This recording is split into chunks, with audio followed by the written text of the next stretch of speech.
Trump that took place July 13th. I now recognize myself for an opening statement. On July 13th, 2024, our nation came within an inch of an unmitigated tragedy and crisis. In Butler, Pennsylvania, a 20-year-old gunman mounted a building in plain view of former President Donald J. Trump's campaign rally, took aim, and fired multiple rounds. At exactly the right moment, however, President Trump turned his head to read a chart so that a bullet which would have pierced his skull instead grazed his ear. 3 others sitting behind President Trump on the stage experienced a different fate. 50-year-old Corey Comparator, a father and former fire chief, was struck and killed. As one outlet recently reported, this brave and loving man, quote, spent his final moments diving down in front of his family, protecting them from the gunfire that rang out, end quote. He is survived by his wife and 2 daughters. 2 others, 57-year-old David Dutch and 74-year-old James Copenhaver, were seriously injured. I'd like to pause for a moment of silence in remembrance of Corey and in prayer for the recovery of David and James.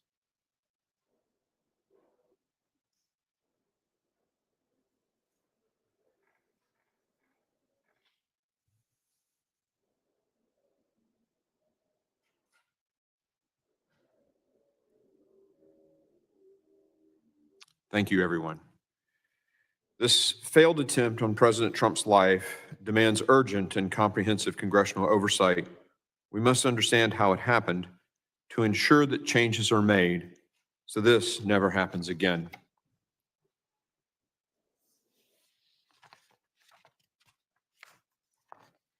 That was a scene last Saturday where thousands of Americans were exercising their constitutional rights until they were viciously attacked.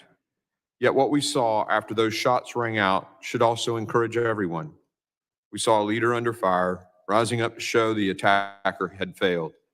We saw brave Secret Service agents who put their bodies in harm's way. We see Americans across this nation refuse to let this thwart their participation in our democratic process. At the same time, however, we also witnessed a massive security failure by the Secret Service and the Department of Homeland Security. The closest someone has been to taking the life of a president or presidential candidate since Ronald Reagan was shot in 1981, more than 40 years ago. We must be committed in our determination to ensure that this never happens again. That is why the House Committee on Homeland Security is demanding full transparency and accountability. That's why we made a trip to Butler, Pennsylvania yesterday to see the site for ourselves. I'm grateful to the ranking member and the 11 other members who were able to come yesterday. And I want to share with the American people some of what we saw yesterday. I, for one, was struck by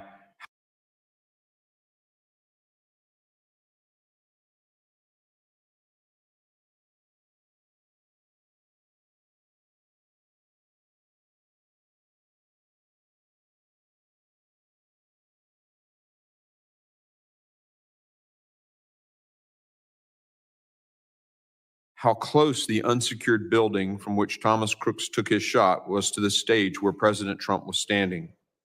What we saw yesterday only raises more questions about how this roof was unsecured. And after several of our committee members climbed on the roof, let me tell you, any excuse about the roof being too steep to post a counter sniper team up there is pure nonsense. Protecting the President of the United States and presidential nominees is the Secret Service's mission. There can be no room for mistakes. Unfortunately, that was not the case here. In order to prevent a repeat of this, we must first thoroughly gather and assess the facts. And that's why we're here today. Most importantly, to obtain answers for the American people from officials in the best position to provide those answers. And like tens of millions of Americans, our list of questions is extensive. Why was the rooftop which the shooter fired multiple rounds not secured? Who made the decision not to post a counter sniper personnel on the roof or in a place better to cover the roof? Were warnings from private citizens in attendance about a shooter on top of the building heard by federal law enforcement? And if so, why was nothing done to respond?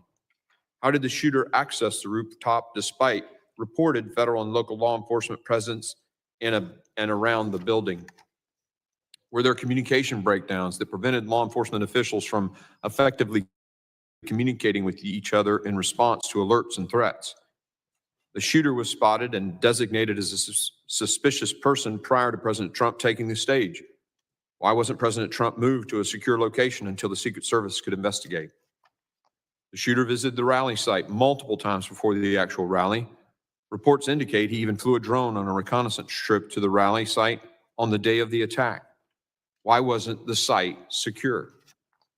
Following the rally, the Secret Service said that reports President Trump's security detail requested additional security resources were false. However, then backtracked and told the Washington Post that the Secret Service had learned new information, indicating the Secret Service headquarters may have in fact denied some requests.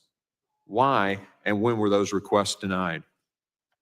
These are just some of the most pressing questions we have and expected to hear answers from Secretary Mayorkas and Director Wray and Director Cheadle. We also expect to hear answers and questions about the shooter's motivation and what the FBI has found in its investigation, including information collected from the shooter's various devices. Unfortunately and unacceptably, they have refused to appear before the committee today. Director Cheadle testified yesterday before another committee, but many questions remain. Yesterday, she provided wholly unacceptable responses to members of the House Oversight Committee and completely failed to address the lack of confidence both sides of the aisle have in her leadership of the Secret Service. Her appearing before one committee yesterday also does not absolve her of her responsibility before this committee.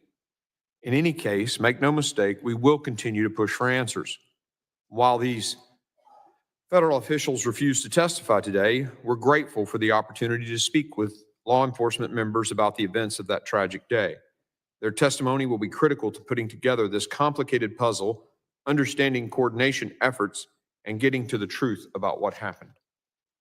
Before I conclude, however, I have to urge the ranking member to reconsider his legislation that was clearly intended to strip Secret Service protection from President Trump. While I understand the legislation would not have applied in this instance, it was clear to everyone that it was directed toward former president.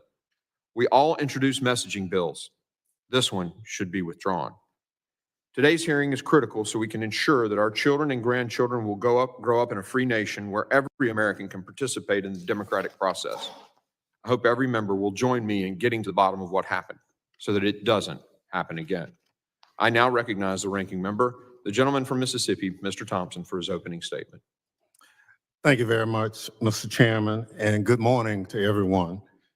It's been 10 days since a 20-year-old took his father's AR-15 rifle to a campaign event in Butler, Pennsylvania, shot the former president and two others, and took the life of an innocent bystander who died protecting his family.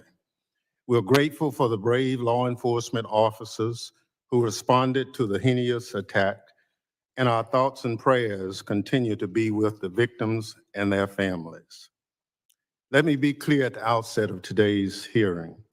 The Secret Service has a no-fail mission, and there must be answers and accountability for what occurred. The security failures must be identified and addressed to ensure that they never, ever happen again. That work is already well underway. The Federal Bureau of Investigation and the Pennsylvania State Police have active and ongoing criminal investigations. The Secret Service has begun an internal investigation. Secretary of Homeland Security, Alejandro Mayorkas, has announced a bipartisan independent law enforcement review. And later this week, Congress will vote on a resolution to establish a task force on the attempted assassination. This committee also has begun its oversight as well. Yesterday, as the chairman indicated, I joined a bipartisan group of committee members on a visit to the Butler Farm Show grounds. We walked the site where the attack occurred. We saw the layout, buildings, and infrastructure for ourselves.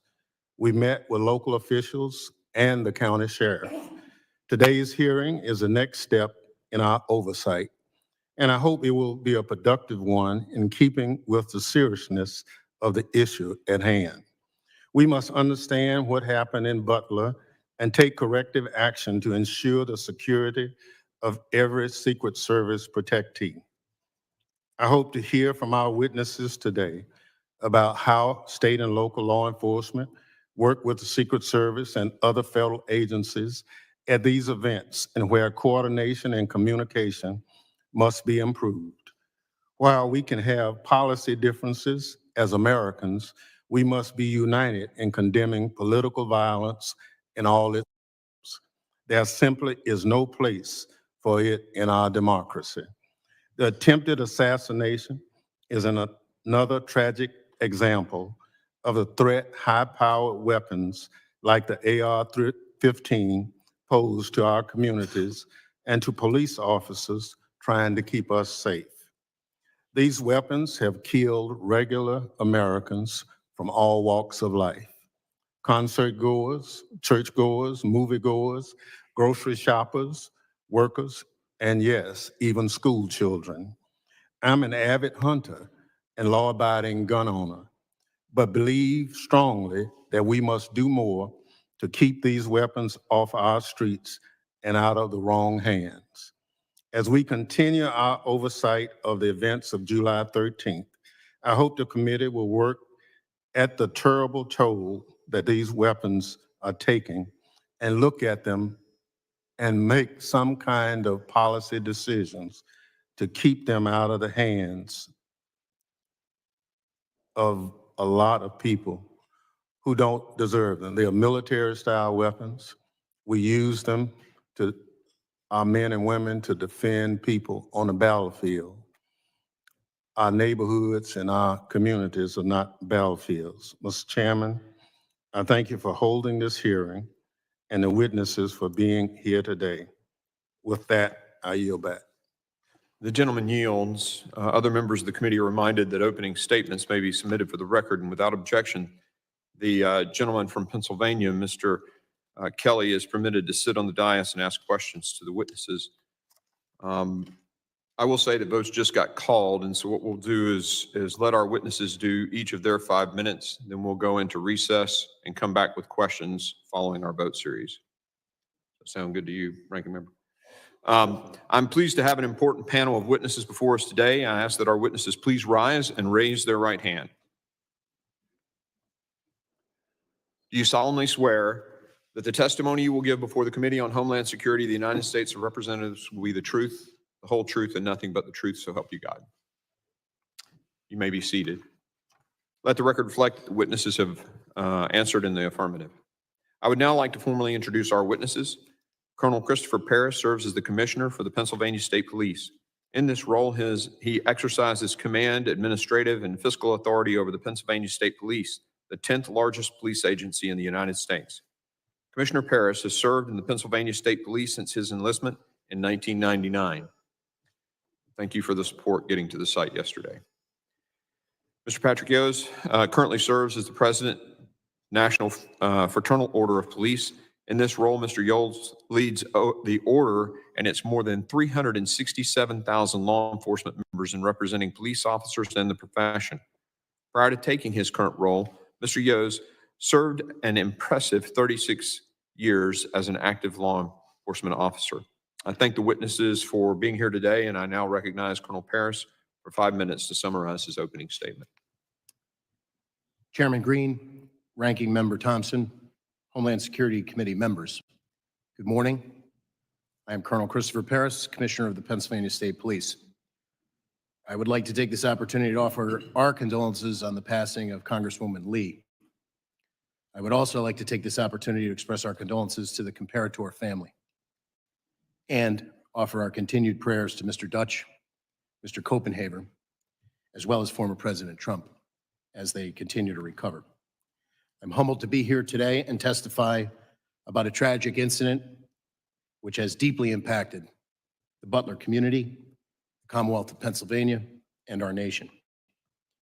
I would like to dedicate my testimony here today to the approximately 6,400 women and men, civilian and enlisted, of the PSB who work tirelessly for Pennsylvania, and it is my honor to lead them. I'd like to offer a perspective that this is very much an ongoing, complex, and dynamic investigation. And each day, as we arrive at day 10 today, I learn multiple new facts as we uncover new information as the investigation progresses. I'd like to offer a point of clarification affirmatively about PSP's role. Prior to the shooting, our role was to support the Secret Service with personnel and assets that they requested.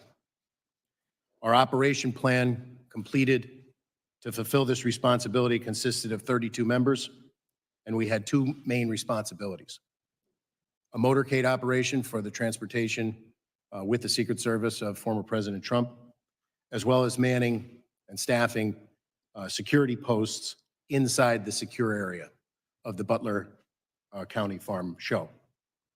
Additionally, we provided two marked cars with uniformed troopers outside of the secure perimeter to provide roving duties, as the name implies, responding to incidents that may occur as a large gathering of people were moving to the venue. After the shooting, very early after the shooting, I had a conversation with the FBI, wherein the FBI is the responsible investigating agency for the attempted assassination of a former president under federal law.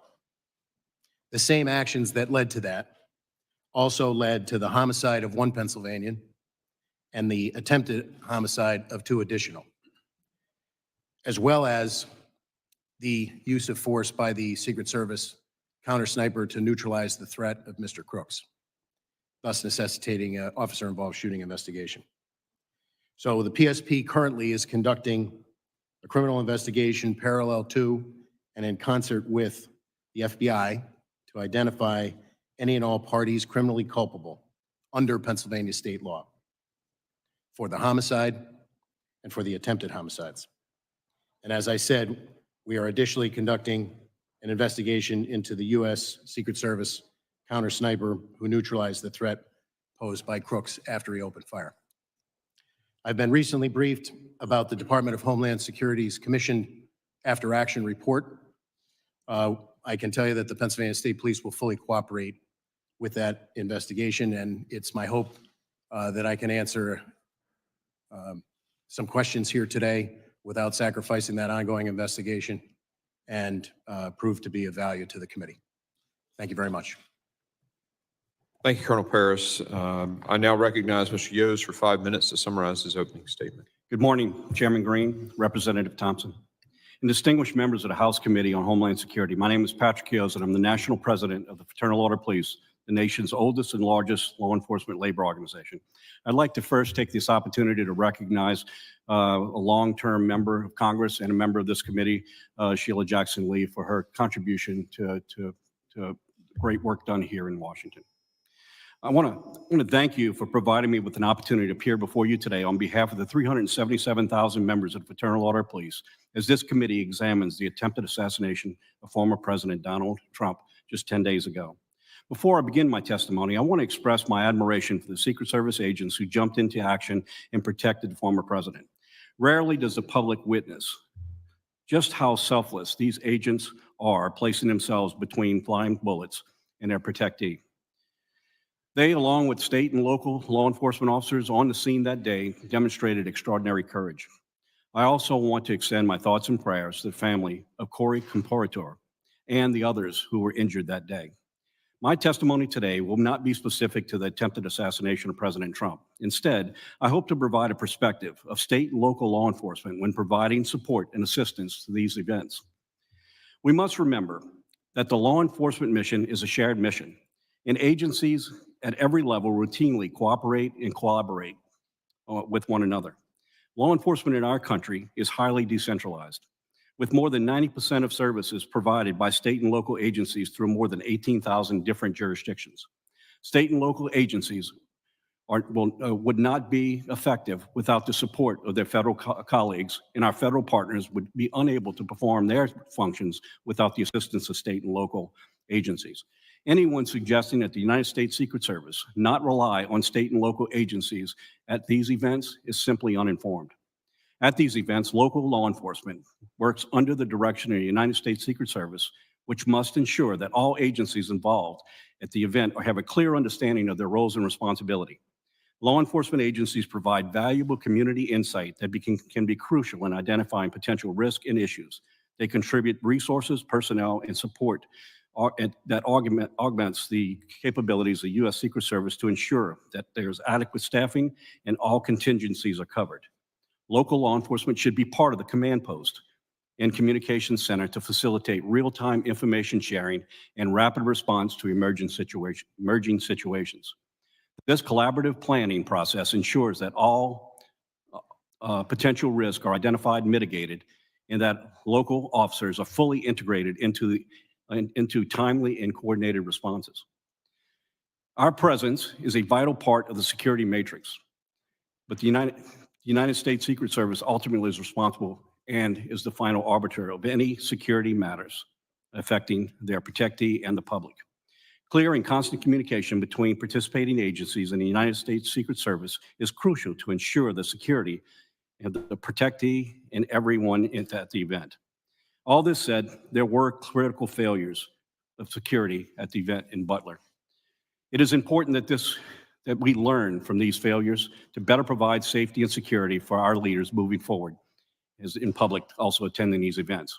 In the coming election, we will have extraordinary challenges placed on our Secret Service as they provide security at sites all across this nation over the next 4.5 months. And I'm confident that state and local law enforcement agencies are well prepared and ready to assist the United States Secret Service in this mission.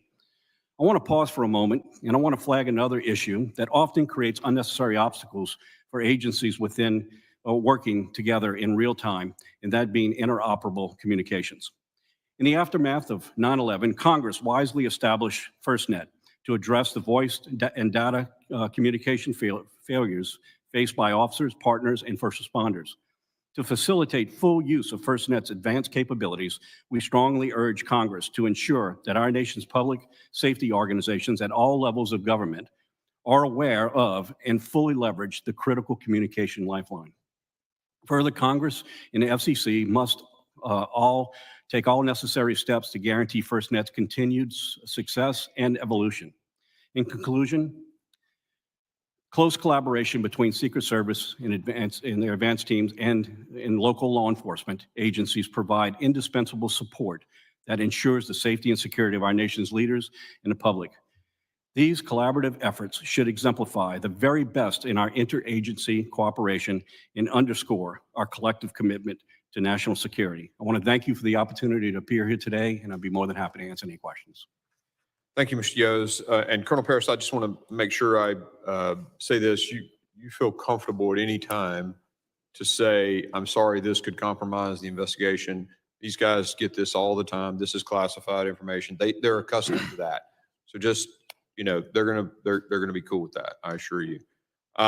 Members will be recognized by order of seniority when we come back from votes, but we will take a recess and return 10 minutes after the last vote.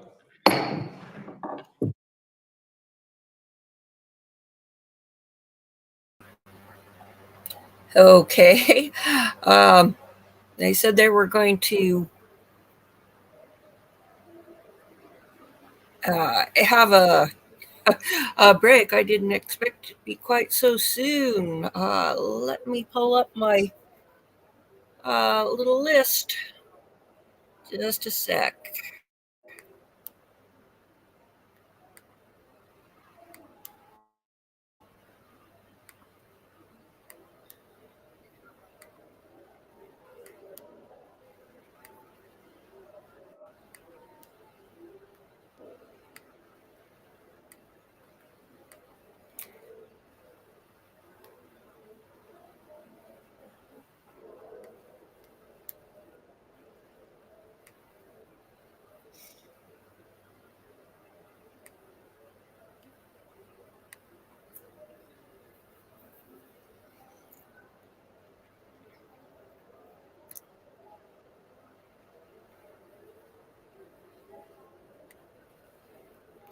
I think they said it would be a 10-minute break.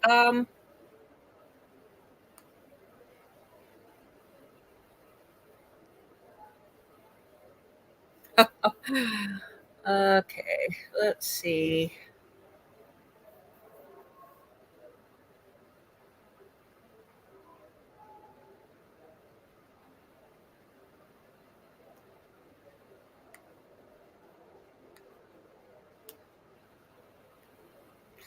Let's see, where's my playlist? Oh, there we go.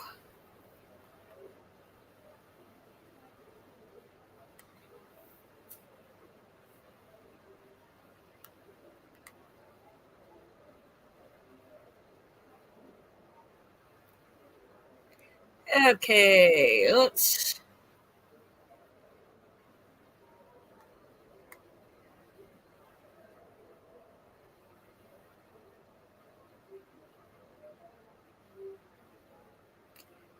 see. Okay, we've got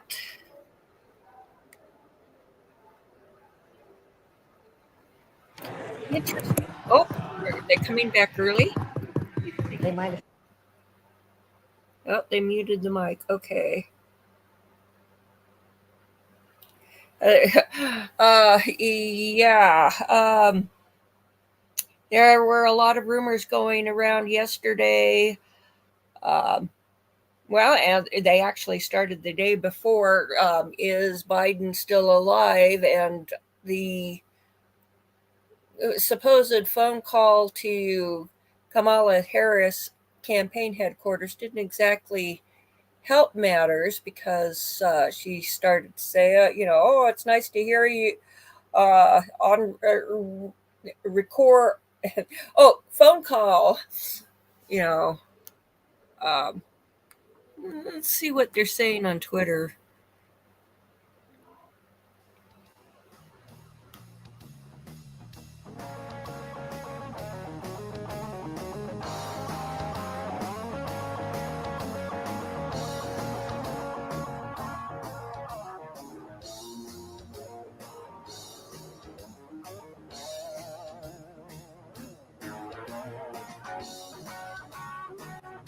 Okay, let's see.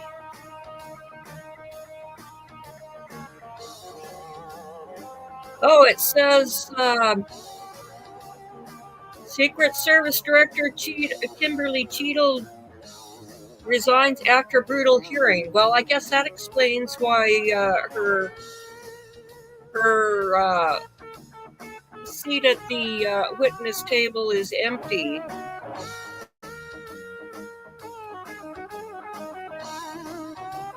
Let's see.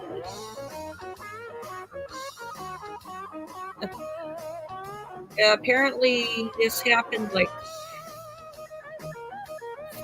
6 minutes ago. Oh, nope. We got a report on 9 minutes.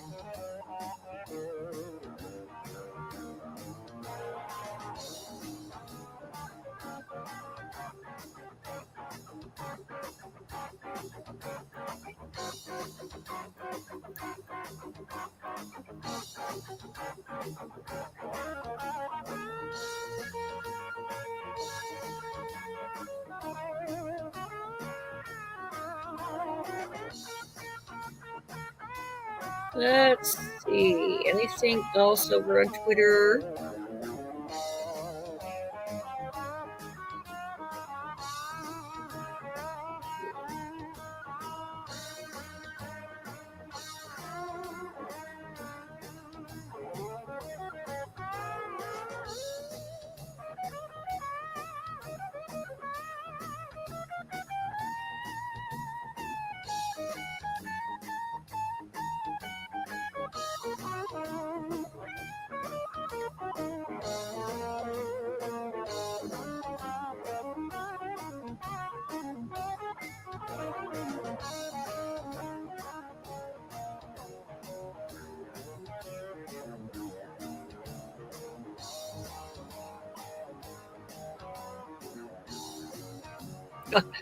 Okay, Josh Hawley, a senator from Missouri, is calling for Mayorkas to resign, and he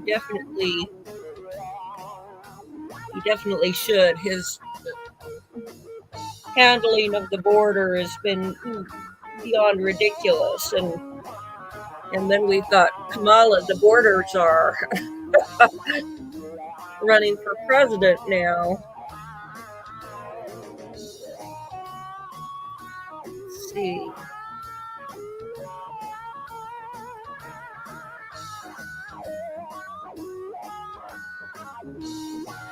Okay, we gotta lose this music.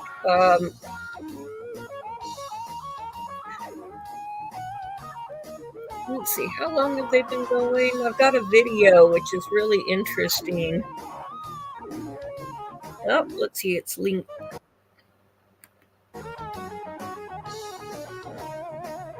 Okay. 8 minutes. Okay, let's pull up this. This is an experiment that somebody set up on shooting, because you've got people who say that Trump wasn't shot, that it was all faked. So let's...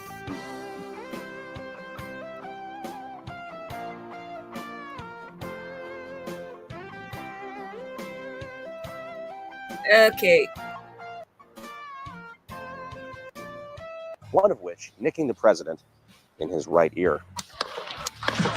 The Secret Service was then able to retaliate with one of their snipers, ending the threat at about 3,200 feet per second. But while this assassination attempt was unsuccessful, it started a whole host of conspiracy theories on the internet and raised a lot of questions, really, about ballistics, amongst other things. So given that recreating historical assassinations is something that we do quite a lot on the channel,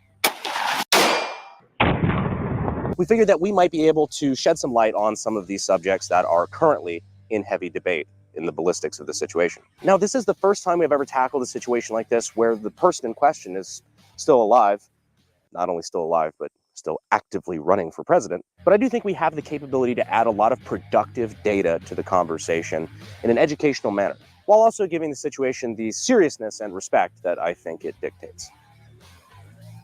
At least as much as we're capable. So there's three main things that I want to address today. First two are demonstrations to kind of dispel a lot of conspiracy theories right now, and the third is for fun. The first is showing how a shot like this is not only difficult to stage, but given the equipment, pretty much damn well impossible. The second is to address the internet armchair experts who think that an AR-15 is so deadly that even a shot on the ear would have been an instant kill, and that it was faked with blood packets or fucking aliens, I don't know. So we're going to replicate the shot on the ear to show exactly what happens in that situation. Now, the third thing, just because I think it's really cool, we're going to be replicating the return shot on the shooter from the Secret Service sniper rifle. We didn't have to do this, but to be honest, I like the old-fashioned movies where the bad guy gets his comeuppance at the end. So I feel like it's a pretty good finale, and it's going to look hella good in slow motion. And as always, when we do a spicier video like this, my friends are more than willing to help. Bye, career. I don't know why the fuck they wanted to be associated with this one, but they volunteered anyway, so it should be a fun day.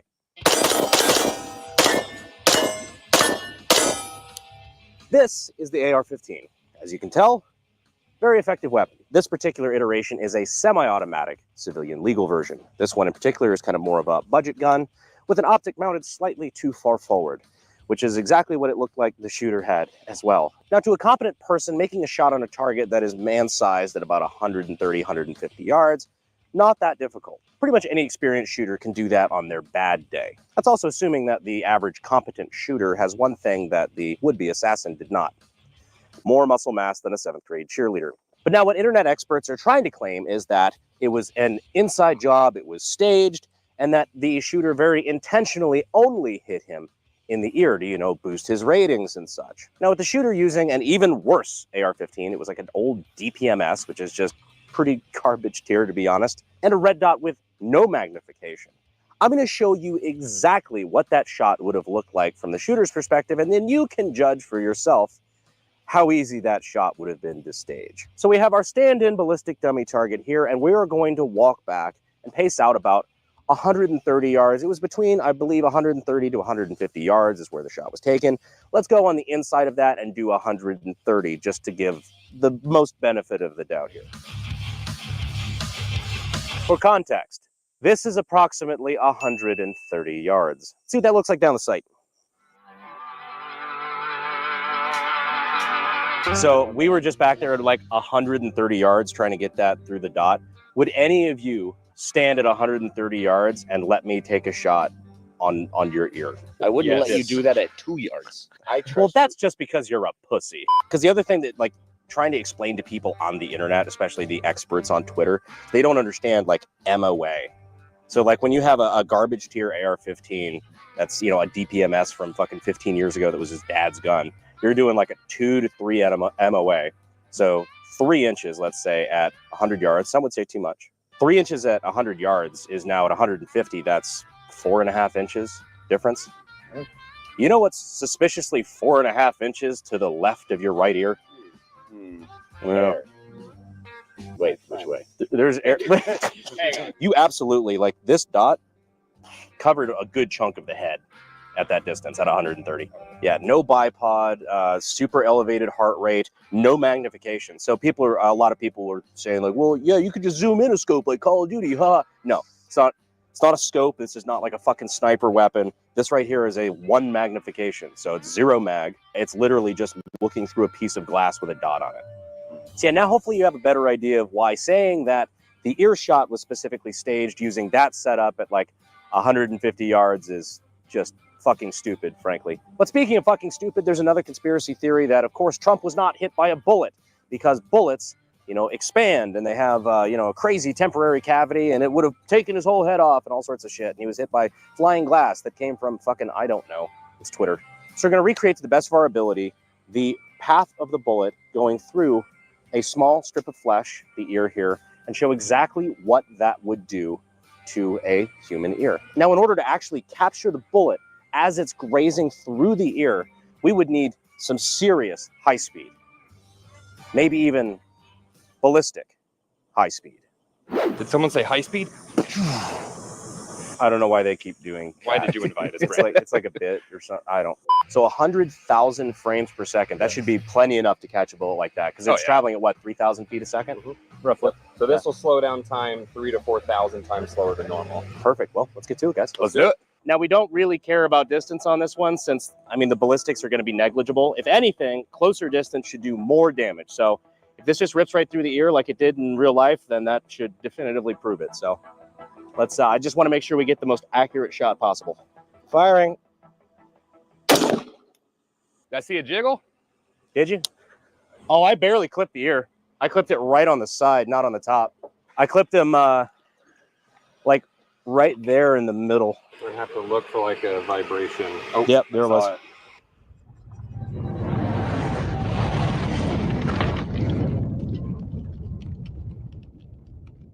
Oh, you definitely grazed the ear. Oh yeah, there you go. Whoa. Damn. That was like edge of the bullet. Yeah. I know. That was, I think we could get closer. Yeah, so I think he actually got hit right up here. The bullet impact was right there. You could see where it just grazed the very edge of like the middle of his ear. So But we're going to try to go for the meat. What I find the most interesting is that the whole head is still there. That's kind of crazy. I thought it would have disappeared. Firing. Oh, yeah. I think that was it. Oh, yeah. That was the fucking money shot right there. That's a perfect sim there. How's his head still connected? I don't know. This We is can't crazy. figure it I don't out. think a bullet actually hit him. Like his neck's not broken. I don't.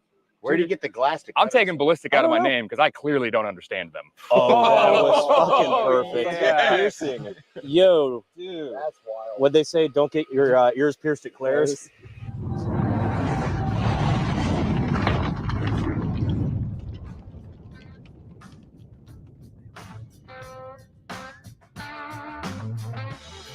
When Trump said it felt like he got hit by something. You can see the vibration. It'd feel like someone kind of slapped you on the ear. I was just going to say, I'm actually personally surprised that it had that much temporary cavity, that much expansion.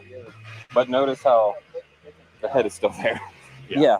Yeah, if you play it all in full speed, it's like, well, that's very unfucking impressive. Right. But I mean, everybody's making fun of his ear bandage in his speech, saying like, "Oh, he's wearing a big bandage for sympathy or whatever." You just saw his ear explode from cavitation from getting hit by a gun. Like, yeah, it looked okay because I know he was golfing the next day, which talk about fucking Chad energy right there. I mean, Evander Holyfield finished the round, so I mean, Yeah. Well, Dan, to be fair, you got assassination attempt at 8, but you've got a tea time at 9 a.m. Like, yeah, what you gonna do?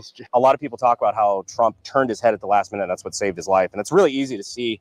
Like, there's graphics and shit of it, but now that we have a ballistic dummy here, you can actually plainly see the trajectory the bullet took to go through the ear the way that it did.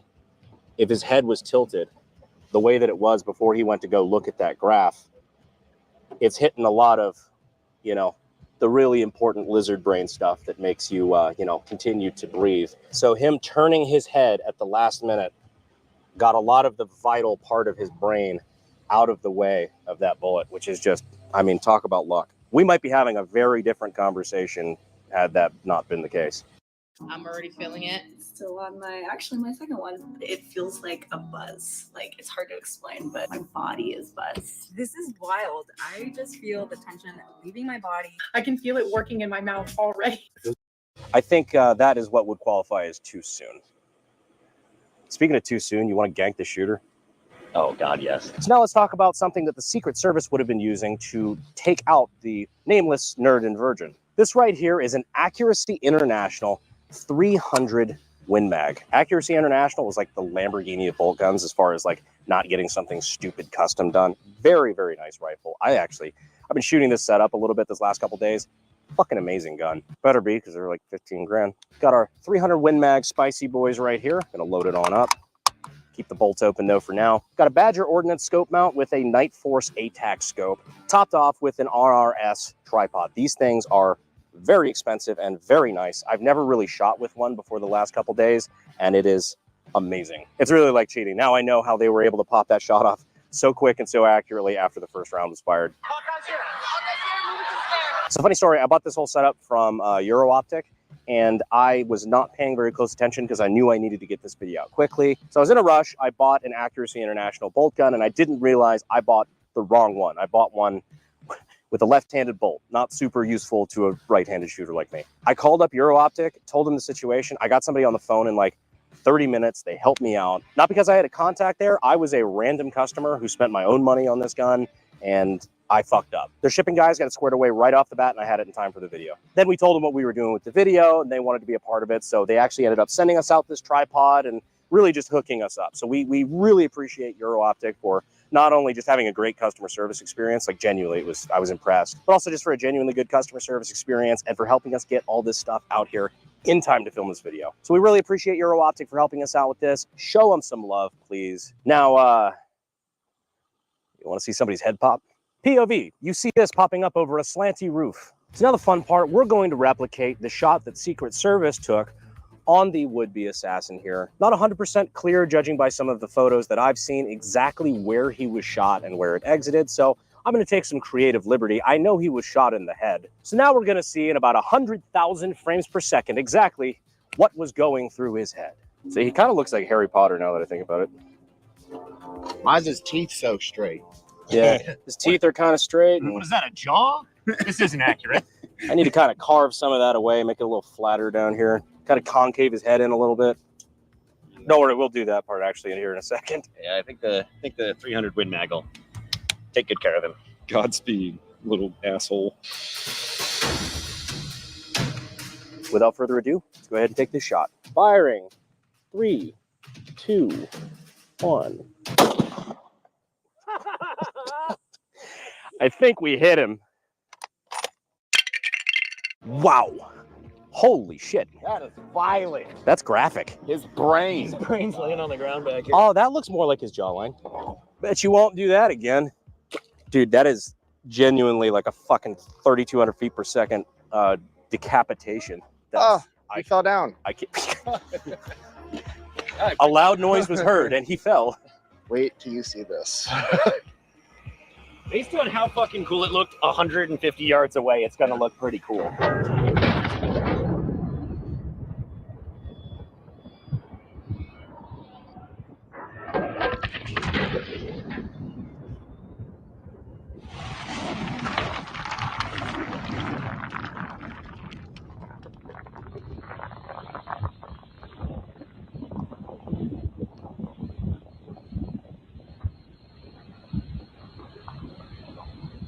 That looks just like him.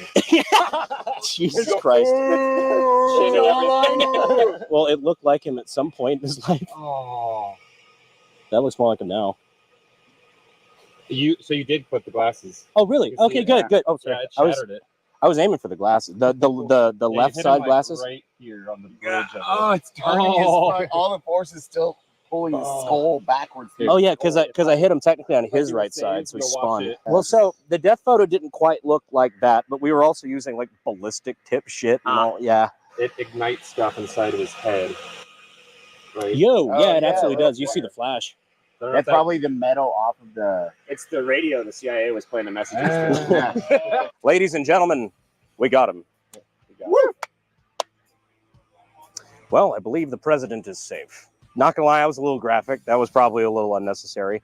But hopefully some of the stuff that we talked about today dispels a few of the myths. There's a lot of misinformation going around. A lot of people really don't know what they're talking about, weighing in and spreading a lot of conspiracy stuff that really doesn't make sense. And, while stuff like this is kind of fun in a way that, doing science is fun, doing ballistic stuff is kind of fun, I think it does kind of go without saying that the message that we're trying to get out here today is just data, trying to put right some conspiracy theories and things going around.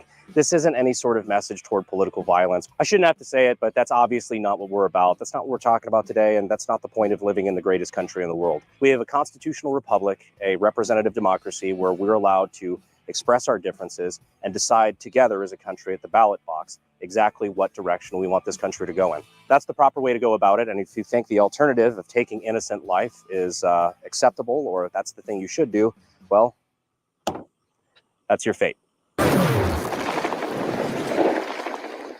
Anyhow, I had a lot of fun today. I appreciate the help of our friends over at Ballistic High Speed for helping us get that fucking amazing shot. High-speed footage. Delicious is a good word. I like it. But no, I appreciate you guys. You guys fucking suck. I don't know why I invite you to shit anymore, dude.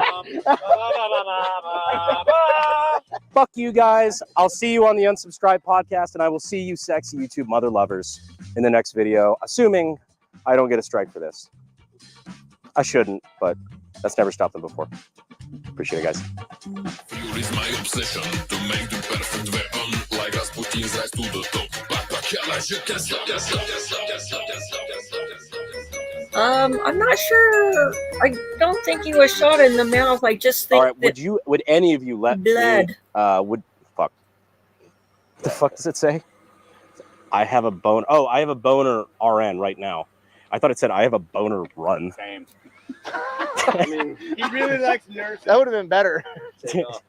Wait, that one is slightly more threatening. Yeah, it's like kind of a veiled threat.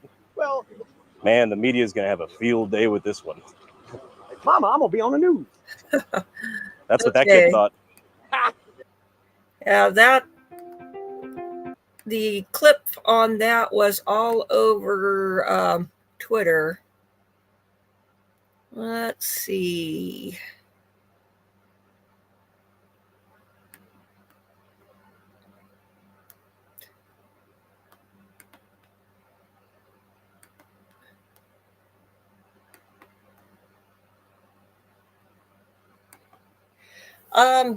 I think what happened is that the shooter was couldn't see the entrance wound, but then it was covered with blood.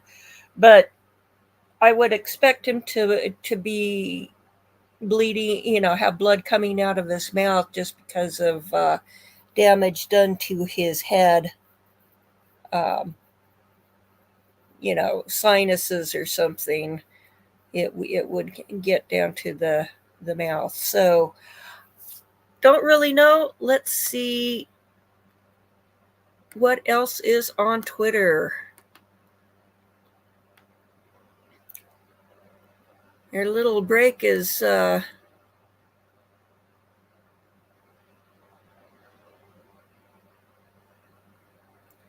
Juanita Broderick says, going to be another one of those days, folks. Buckle up. What do you think the next breaking news will be? Well, they were supposed to be moving Joe Biden from Delaware back to the White House at, I think they said 9:30, and then it's been moved to, the time has been moved to 2:30. So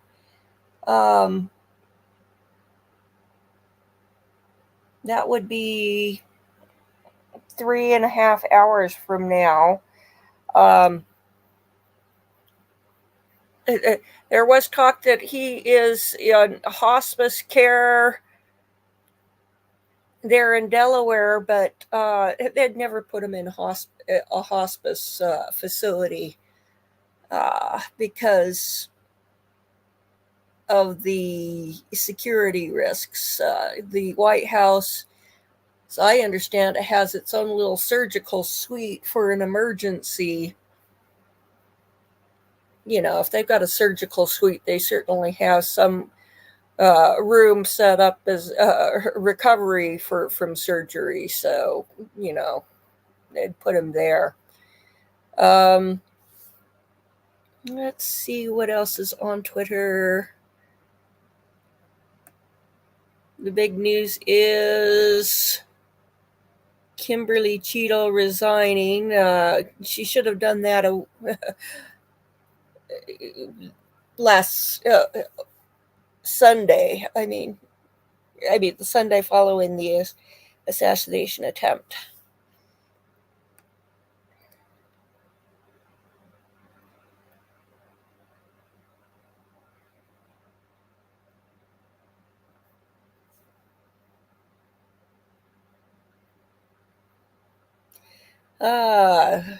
Mike Lee, the Utah senior senator, says Secret Service Director Kim Cheadle has resigned. Whoever is appointed to take her place needs to be more forthcoming about what happened in Pennsylvania. I have to agree with that.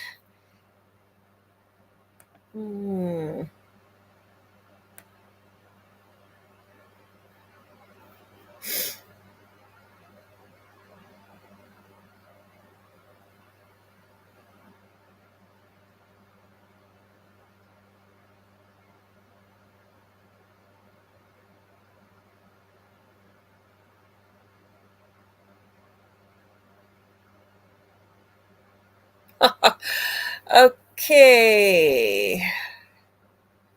Oh, I thought somebody had a line on who the replacement Secret Service person was.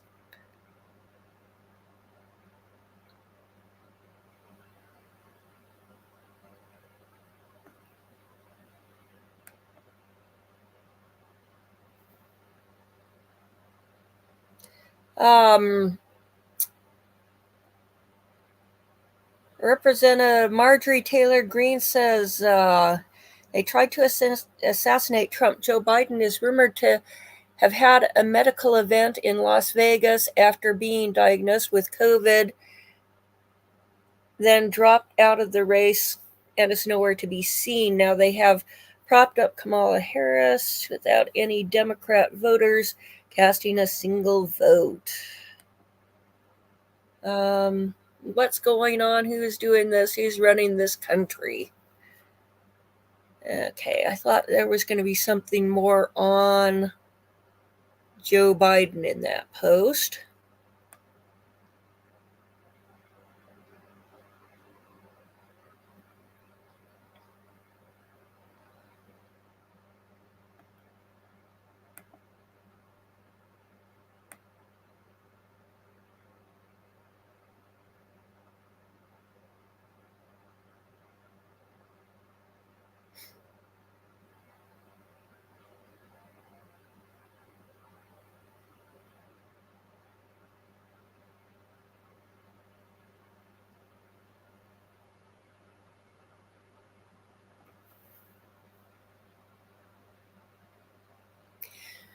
Speaker Mike Johnson says the security failures that allowed the assassination attempt on Donald Trump's life are shocking. In response,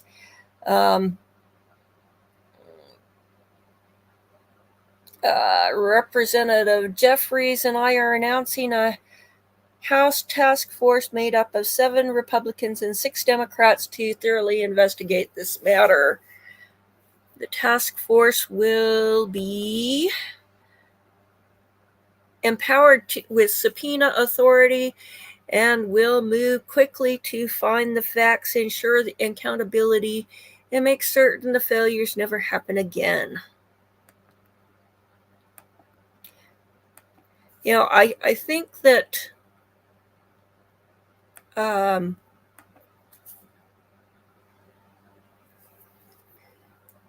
Cheadle's resignation was prompted by the threat yesterday to have her prosecuted with perjury for lying to the committee yesterday. I do hope they got her phone, because I think that whatever her communications were need to be part of the record on the assassination attempt and how the Secret Service handled it. So,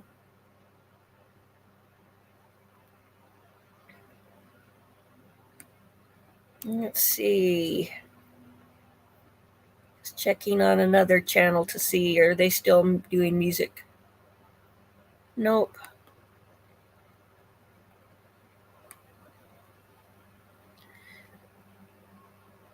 Okay. I thought they said it was going to be a 10-minute recess. We watched a 16-minute video and we didn't go straight into it either. So let me see what else is on my playlist here. Oops.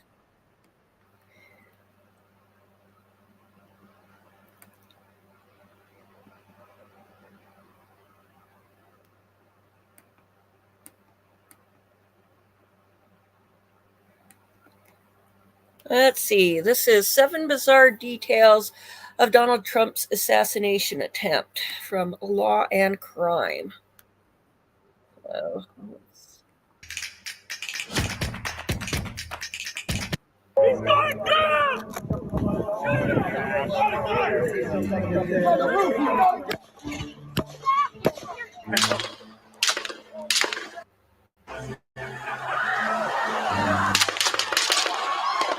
There are many strange details regarding the shooting of former President Donald Trump, and a lot has come out days afterwards. We're going to break down some of the more bizarre details and unknowns from this past week. Welcome to Sidebar, presented by Law and Crime. I'm Jesse Weber. It has been quite a week so far in the aftermath of the attempted assassination of former President Donald Trump out in Butler, Pennsylvania, when a shooter, identified as 20-year-old Thomas Matthew Crooks, opened fire, ultimately wounding Donald Trump, critically injuring 2 others, David Dutch and James Copenhaver, although they are reportedly in stable condition, but also tragically killing 50-year-old Corey Comparator. And he was apparently shielding his wife and children from gunfire that day. By the way, I have to tell you, there were GoFundMe pages that were set up for both Corey and for the Butler victims in general. I want you to listen to this. Corey's, at the time of this recording, is almost at $1.3 million raised, where there was a goal of just $7,000. And over $5.4 million has been raised for the families in general, in total. That is incredible, incredible support. But there are a lot of weird aspects to this shooting as the FBI is investigating this.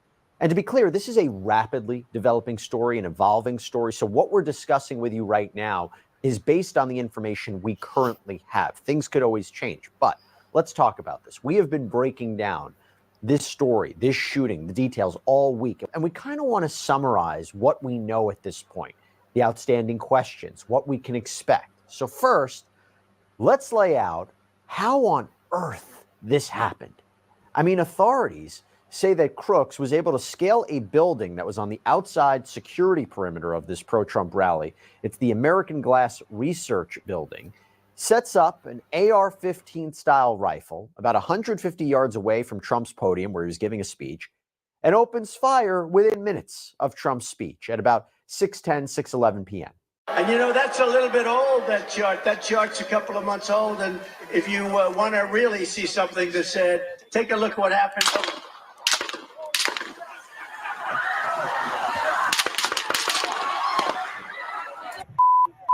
He's on top of the roof. Don't go over there. He's on the roof, buddy. He's dead. I just seen his hair go up a on the head. Holy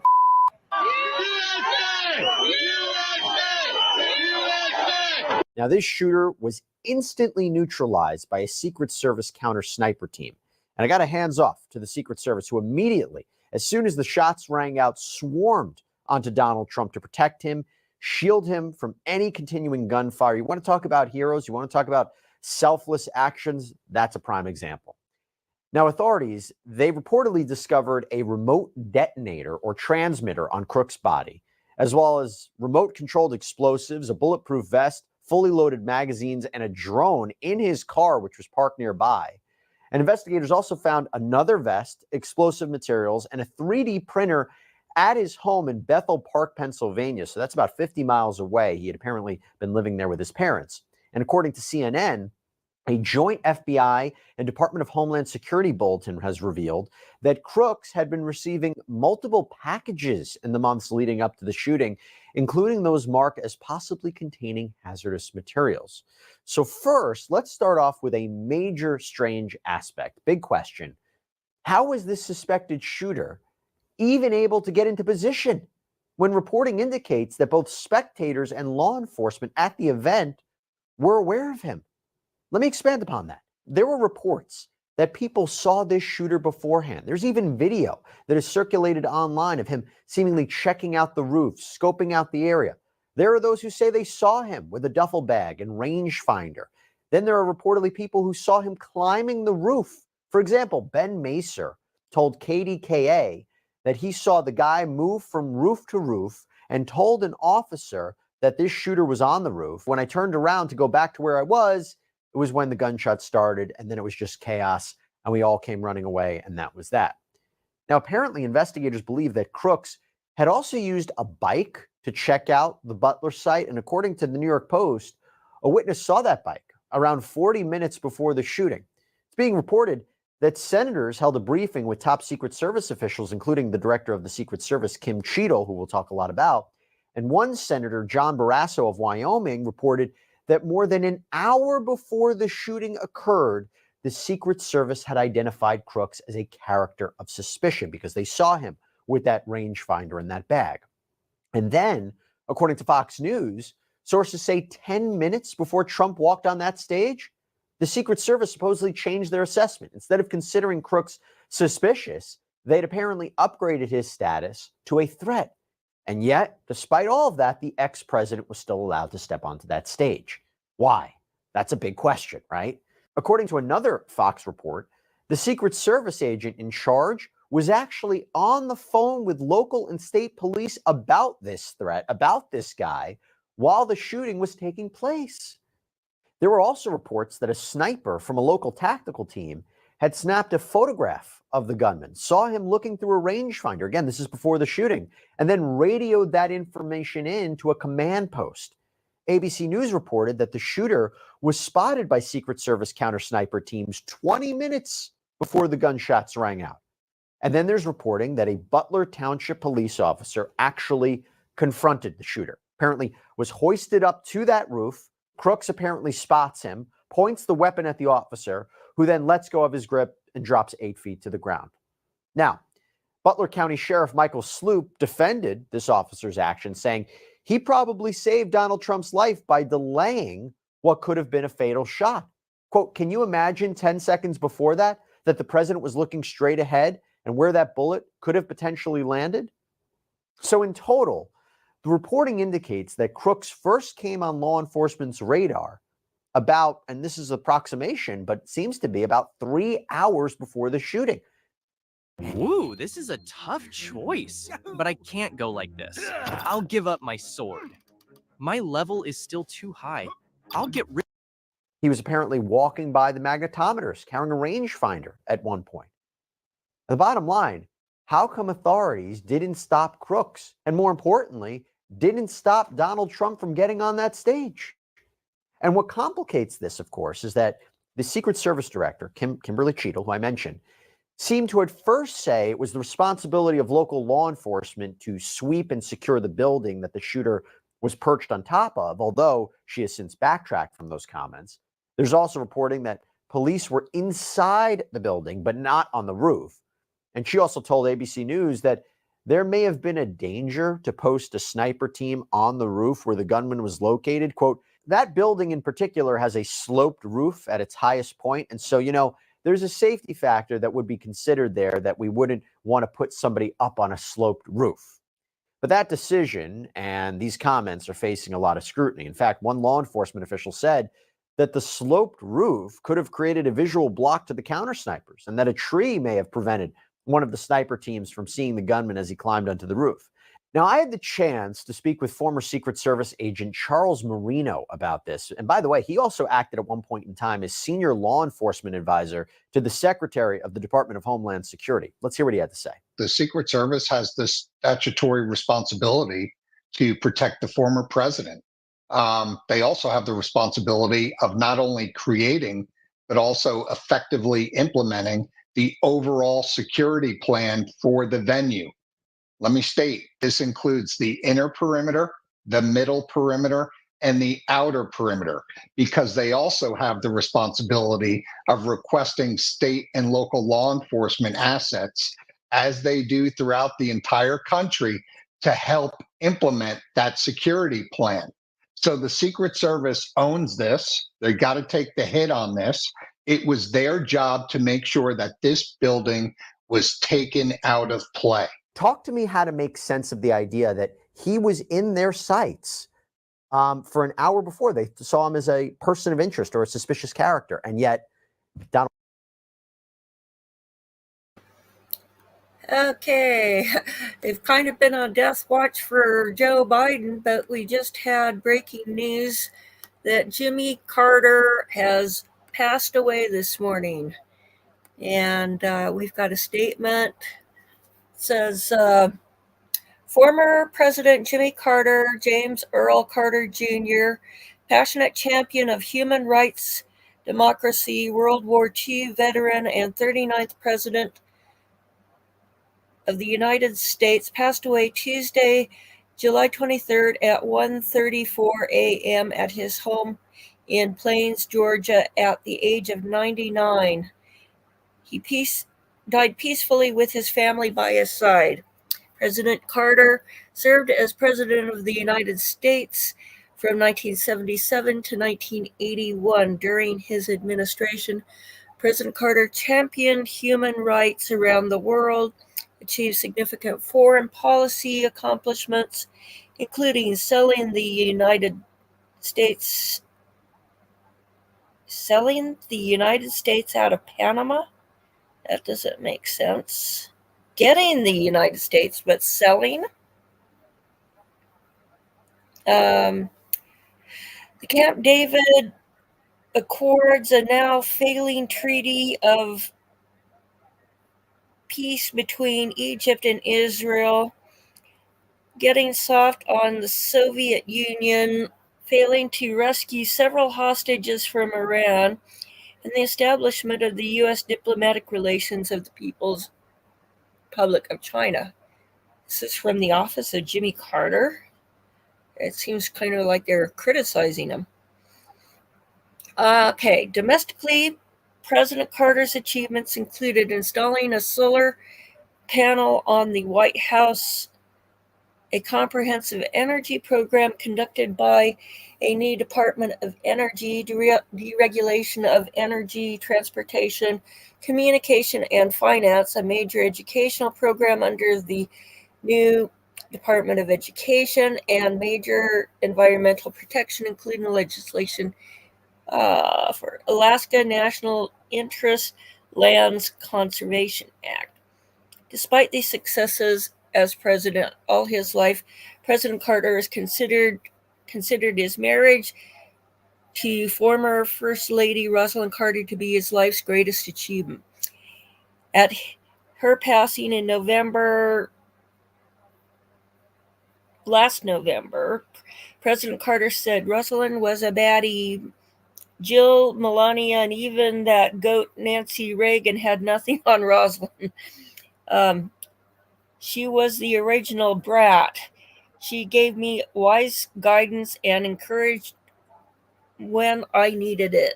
As long as Rosalind was in the world, I knew somebody loved and supported me. Oh, here we go. To order. Members will be recognized in order of their seniority for their 5 minutes of questioning. An additional round of questioning may be called after all members have been recognized. I now recognize myself for 5 minutes of questioning. Colonel Paris, typically these events, do they typically have two control rooms or two sort of tactical operations areas where the Secret Service is in their sort of spot and the local law enforcement is in their sort of command center?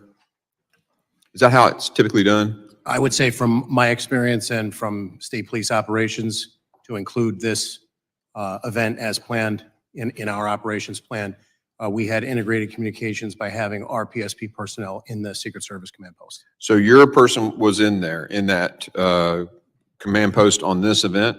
Yes, sir. Do you know if the local sheriff had anybody or the deputies that were also provided, the local guys? I would be remiss at this point to say I knew an exact listing of everyone in that command post. The sheriff yesterday told us he did not. Would you expect him to have had somebody there? So I would say generally, there's a lot of talk about interoperability and communications. The state police, for example, operate our own statewide radio network. So we have the ability to, if we have an incident, a long protracted incident, for example, where we need to patch other agencies in, we have the capability to do that. However, Secret Service, for example, maintains some additional encrypted communications. So the best way to integrate unified command Is physically present in the correct, command that site. would be our. Yeah, I that's would how the expect- Army does it, the military. I would does it. expect our commanders to have personnel in there so that we could have radio communication as well as a redundancy in the operations plan with a telephonic backup. Do you know if in this particular case, I mean, normally they sweep these sites with dogs. Was a K-9 team used here for this event? I do not know. I have not seen the Secret Service operations plan. I've asked for it. I have yet to receive it. I did double check. That was something that PSP could typically offer to the Secret Service if they requested it. And I did verify that in this event, we did not provide any dogs. Okay. As I understand it, there wasn't one, but you'd expect one in a situation like this. So I want to be clear that when the Secret Service interfaces with the state police for whatever protectee and level of protection they're endeavoring to provide, the Secret Service is the lead agency. So as per the earlier statement of 18,000 law enforcement agencies across the United States, it would be very difficult, I would assert, for the Secret Service to operate all across the United States and have each individual agency telling the Secret Service how the operation should be run. They're the lead agency. If that was something that their protocols called for during the initial meeting when preliminary steps and agencies were brought together, that would be something that would be discussed typically. The AGR building, did your guys on the ground there ever voice concerns to the Secret Service for not putting somebody on that building? So I suppose the best sequence of events that I can give you is that PSP was notified by email on July 5th about this event. There was an initial planning meeting where we had commanders present on Monday, July 8th. So over Tuesday the 9th and Wednesday the 10th, those commanders that we designated, basically our orders are from the front office, my team on down. You know, we work collaboratively with the Secret Service, collaborate, give them what we can.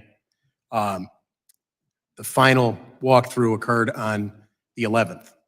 Present at that meeting were the two commanders that were tasked with both staffing the security checkpoints on the interior of the secure perimeter, as well as the commander who was going to be in charge of the motorcade. But in addition to that, a PSP area commander was on that walkthrough, holding the rank of major. Could you share a little bit of insight? I appreciate the timeline, but could you share a little bit, because I only have about a I minute. apologize. Yeah, the specific to the AGR building. So on that walkthrough, our area commander asked specifically who was responsible for the AGR building, and we were told that Butler ESU was responsible for that area by several Secret Service agents on that walkthrough.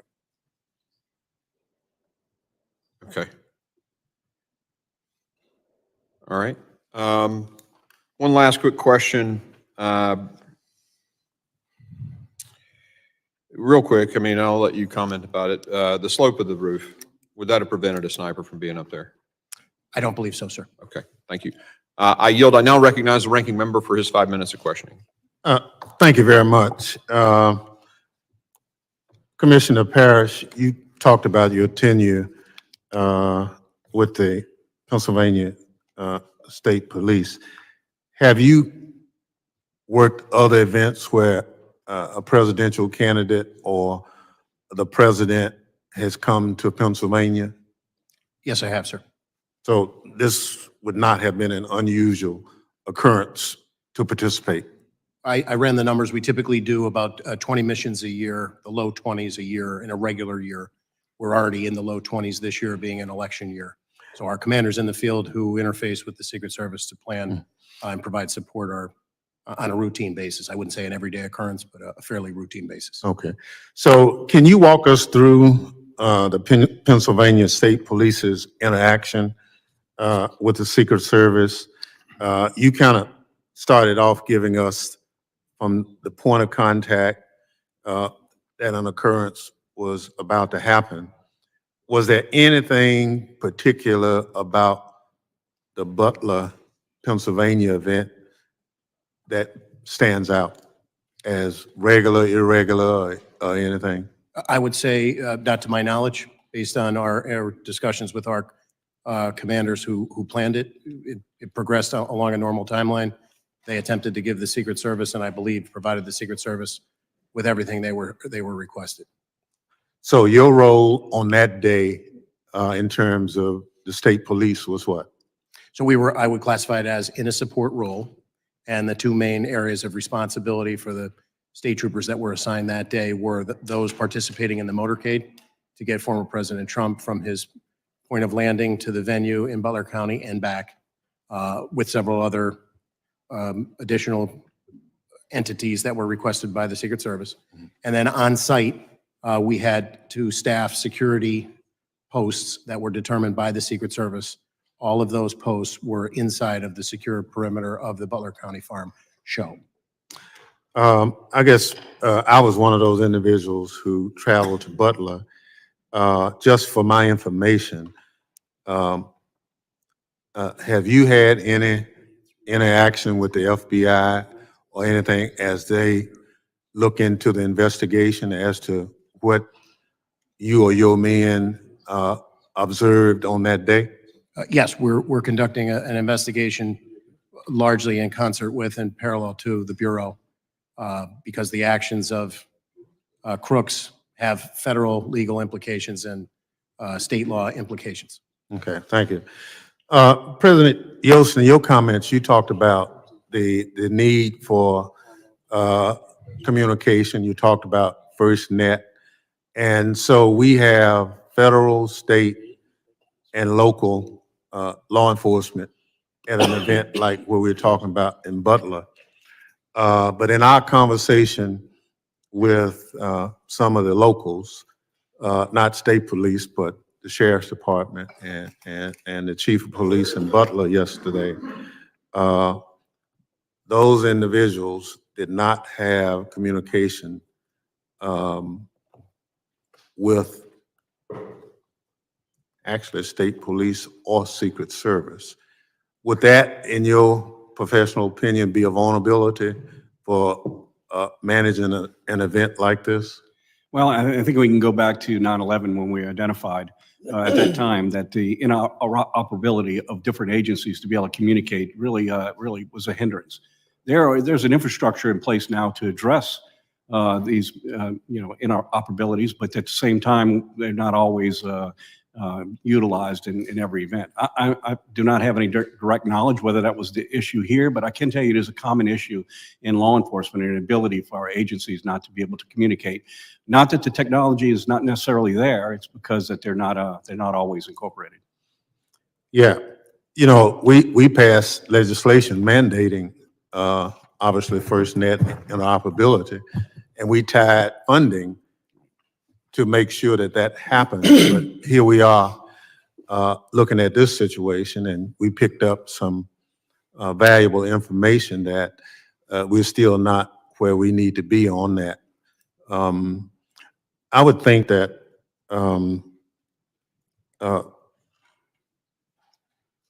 Colonel, the role of the state police is invaluable, but it appeared in talking with some of the local officials, as you say, it's just, you're not primary, you're kind of secondary in that role, that we need to somehow, as a committee, look at how do we enhance the overall mission so that we have no gaps. So I look forward to the work of this committee, identifying the gaps, look at the after action review to close those gaps. So just to tell you one, Butler, Pennsylvania has no permitting process for events of that size. So you can announce it and hold it, and local government doesn't really have anything to do with it. And we were assured by local government that they would try to fix that. That they said we have to be more involved in events of this size, so that if this was not the best venue, then that permitting could have gotten engaged and suggested an alternate venue, those kinds of things. So thank you very much. I yield back. The gentleman yields. I now recognize Chairman McCall for 5 minutes questioning. Thank you, Mr. Chairman. And I want to thank you for the site visit that we had at Butler, Pennsylvania yesterday. It was very eye-opening, educational. I agree with the ranking member's comments in terms of, after 9/11, after 9/11, connecting the dots and federal, state, and local working together was the answer. I led a joint terrorism task force when I worked at the Department of Justice, and I also was involved in national security events, so I kind of know how these things operate. My question is to Colonel Paris. It's standard practice that the lead federal agency will come in and meet with the state and locals regarding the security plan before the event, prior to the event. Sir, did you participate, or did your department participate in that? So I did not participate. As I stated earlier, there were two commanders dedicated to those two primary roles, the motorcade and the staffing of the posts on site within the secure perimeter, as well as a state police area commander. So just as a way of background, our area commander that covers multiple troops in that area of the state, out of nearly 5,000 troopers, there are only 4 area commanders. So that major was present for the walkthrough on the 11th. And were your troopers assigned inside the perimeter or outside? Inside. Inside. And was the outside within the jurisdiction of the local police? So just as a point of clarification, there were 2, on the operations plan, there were 2 marked cars that were assigned roving duties, which would primarily, as the name implies, be outside of the secure perimeter on roadways, responding to incidents that potentially could occur as a result of a congregation of that many people. But so we saw, we actually walked onto the roof where the sniper was. A clear, eyes-on, clear shot of the president. A tree blocked the Secret Service's view. This kid did some investigation. He had a drone out there days prior, got an aerial surveillance of the premises. And that position was probably the best position outside the perimeter, as far as I could tell. There was also a water tower that would have been a perfect spot for Secret Service. Were you aware of any presence of Secret Service in this water tower? I was not. And you're aware of what I'm talking about? I am familiar. I physically flew out there on Saturday the 13th. It was still very much an active crime scene, so I did not walk the roofs, but I did. On the adjacent building, we got a tour of that as well, where I believe the local police were positioned. There were 3 windows. The first one had a plain view of where the sniper would be. However, they were stationed in the second and third windows. Are you familiar with this at all? I am not, from the standpoint that I have not seen the Secret Service's operations plan, and our deference would be to them to assign Butler ESU. Right. According And to. they were apparently local counter snipers. Do you know if they should have been assigned to the rooftop? I would defer to there are many ways that you can cover. Obviously, positioning people on the rooftop would be one of those. No, and going to the actual site, way too close. He should never have been allowed to get on top of that building. And I don't know how, and I know he was on your radar inside the perimeter.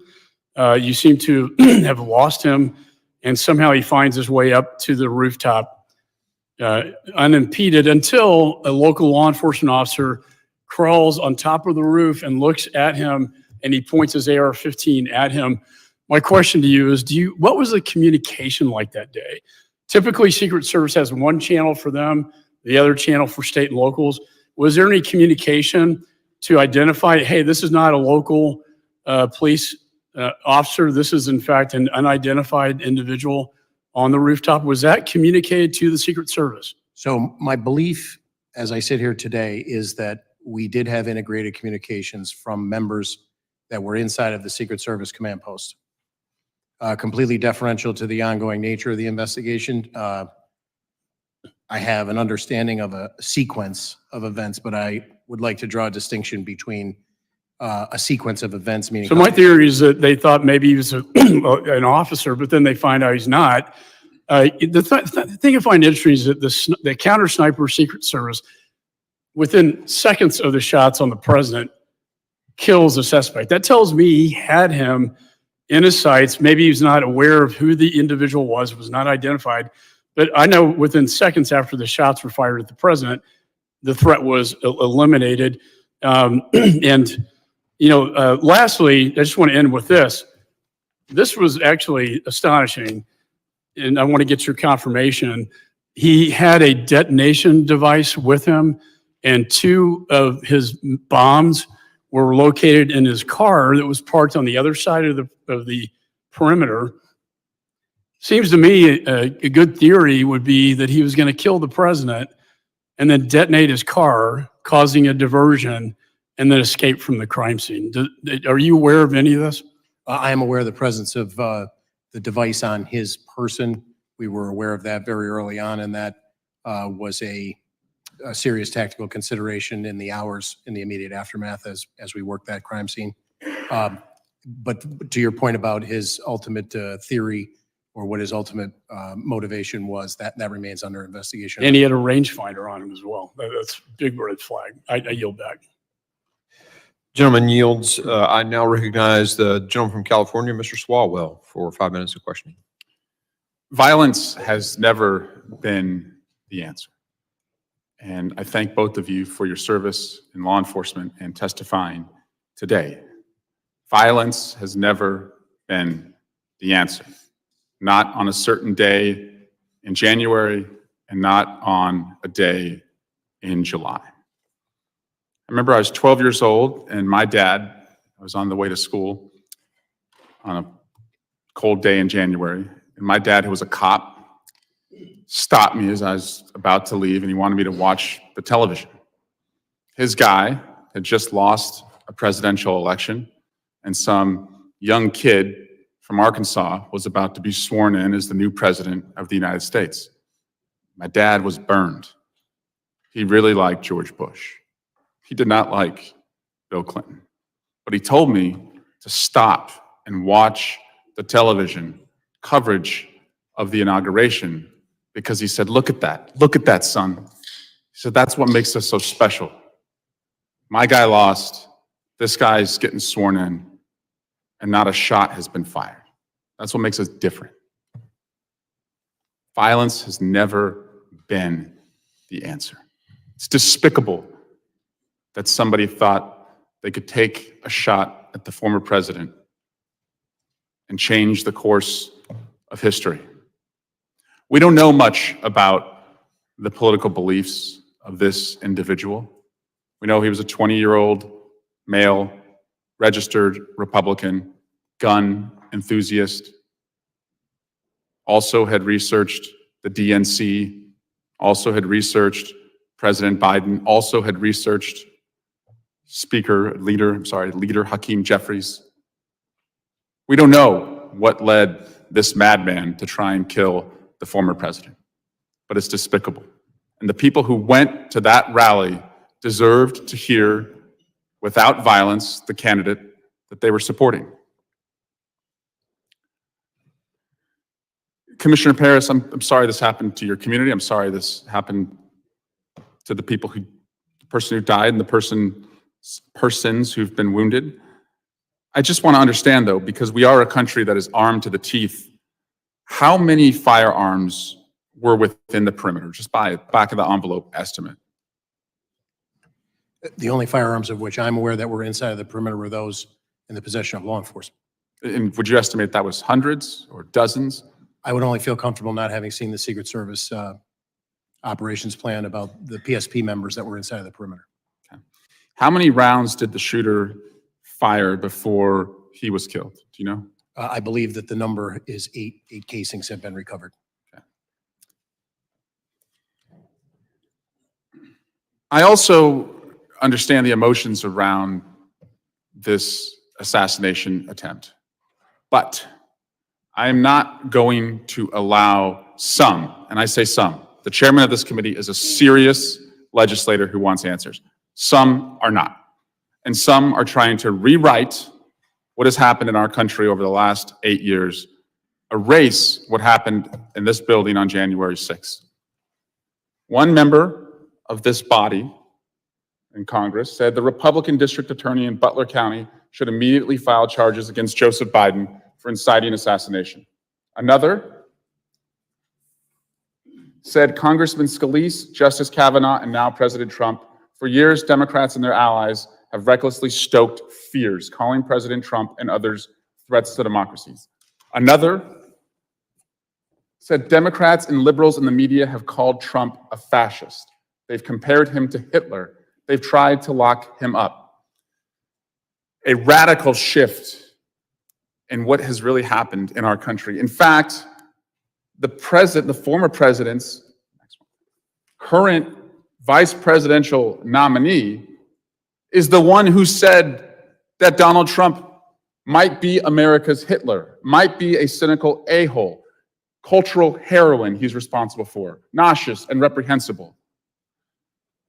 I joined the chairman in seeking unity as the antidote to political violence.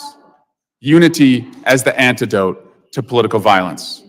But we're not going to erase and rewrite and allow some to reincarnate themselves as victims of what happened. We can't let this ever happen again. We must arm law enforcement and have better security perimeters. But in this country, violence has never been the answer. I yield back. Gentleman yields on now. Recognize the Vice Chairman of the committee, Mr. Guest, for his 5 minutes. Mr. Guest, for his 5 minutes. Thank you, Mr. Chairman, and gentlemen, thank you for both being here today. You both classified as what happened on July 13th as critical failures. I would expand that and say it was a colossal failure. And I think you have both stated that the ultimate responsibility for what occurred that day falls upon the Secret Service. Colonel Paris, I know that your officers were there in a support role. You were following the operational plan set out by Secret Service. You testified that the primary responsibilities for your officers were motorcade and then the interior perimeter, and that you had 2 roving officers there, really just out there to provide support if necessary and called upon. You mentioned earlier that you went to the scene on the 13th, and thank you for going there and being a part of that. And you also testified earlier that you have not been provided the operational plan by the Secret Service. Is that correct? That's correct. We haven't received it yet. When did you request that? I'd have to go back and check in the earlier part of the investigation. That was just something that we asked for as a matter of course. We were not told no. We just, to date, have yet to receive it. And that would be important, would it not? If you're going to investigate what happened on that day, the operational plan, that is the starting point for all the events that later transpired. Is that correct? Well, I don't want to overstate the role of the state police here is to investigate the 3 Pennsylvanians that were shot and the use of force by the Secret Service counter sniper. To the extent that we need to know the sequence of events leading up to that, we obviously would like to know as much as we can, but it's not our role to do an after-action report on the sequence. Well, but all the shootings occurred simultaneously. The same shot that struck President Trump, one of those shots killed one of your fellow citizens, and 2 others were injured. And so you can't separate the 2. This is one investigation into a shooting that occurred in which one of your citizens were killed, 2 more were fatally injured, in which the president himself was struck. And so the fact that the Secret Service is stonewalling your investigation, that they're not providing you this information. We saw the testimony yesterday from the Secret Service director where she refused to answer questions and has now resigned. I find that to be especially troubling. We have the Secret Service not wanting to cooperate with Congress, not wanting to cooperate with a fellow law enforcement agency. And I personally find that troubling. As we look, and as you are aware from speaking to your officers that were there physically on the scene that day, did Secret Service, did they have any drones in the air so that they could have an eye in the sky and see what was happening to your knowledge? To my knowledge, I'm not aware that they were using drones, but that And I haven't seen the operations. does your agency have drones? We do maintain some drones. So if Secret Service would have requested your agency to fly drones that day, you would have been able to do so. Is that correct? We would have endeavored to try to honor that request. Yes, sir. And you testified that you've been to the scene of the shooting. Did you see the water tower that's located approximately 100 yards from the building where the shooter fired those shots? I did see it, sir. And would it have been possible to have put an officer, and again, that's not your responsibility to do that, that's the Secret Service's, but would it been possible to put an officer there looking down on the scene of the rally and the building where the shooter occurred? Would that have been something that would have been possible to do? Presuming that there's a way to access the water tower. I didn't walk over. I was probably several hundred yards away, so I can't say that I could. And if you had an officer up there, that would have provided you a strategic viewpoint of the events that were transpiring below, correct? I would agree. Tactics, height gives a tactical advantage. Yes, sir. And then I want to ask you also about the roof where the shooter was located. You said you didn't go on the roof, but you viewed the roof. Is that correct? Yes, sir. The Secret Service director, prior to her resignation, said that she did not put anybody on the roof because it had a sloped roof that would have created a safety concern. I was in Butler, Pennsylvania yesterday with many members of this committee. My fellow member, Carlos Jimenez, who is 70 years old, and I guess he doesn't mind me saying that since he has put that information out there. There's video of him easily transversing the roof, walking across the roof, and even though he is some 50 years older than the shooter. And so my question is, do you agree with the assessment of the former Secret Service director that the roof was so sloped that it created safety concerns? I can't agree with that statement, sir. All right. Thank you very much. I'm out of time and I yield back. Gentleman yields. I now recognize Mr. Correa for 5 minutes of questioning. Thank you, Mr. Chairman, and I want to thank you and the ranking member for putting together the trip to Butler yesterday. Good eye-opening trip. And Colonel Paris, thank you for hosting us out there. I certainly hope that the Secret Service does cooperate with us in our investigation as to what went wrong. Secret Service has to be 100% correct all the time. There's small force, 2,300 plus maybe 1,300. So you local, state, local police officers are the force multiplier. And to hear you say that miscommunication was an element here is unacceptable. We talked earlier to the fact that FirstNet was put together post 911. It's a little bit over 20 years ago. And to hear that we still don't have the technology for people on the ground to talk with each other is of concern. It's even of greater concern to me when I was taking a tour of that farm in Butler, Pennsylvania yesterday.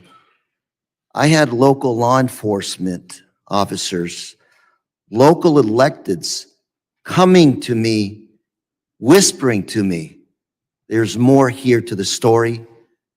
We need to talk about what actually happened. To have people that were on the ground there, concerned, afraid of stepping forward is unacceptable. To tell us of other failures that maybe this committee does not know about yet, that were part of what happened in Butler, Pennsylvania, is unacceptable. I asked one of the officers, safety officers, could you talk to the Secret Service? Said, no, we can't communicate. Took us 15 minutes to communicate with them. Local elected official who said, I have other stories that I need to talk to you about when you have a moment. Ladies and gentlemen, we're 4.5 months away from this election. Pennsylvania is a battleground state. You will have these kinds of events again. And to know that we don't have the facts, let alone execute a plan to fix the holes, is unacceptable to our democracy and to our country. We can talk about the facts. The facts are a lot of things went wrong. Let's talk about how to fix it. Fix it now. And I think we start with accepting the fact that things went wrong and that we need more resources. Colonel Paris, your volunteers, your officers that you put on the line to help the Secret Service, are they actually compensated somewhere for their overtime, their extra time they're out there? They're in a paid status, yes. They're not, we assign them to those duties, and if they incur overtime as a result of the contract, the contractual bargaining agreement, we pay them. So let me ask you something in the minute and a half I have left. One of the local officers there, after we spoke a while, I said, well, let me summarize what you just told me. You're asking me who's in charge. And he asked me, yeah, I want to know who's in charge. I said, well, let's talk some more. And he said, Lou, we don't know if it's the campaign or the Secret Service that's in charge here. Said, if I called for a row of dump trucks to be put up behind the stand, it wouldn't happen because the optics would not be good for a campaign rally. I want to know who is in charge protecting our national candidates. And Mr. Chairman, I'd like to see if we can ask those tough questions. This is not a Democrat or Republican issue. This is about trying to come up with some rules, protocol to make sure this does not happen again. After the events, we can sit here, we can point fingers at each other and talk about partisanship. It's not going to fix our democracy or electoral system. Mr. Chairman, I do hope we go back and talk to a lot of those folks who are not here today, who wanted to talk, who weren't invited, and a lot of people, even if we invite them, are not going to talk. Because frankly speaking, they want to keep their heads down as the shooting continues. Thank you, Mr. Chairman, and I yield.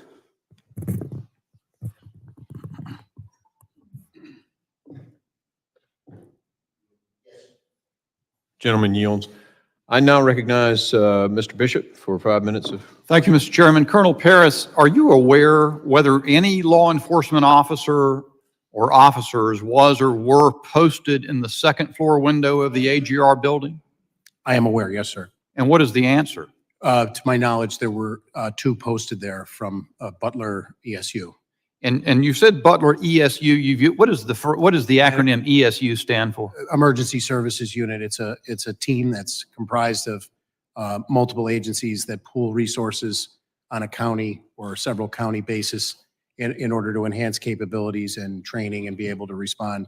Basically, a mutual aid agreement is my understanding of it. Is it sort of like a SWAT team? They are trained in SWAT tactics, to my Right. knowledge. So Yes. there, how many ESU officers were posted to that second floor window? So I am aware that 2 were in the building, but again, I have not seen the Secret Service operations plan. Do you know, well, you say in the building, were they in a window, where a window out onto the scene? From briefings that I have been given, I was told they were in a window. Yes, sir. Did they remain on post? I was told that at a certain point, they began searching along with other local officers in the immediacy after Crooks had been identified as suspicious by them. By them?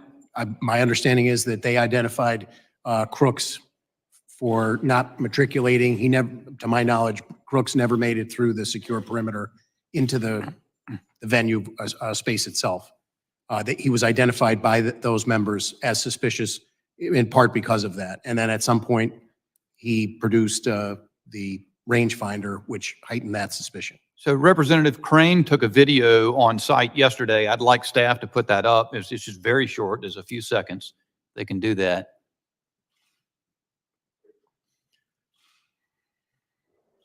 If I understand correctly, this is from the second story window of the AGR building. You can see that window comes out from the sash and swings out to the right. There's an aerial photo right after Crooks was killed, where Crooks's body's on the roof, and that window was open. Was it from this vantage point that those ESU officers spotted Crooks? I don't know that particular window, but my understanding is from a second story window is where he was initially spotted. Okay, so and are you then saying that, to your knowledge, those ESU officers left the location where they could look out the window to go in search of this person? That is my understanding. So sometime between the time he was spotted on the ground and identified as someone suspicious until the shooting, they had left that post to go look for him. Is that what you're saying? My understanding is yes, along with other municipal officers that responded to that area. And that's based on interviews that we've conducted. And I want to be very clear that I don't want to establish a timeline minute by minute because we don't have that yet. I think that's revelatory. I haven't heard that information. I did hear before that and there's a local news station. Well, there's a local news station report from July 17 that says that local law enforcement were told they couldn't be responsible for securing the AGR building during the Trump rally. And of course, you've testified a moment ago or earlier in this hearing that it was your understanding that the meeting with the Secret Service on the site was that ESU was going to handle the AGR building. Which is it? Do you know? My understanding is what my initial answer was. Okay. You also, in response to Mr. McCall, you started to say something. You were saying that you did have integrated comms, and you were saying you were deferring to the ongoing investigation, but you have an understanding of the sequence, and then he cut you off and went on to another question. Do you know what you were about to say? Do you remember that? Just that we had members of PSP inside of the Secret Service command post, and we were maintaining communication with our people. Had ESU maintained position in that window overlooking the roof, isn't it true that they would have had a clean shot at Mr. Crooks as he was ascending the roof to his shooting position? I'm not prepared to say that because I don't know the exact timeline of events. But it's your understanding, though, that they were no longer in that room where they had been previously overlooking the building at the time he was ascending the roof. Is that correct? Could you repeat that question? The ESU officers were no longer in that room where they could look out the window and oversee the roof as that video shows. I believe they were actively searching along with additional municipal officers for Mr. Crooks. Thank you, Mr. Chairman. My time's expired. Gentleman yields. I now recognize Mr. Carter. Thank you, for Mr. 5 Chairman. minutes.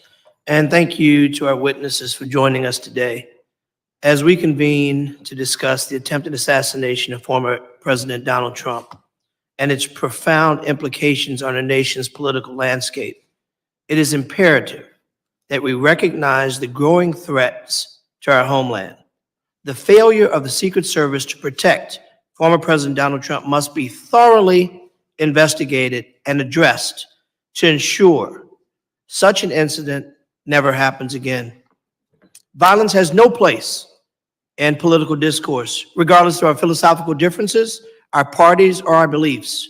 We must stand united against such actions and uphold the principles of democracy and respect. What happened on that day was an incredible breach, a threat to our nation because one of our leaders were placed in harm's way. Secret Service has a principal role, and that is to provide protection for our party leaders, whether they're Republican, Democrat, or other. Rather, they are someone that we agree with or someone we disagree with. It's not a luxury. It's a necessity. It's an imperative. And while we all have lots of questions, it appears abundantly clear that the two of you, and while we appreciate you being here, own no responsibility to the breach. And I respect the fact that the questions that are coming to you are very difficult for you to answer because you have limited facts. But I do appreciate your presence. I appreciate your leadership. I appreciate what you do. And for all the men and women in uniform, we thank you for putting your lives on the line to protect us. I will ask this general question. If you were in charge, can you say what you might have done differently? I would defer to the Secret Service from the standpoint that our expertise in the Pennsylvania State Police is not primarily focused on full-time dignitary protection, sir. I would endeavor generally to try and put whatever resources and partnerships in place to maintain and ensure the safest event we possibly could. Do you believe that the coordination failed between agencies? Again, I can only comment on the state police portion at this point. We continue to learn more 10 days in, and I have not seen the Secret Service operations plans. Mr. Yost, can you join us and share any light in your expertise on Yes, where we are and how can we make sure this absolutely never happens again, regardless of who might be at the podium? President is a president is a president. I could not agree with you more. In this situation, if I'm speaking on behalf of local law enforcement or state law enforcement, I would say that, again, the primary responsibility of making these calls, making these decisions, and making the operations plans is going to be the Secret Service. As I mentioned earlier, there are some 19,000 agencies across this country. It would be impossible to have any continuity or any consistency with what we do in protecting, our leaders. So Secret Service would have to play a huge role in this part. If you're asking me personally what I would have done different, well, obviously I look at an assessment of the situation and look at all of the elevated positions that were in place. They should have been part of a contained area. But that's just my own personal view of not seeing news reports and not physically being on site. I have never served in any form of law enforcement, but I think I would have figured that that perimeter should have been tighter. I think I could have figured out that there's no way that that building where the shooter sat, laid, and aimed should not have had snipers on top of it as well, negating any opportunity for a shooter to be there. Notwithstanding that there should have been a sweep of the area, we should have had our people on that building as a point of view for a former president. And as I said, a president, a president, a president, a former president, a former president, a former president, a cabinet secretary, a leader. We deserve to have answers to these questions, because when we don't have answers, those who would rather divide and create theater by saying things that aren't true and they know aren't true, distorting facts and trying to suggest that somehow people played an active role. Listen, the American people deserve the truth. And so I am imploring that we have somebody at these tables that can answer the questions, the good, the tough, the uncomfortable, the comfortable, because the American people deserve to know. This is something that should have never happened. And we as a committee, in a most bipartisan fashion, should stand together to make sure that we send a message always, that we will always protect our leaders, whether we agree with them or not. Mr. Chairman, I yield. The gentleman yields. I now recognize the gentleman from Florida, Mr. Jimenez, for 5 minutes of questioning. Thank you, Mr. Chairman. Colonel Paris, you said that United States Secret Service, Penn State Police was there, Butler ESU was there. Any other law enforcement agency there? According to the operations plan that PSP put together, there were elements from Butler County Sheriff. Deputy sheriffs were on some of those interior posts, and thus they were on our. I just need the answer. Yeah, I apologize. There are the one additional ones that I could name would be Butler County Sheriffs were in our operations plan. Pittsburgh City Police provided assets to the motorcade, and I believe Allegheny County Police also. You said that you were in the Incident Command Center, that your agency was in the Incident Command Center with the Secret Service. Yes, sir. Well, all the other agencies in that command center? I believe that some of those agencies were represented, but I can't definitively tell you. We need to find the answer to that. It was Butler ESU in that command center? I was told at one point that there was a representative in there. How long and over what period, I'm not sure. I'm aware of 3. So the agency that's in charge of the outside perimeter, actually the agency in charge of the greatest threat, because when you stand at the podium, and I stood there, and when you look, all you had to do is look around. There's the greatest threat right there. It's 100 yards away. It's elevated, direct line of fire to the president. I stood on that roof. No problem standing on that roof. And yes, I am 70 years old. Okay. So the timeline is very important here. If in fact they thought that Mr. Brooks was so suspicious that they actually pulled the ESU counter snipers away, because there were counter snipers, what I understand, and stand in that window, a way to look for him. And from what I understand the timeline, it's about 20 minutes before the president came out. Was that information relayed to the Secret Service, that they were looking for a suspicious individual and that people had been pulled away to look for that suspicious individual? Was that relayed to the Secret Service? I believe that it was. And was that relayed to the Secret Service, the team that surrounds the president himself? I can't answer that. Well, if it wasn't, that's another big mess up. And I can tell you, this is just one of a bunch of mess ups that I've seen. One of them, question that I have is, why in the world was that team from ESU in the building to begin with? Why weren't they on a rooftop? And it was a hot day, right? And so that's another question that I'm going to, why were you assigned inside a building when you have a little window, it's like this big, right? And your line of sight out of that window, unless you stick your head out of the window, is pretty limited, your view. So why were you inside and not outside? Who said for them to be inside and not outside? What did the Secret Service tell you were inside the perimeter, right? Yes. For the most part, you were inside the perimeter. Me personally, or No, I'm saying your agency was inside the perimeter. But actually the biggest threat was outside the perimeter. And so who developed the plan to protect the outside of the perimeter? There's only one agency. That's the United States Secret Service. Because you really can't ask the local agency to do that, because they're not in the business of dignitary protection. They don't do it all the time. You don't do it all the time. They do it all the time. So, Mr. Chairman, we're going to need those other agencies to come in.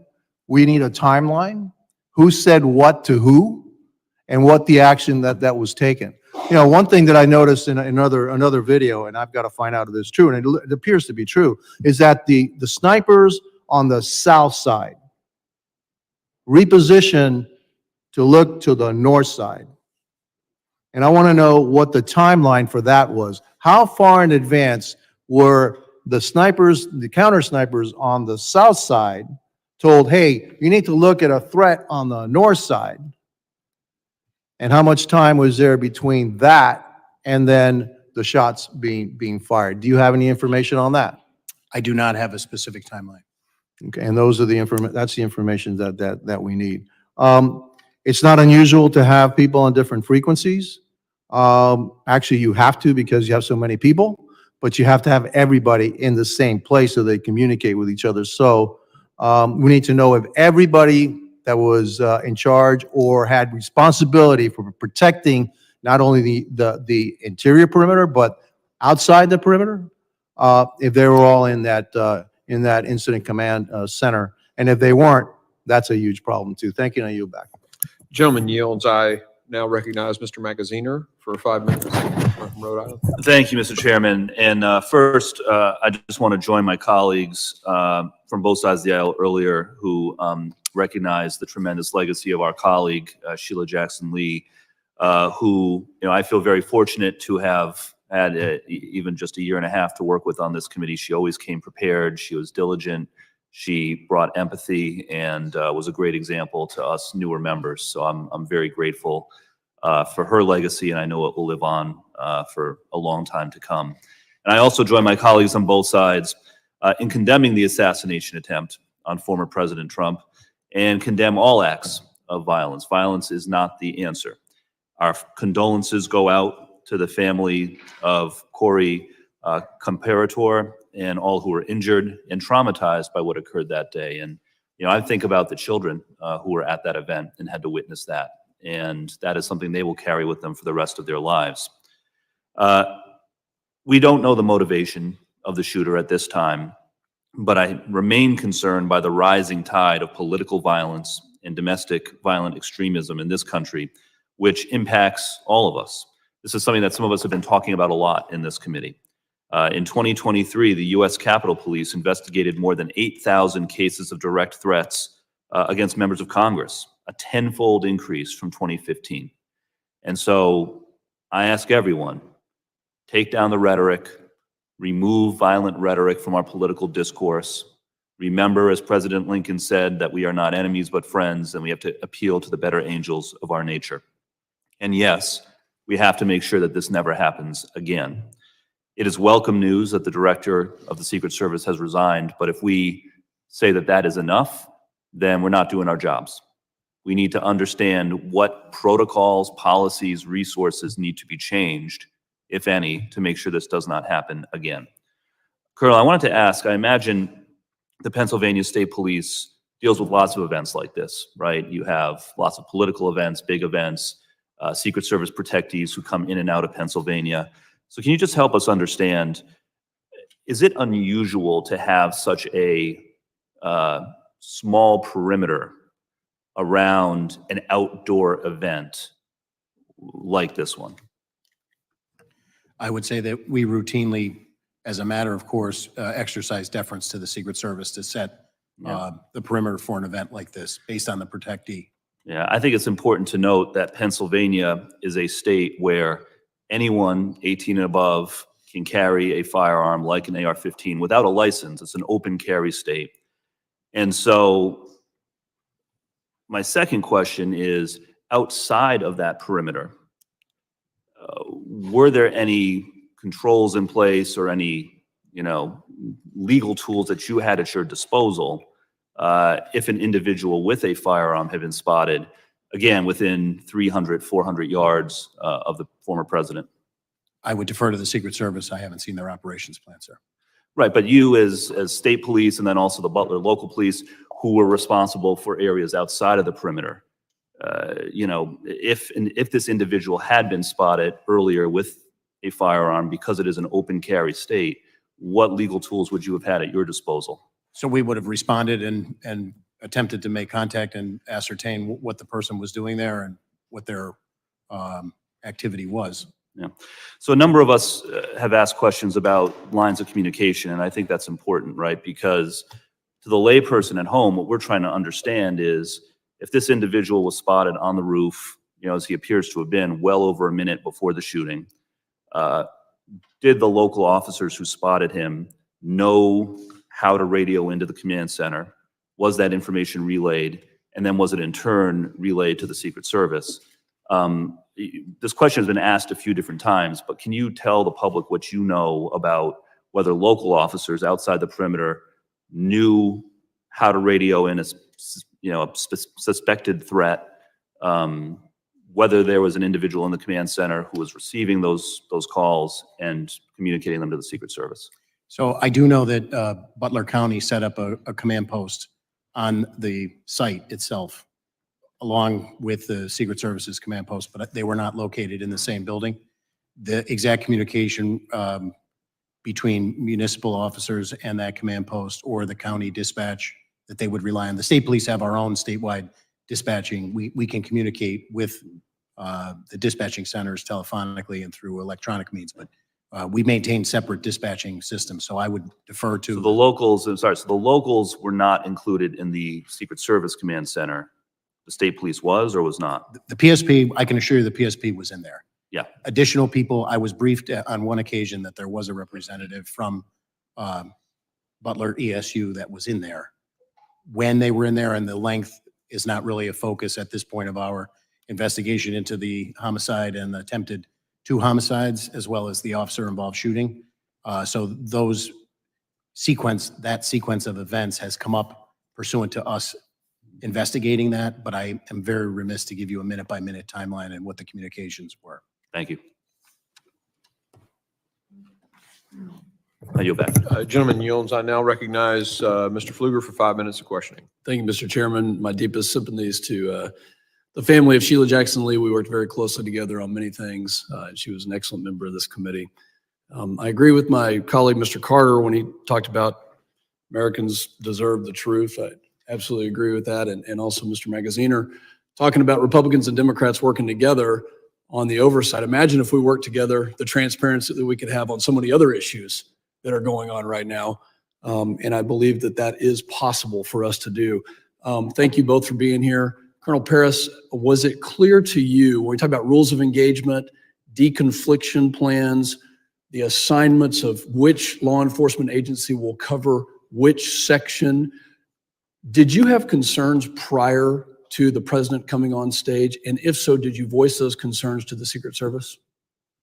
So just to be clear, I was not present at the venue on July 13th. But in the planning and the lead up, planning, my default position would be that our commanders are aware of what their responsibilities are within a unified command structure reporting to the Secret Service. And do you believe that it was absolutely clear that there were 0 questions of who was supposed to cover what areas of the venue?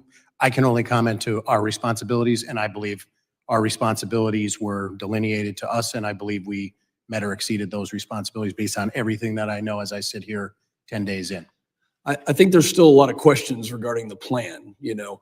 Agreed. And this is always in any sort of protection assignment, that's always the hardest thing. Who are friendly assets? Who could be a vulnerable hostile actor? Who displays hostile intent, hostile act? I think it's clear there was a failure, and we definitely want to get to the bottom of it. President Yost, do you get the impression that Secret Service at any point in the run-up to this or other events has been stretched thin when it comes to just the work hours that they are putting in, the resources that they have? Was that communicated in any way? Well, I can't speak directly to that. I can tell you that law enforcement across this country is stretched thin, just simply due to the inability to be able to attract the best and the brightest at any levels in order to maintain the staffing levels we need. So if that is the case, and we're not meeting those levels in Secret Service because of our inability to be able to recruit, then we need to address that. Or if it's the alignment of assets and the assignment of individuals, then that in itself is something as well. And it's something I'm not in a position to be able to speak about, other than to recognize that there's 2 huge factors here that need to be addressed. Well, it's clear that that's the case. And God bless both of you for what you do, for the hours that you put in to protect our communities. And we can't do it without you, and we need you, and we will continue to advocate for you. I want to talk about now, that leads me into this next question. There's a piece of legislation, HR 8081, called the Disgraced Act. It says, denying infinite security and government resources allocated towards convicted and extremely dishonorable former protectees act, which is a whole mouthful of basically taking details away from people that could include those who are convicted. Talk to me about the impact if former President Trump didn't have a protective detail of U.S. Secret Service there. Talk to me about the impact on state and local partners to protect them in any of the communities that you represent. And by the way, he also was responsible for taking out al-Baghdadi, Abu Bakr al-Baghdadi, and Qasem Soleimani, and the Iranian government wants to do harm to him and other people like him. So what's the impact if you don't have Secret Service help? More than happy to yield. So I think, we're trying not to become very political in this. I think we have a president of the United States who has, by simple virtue of his position, having served as president, that deserves a certain protection because of his service to the country. So the rest of these things are all things that are not for me to decide, other than to tell you that I think we have a responsibility to our leaders. This is not political. That's not political. He deserves protection. You're absolutely right. Colonel Paris? I would just echo that my understanding is it's a federal statute that creates the Secret Service and tasks them with those responsibilities. So to contemplate a different paradigm, I would reflect back to the legislature to contemplate If something. he was denied a protective detail in Pennsylvania this past week, the weekend prior, what would that have done to your local resources to protect him adequately? I think the removal of any resource inherently makes the burden on the surrounding resources that would have been committed somewhat additional. Thank you. Mr. Chairman, I yield back. Gentleman yields. Point of order. Point of order. Gentleman's recognized. So I appreciate the gentleman's question, but let me put it another way to the witnesses. The reference legislation. Mr.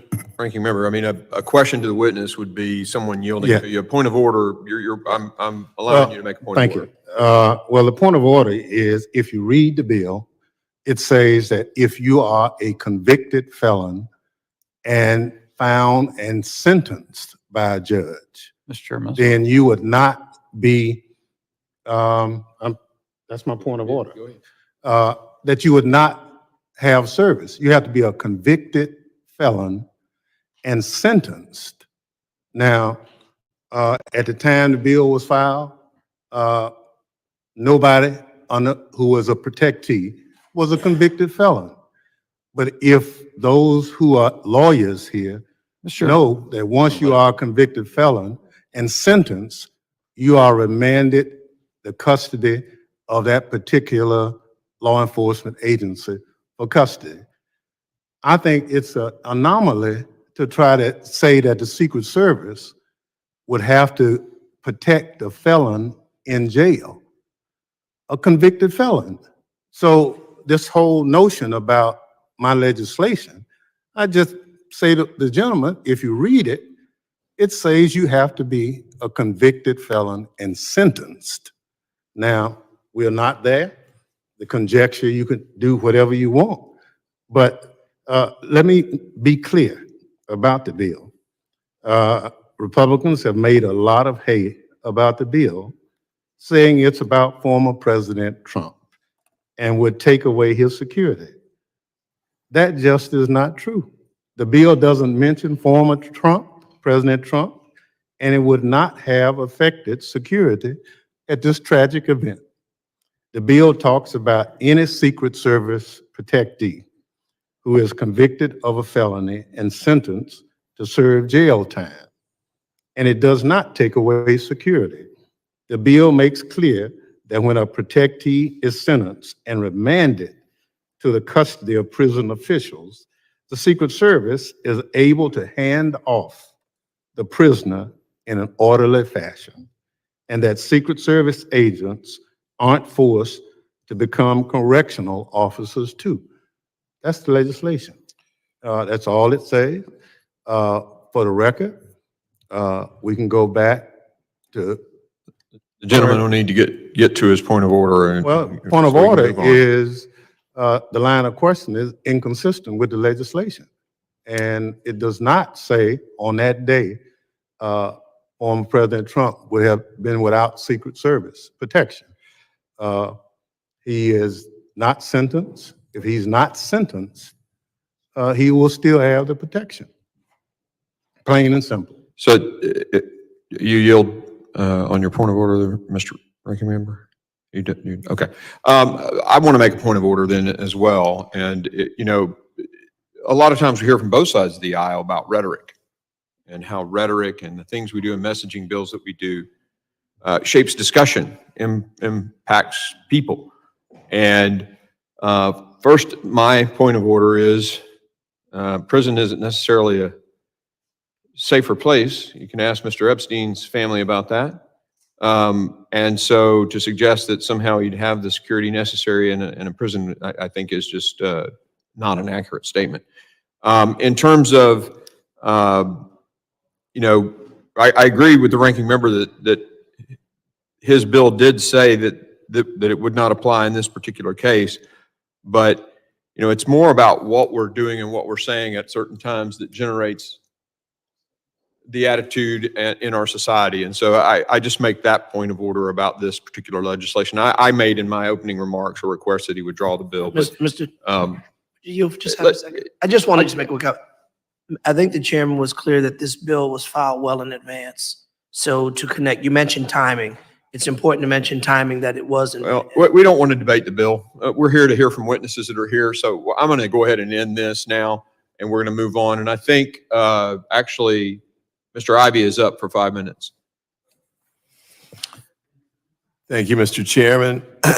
And I want to associate myself with the remarks of our members here with respect to the loss of Miss Jackson Lee. It's with deep sadness that I feel her loss. I share not only this committee with her, but on the Judiciary Committee as well. And she was insightful and inspirational in the way she handled herself and her role here in Congress. I also want to join with the comments about sympathies to the comparator family and the individuals who were injured on the day of the shooting. And I want to thank the chair for taking us up to Butler yesterday. My only regret about it was that it was too quick. And I think that, and I didn't know it was going to be like that, frankly, until after we got there and had a chance to talk to people in the community. But when we got there, they were very anxious to talk to us. In particular, I had conversations with Angela Flieger, supervisor for, and I hope I don't butcher this too bad, Connequenessing Township, who was extremely helpful, and Sam Zerzolo, who was a commissioner from Butler Township. And they were able to provide information on several fronts that I think we need to pay attention to, not just for this particular event, but going forward.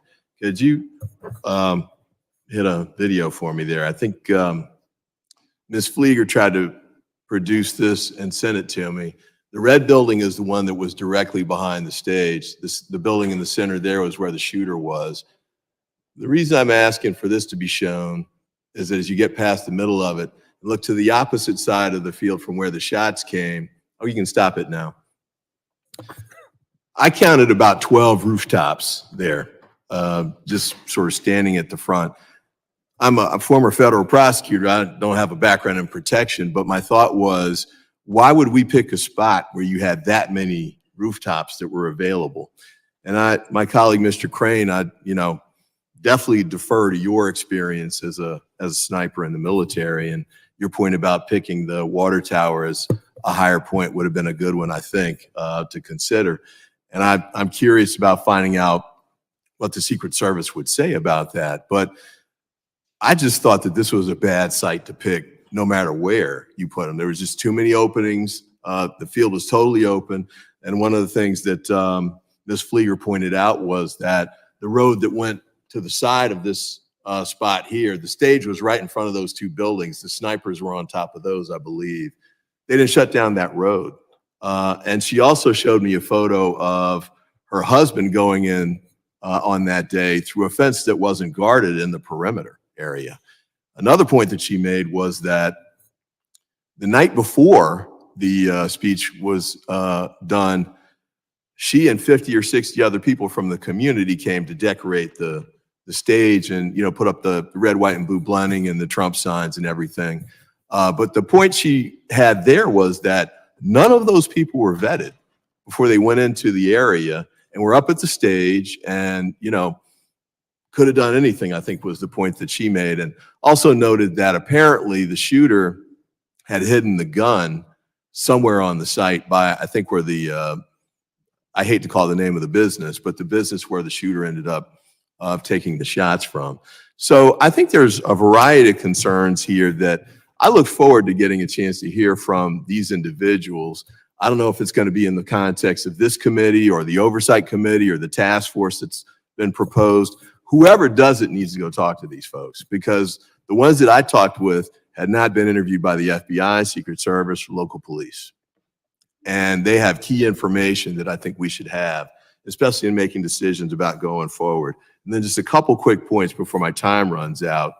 I think it came up with respect to the communications piece. I appreciate Mr. Yoi's comments there, but we need to figure out not just what happened on that day, but when we do these at other sites across the country going forward, what's going to happen with the communications? And if they're not using the national bandwidth that was set up, how can we make sure that that happens in the future?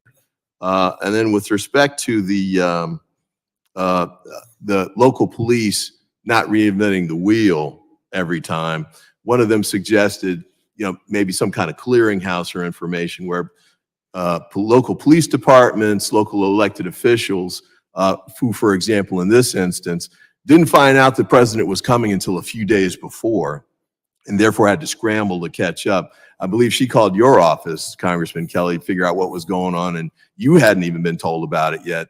So we need to get to a point where we've got better communication, that we're giving elected officials and law enforcement at the local and state level more lead time and more information so they can prepare for these events.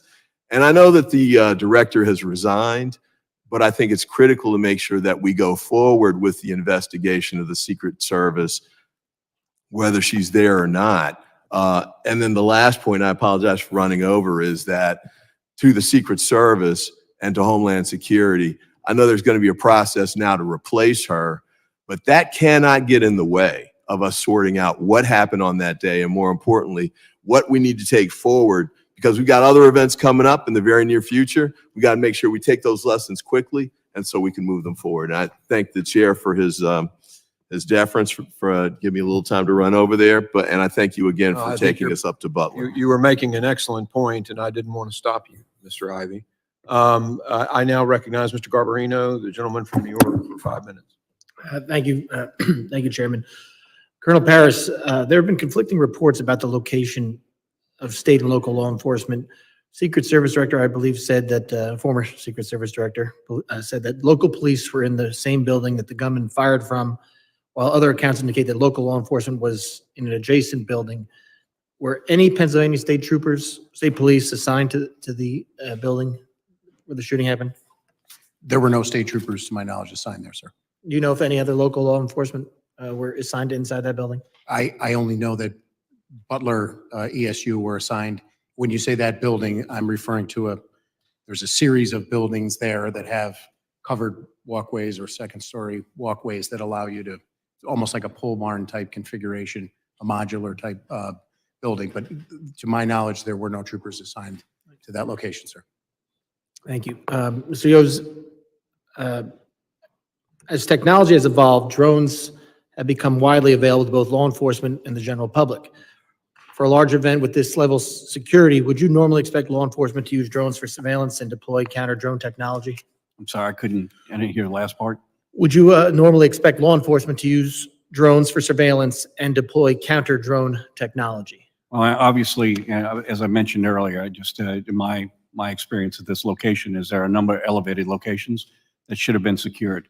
There are a lot of ways to secure that. They could be with individuals assigned to it, but certainly in Overwatch, to be able to get a good visual of those locations is paramount. So it's been reported that the Secret Service apparently did not use drones for surveillance, but the shooter was able to fly his own drone over the area earlier on the day of the rally and get aerial footage of the site. Do you know if that's true? I have no direct knowledge.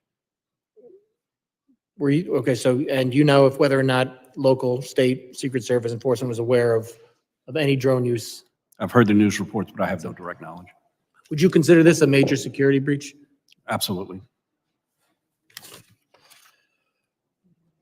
Now, it's also been reported, Colonel Paris, that the local law enforcement spotted the shooter outside the AGR building and on its roof minutes prior to the shooting. Did local police alert the Secret Service that the gunman was on or around the AGR building roof? Do you know? So this goes to my earlier qualifier about the timeline, but my understanding of the sequence of events is that he was determined to be suspicious as a result of behavior that he was exhibiting, milling around that area in front of the AGR building.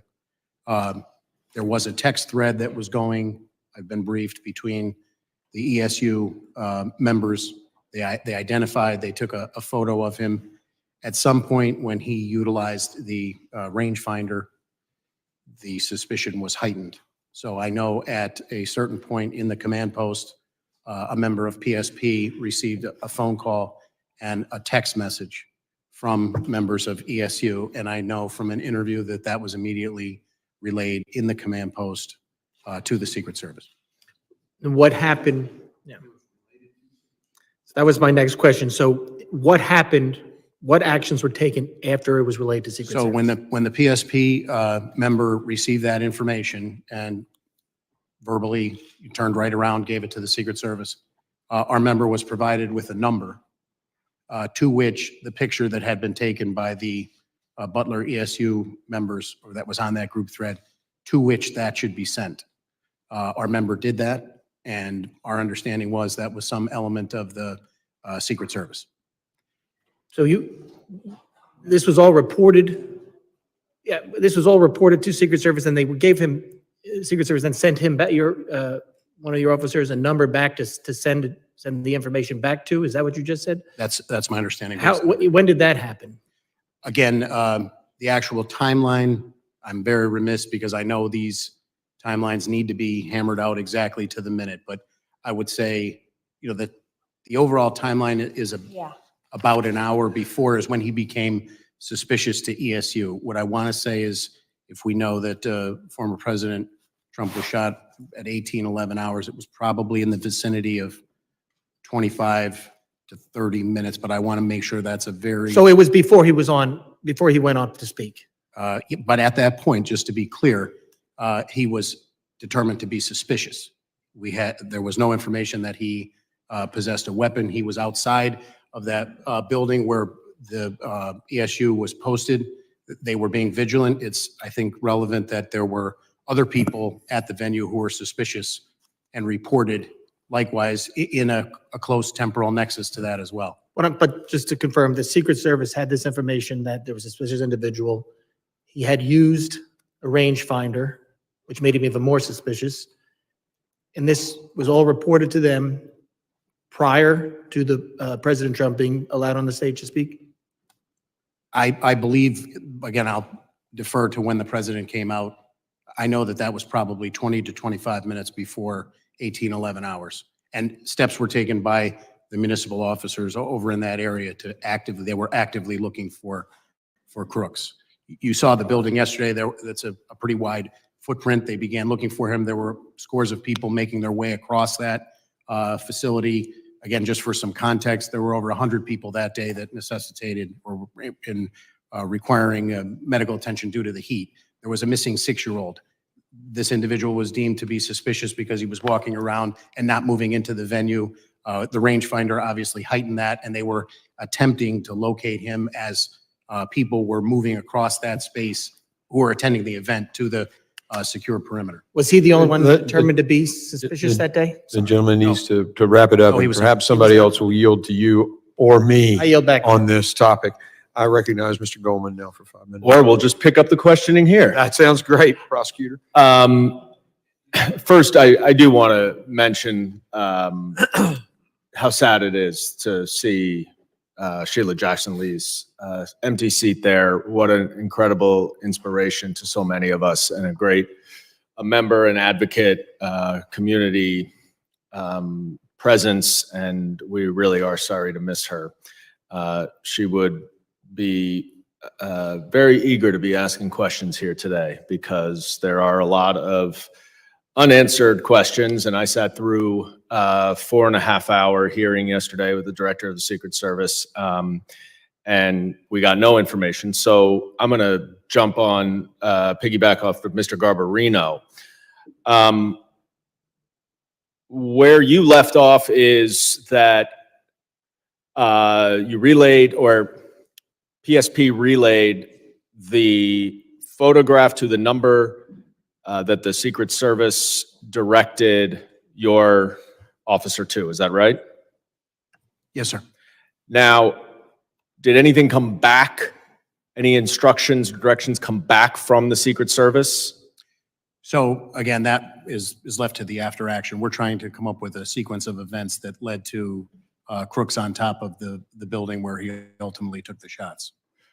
So I Right, don't but you know. said, I don't know. I'm trying to find, just, I don't need the specific timeline. I'm trying to just figure out the sequence, because you said that many of your officers, or Butler ESU officers, were looking for Crooks. That was after that photograph was relayed to the Secret Service? My understanding was after the photo was relayed to the our trooper in the command post, and yes, Crooks was in that area around the building. My understanding is 2 additional municipal officers who were on a different post responded to that area, and they began actively looking for Crooks. They circumvented, or they circumscribed the building to try and locate him. It became apparent at some point that he was up on the roof. Those 2 municipal officers who responded then, to their credit, actively, once they realized that he was on the roof, one boosted the other one up, hanging from the ledge of the roof. By the time that officer was boosted up on top of the roof, Crooks was on it, almost in that final position that you saw. He had the AR out, and he pointed it at the municipal officer who, suspended from the roof, was not in a position, feet dangling at that point, to draw a weapon or continue hoisting himself back up on the roof. He drops back down from the roof, and at this point, I believe that's when the video that's been widely circulated with people filming Crooks up on the roof, saying there's somebody up on the roof.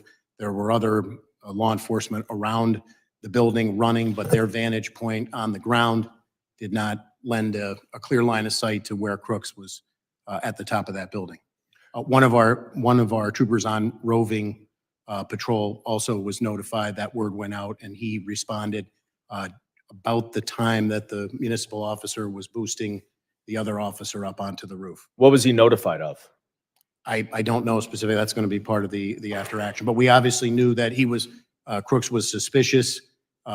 He had not gone into the venue, and they were actively doing everything they could to try and locate him. So the local officers who were outside of the perimeter in charge of securing the outside perimeter area, one way or another, understood or got direction that they needed to try to find Crooks, presumably to ask him questions, interview him. Is that what the protocol is? Clear about, I don't want to speak for I haven't seen the Secret Service operations plan, what their responsibilities were and what their understanding of those were from the Secret Service.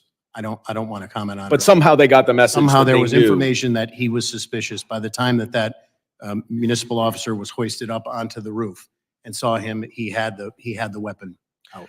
Do you know how long it was between the time that the photograph was relayed to the Secret Service and the time when the officer was trying to hoist himself onto the roof? So that's a critical, yes, detailed, salient question.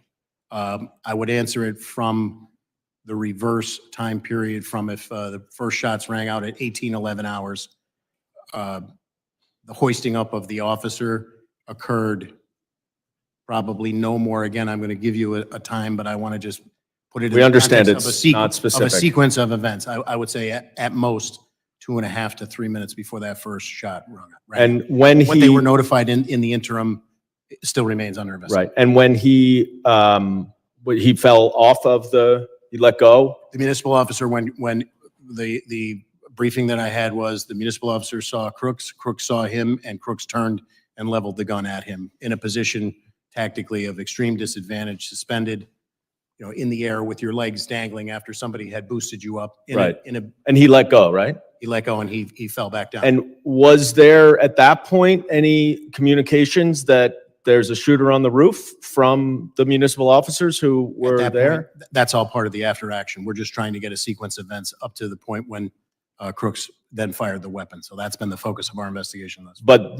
there was at least, you said you thought 2.5 to 3 minutes between the time when the municipal officers tried to hoist on top of the roof, Crooks pointed the gun at them, they dropped, and then between that time and when he fired the shots.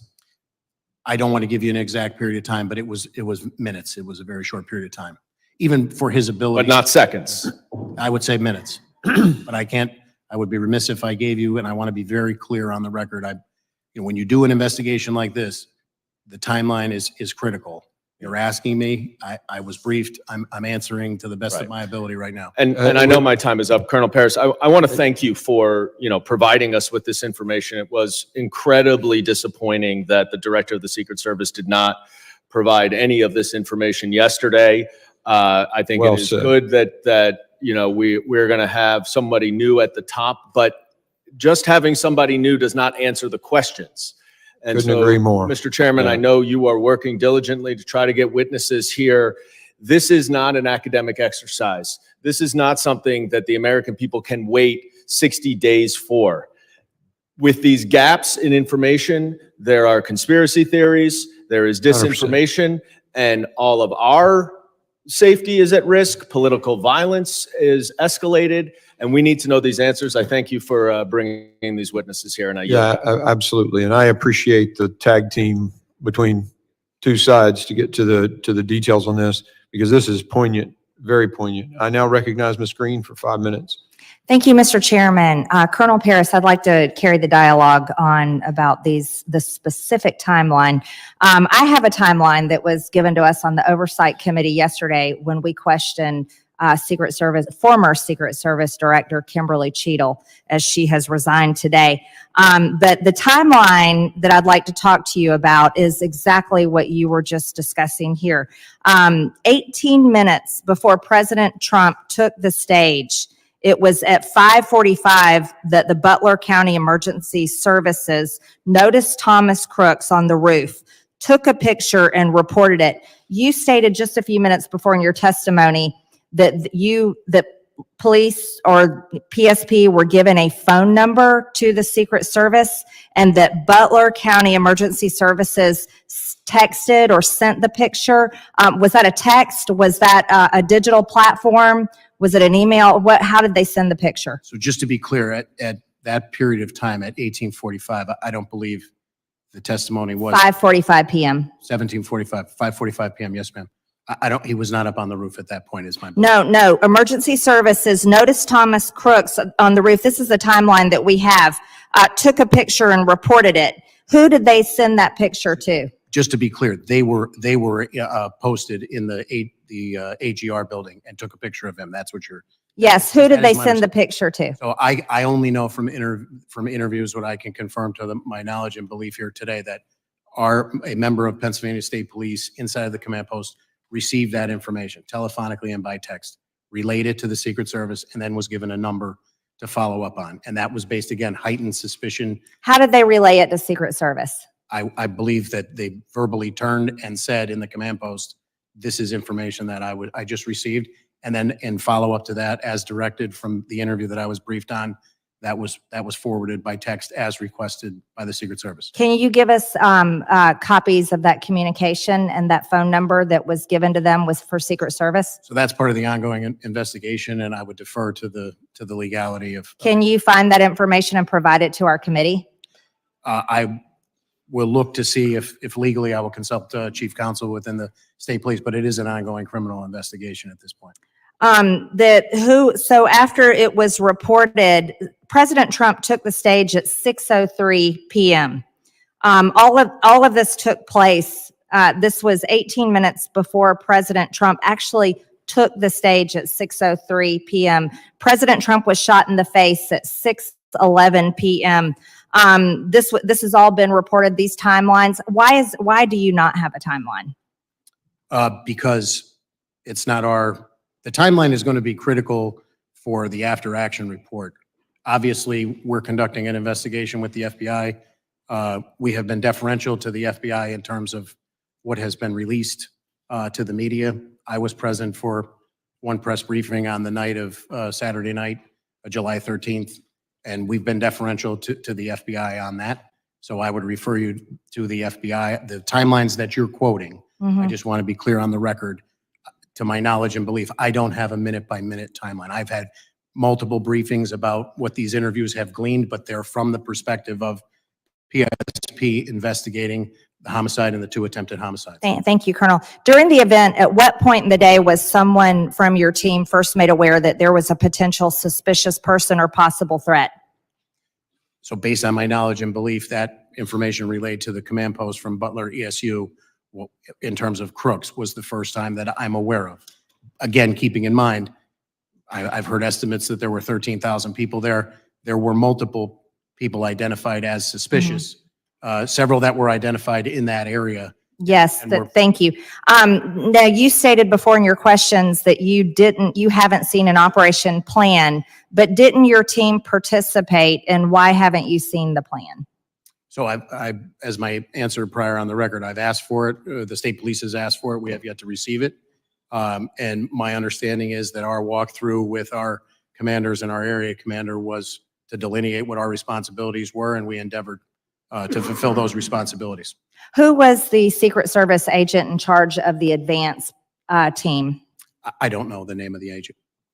How was PSP supposed to communicate with Secret Service on the advance team? You mean in the planning leading up to it? So my understanding is, as is typical, we're notified. We were notified by email on July 5th. The meeting on July 8th, Monday, was to get all of those partners together to exchange information, how they could communicate with one another, and then the planning took place from there. Could you provide our committee a copy of all those communications, Colonel Paris? So I will check with our legal counsel. I mean, Pennsylvania has multiple state statutes that cover investigative plans or law enforcement sensitive information. Okay, thank you very much. And Mr. Chairman, one more thing, if I may. Trump's Secret Service protection could be removed under Benny Thompson's proposed legislation.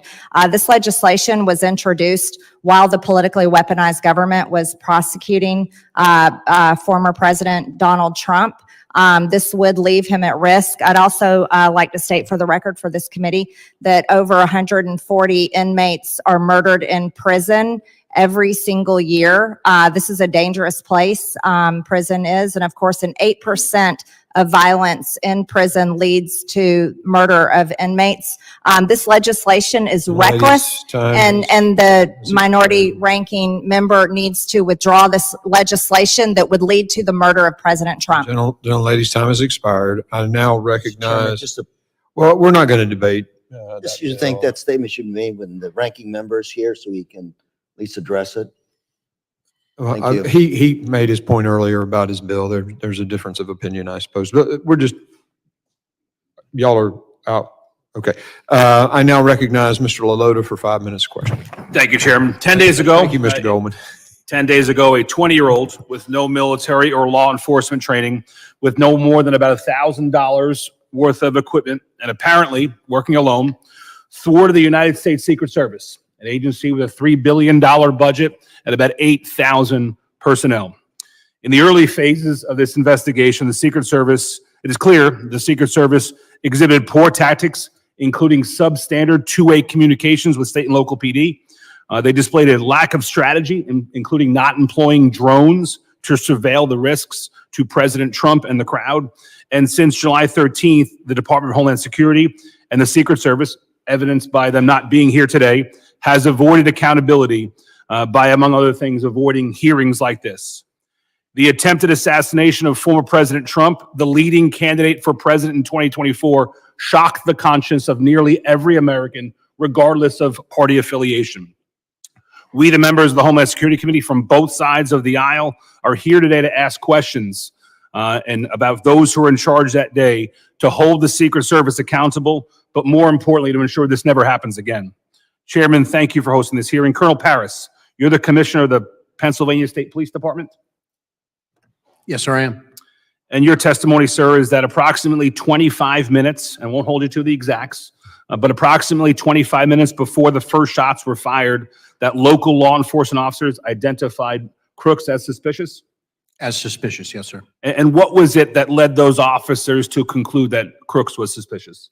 My understanding was that he was milling about and he stood out to them because he never made his way to a point of ingress to the venue.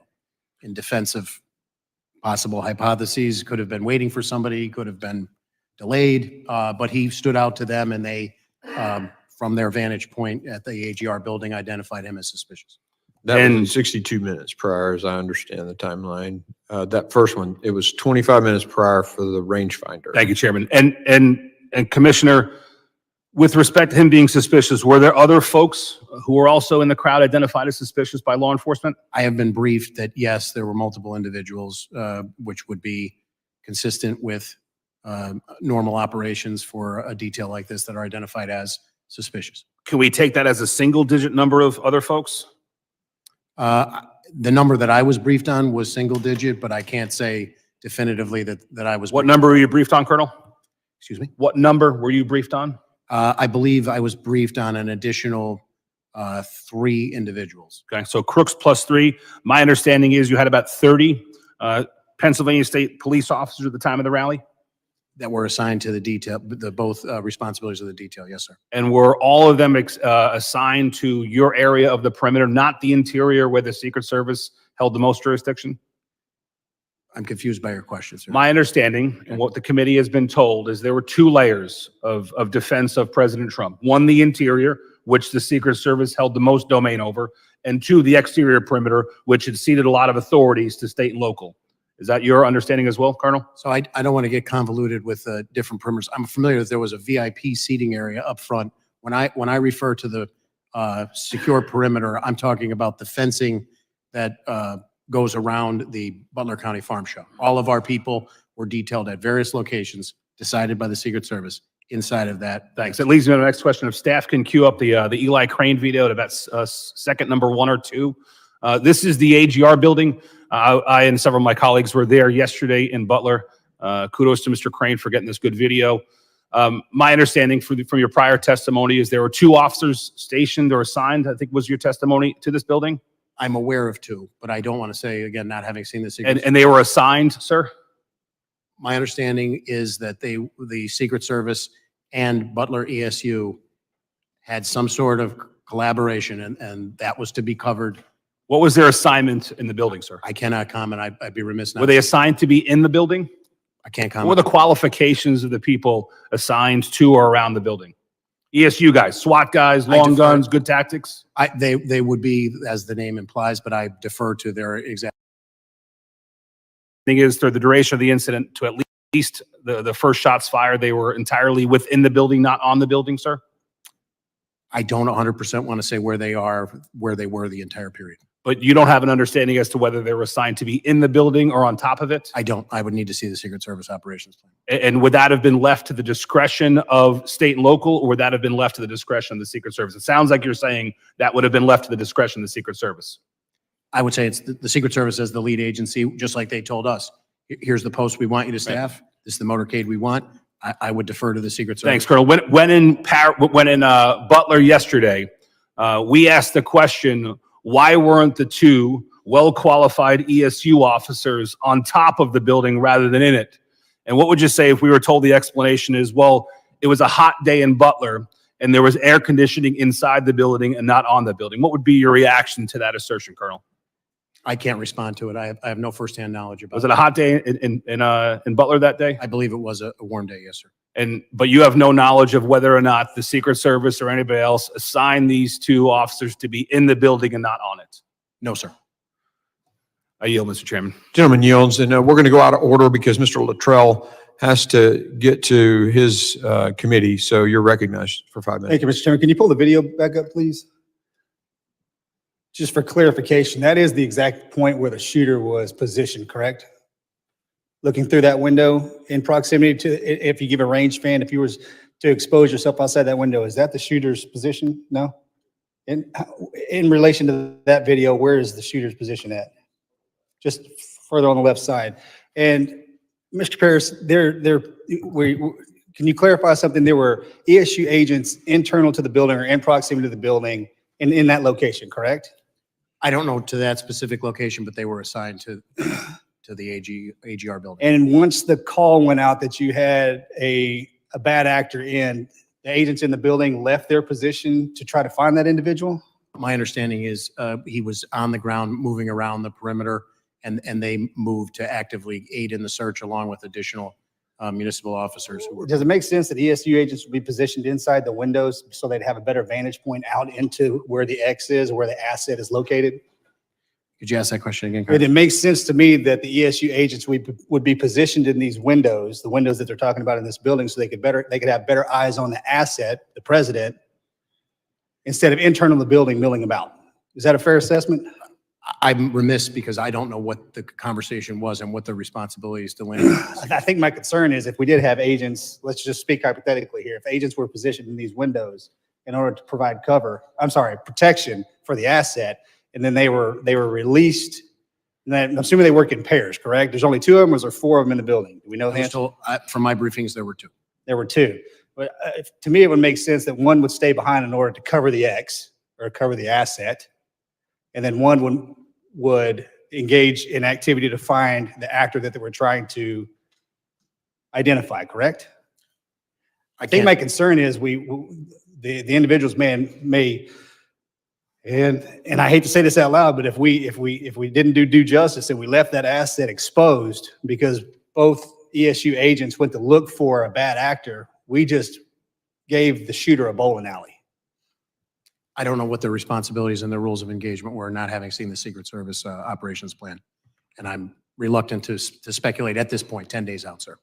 I would rely on the reviews yet to come. When it comes to Secret Service, talk comms matrix here real quick. When it comes to Secret Service and the local law enforcement, the state law enforcement, I understand that they are housed in the same, is there a common communication channel? And if so, does each agent and each officer that's working the event have, and I'm going to use old terminology, do they have an avalanche call? Do they have a no joy?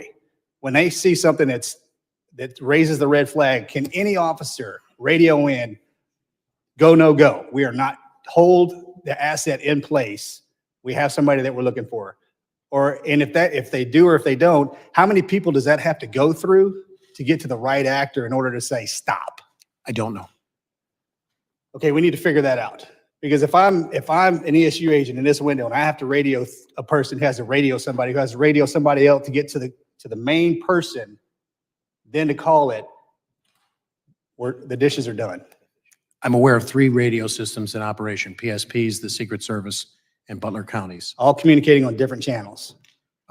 Technically, yes, but the integration occurs, I can only speak from PSP, our integration occurs by us having somebody inside of the Secret Service command post. Again, for an incident of this magnitude, in theory, the more people you have on the same channel, if there was a medical emergency or lost 6-year-old and everybody keys up at once, it paralyzes your communication. I understand that, but if there's one specific channel that you can go to call an avalanche and say, which is freeze the asset, I think that would be necessary. Now, you mentioned something earlier. You guys have done about 20 events this year in Pennsylvania. So, and you spoke, it's common. Now, the military folks in this room are going to understand it's the first month of deployment and the last month of deployment are the most dangerous times to be in combat. One, because you get there the first month, you have no idea what's going on. And then you're there and you get common. You get complacent. And before you leave, that last month, situational awareness kind of dies down a little bit, and that's when bad things happen.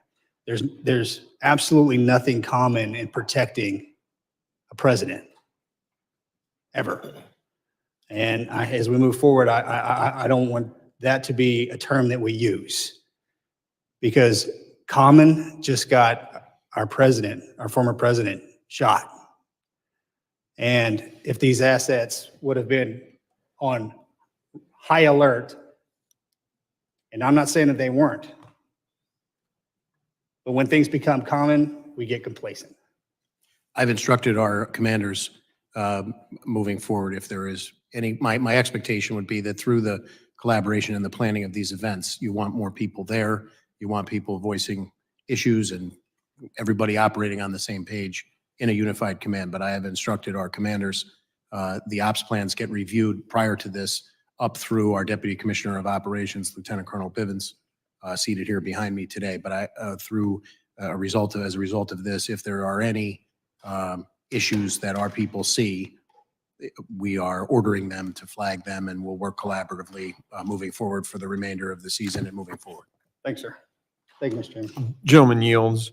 And our witnesses, at any point where we're going to probably go at least another hour here, if you need to take a break, just let me know and just give me the high sign or a thumbs up. Y'all are okay right now? Or are you? Take a break? All right, we'll do 5 minutes and 5 minutes only. The restroom's right down the hallway to your right. Adjourn.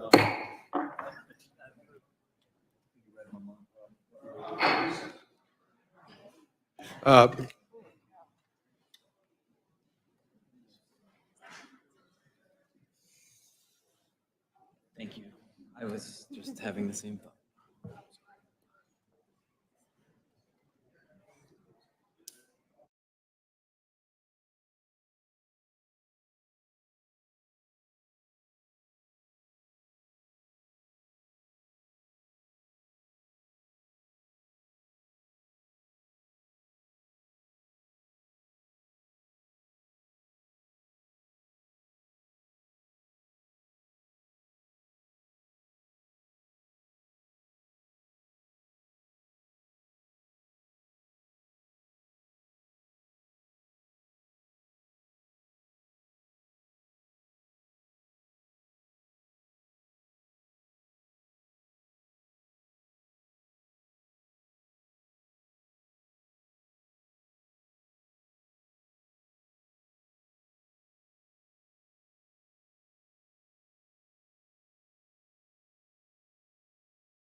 Order. I now recognize the gentleman from New Jersey, Mr. Menendez, for 5 minutes. Thank you, Chairman. Thank you to our witnesses for appearing here today. I just want to join my colleagues in remembering our colleague Sheila Jackson Lee. She was incredible at this job. She was brilliant. She was tenacious. She was tough, but she cared about her district, cared about this country. And perhaps my favorite thing was her taking the 5-minute clock as a recommendation as opposed to a hard set time. But to the matter today, I just want to ask Colonel Parris, how many times have you worked with the Secret Service on events like this in Pennsylvania? So year to date, we're in the low 20s. So low 20s just this year. Yes, in an average year, it's about the same number, but given the election year, there's more. And I'm sorry for not knowing this, but in your entire career, that would make it roughly how many times? Dozens, I would say. Okay. And do you find that there's for each event, despite whether it's in Philadelphia or Butler, a standard process and set of procedures that are followed every single time? In terms of the planning The of it? or the consistency of the planning of the event? Yes, I would say there is a consistency of the planning based on my experience, yes. Not much variation. There is a set plan that the Secret Service administers with its state, county, and local partners. That's been my experience, yes, sir. Was there any change or deviation? Not to my knowledge. Okay. I benefit from so many of my colleagues on this committee who served in law enforcement, served in our military. I did not want to ask you a question. From the time that a law enforcement officer was hoisted up, was identified by the shooter turns his rifle on him, how long between that encounter and the first shot? So I'm glad you asked me that question, Congressman. I'd like to clarify. So it was a matter of seconds. Okay. Because I think earlier it might have been minutes. Correct. And I appreciate you asking that question and allowing me to clarify it on the record.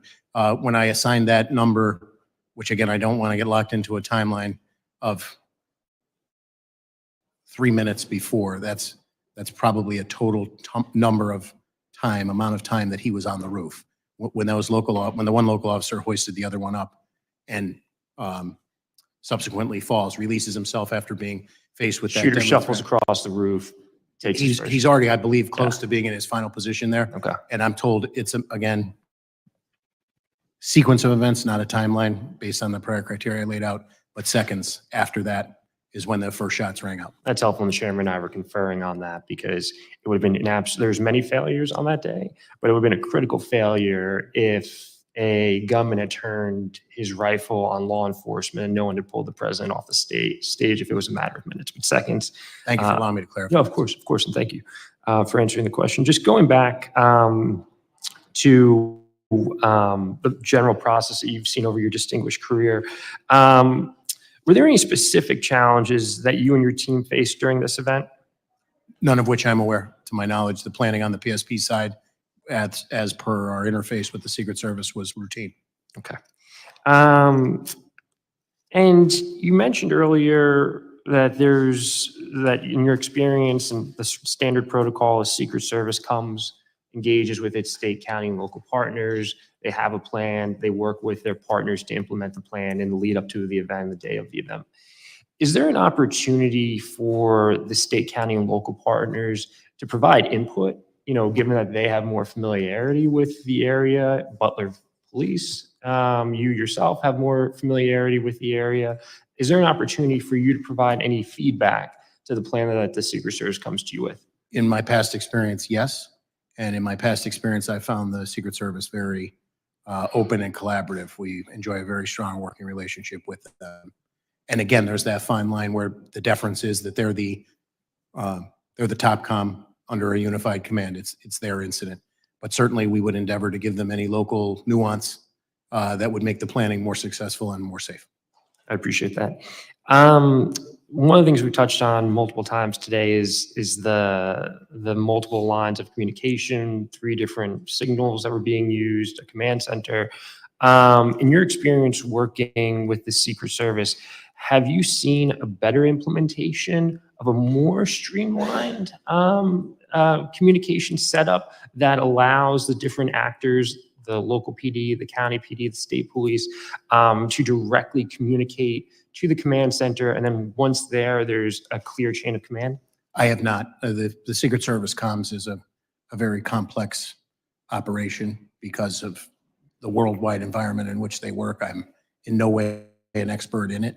I think from the state and local perspective, our job is to try and integrate communications, and it doesn't have to be a super high-tech solution. We have people who can get a message, turn over their shoulder and report verbally. We have radios that we can exchange, or we have a trooper with a radio assigned to another partner, be that a federal partner or a municipal partner, and those two radio communication systems can interface because of the human interaction.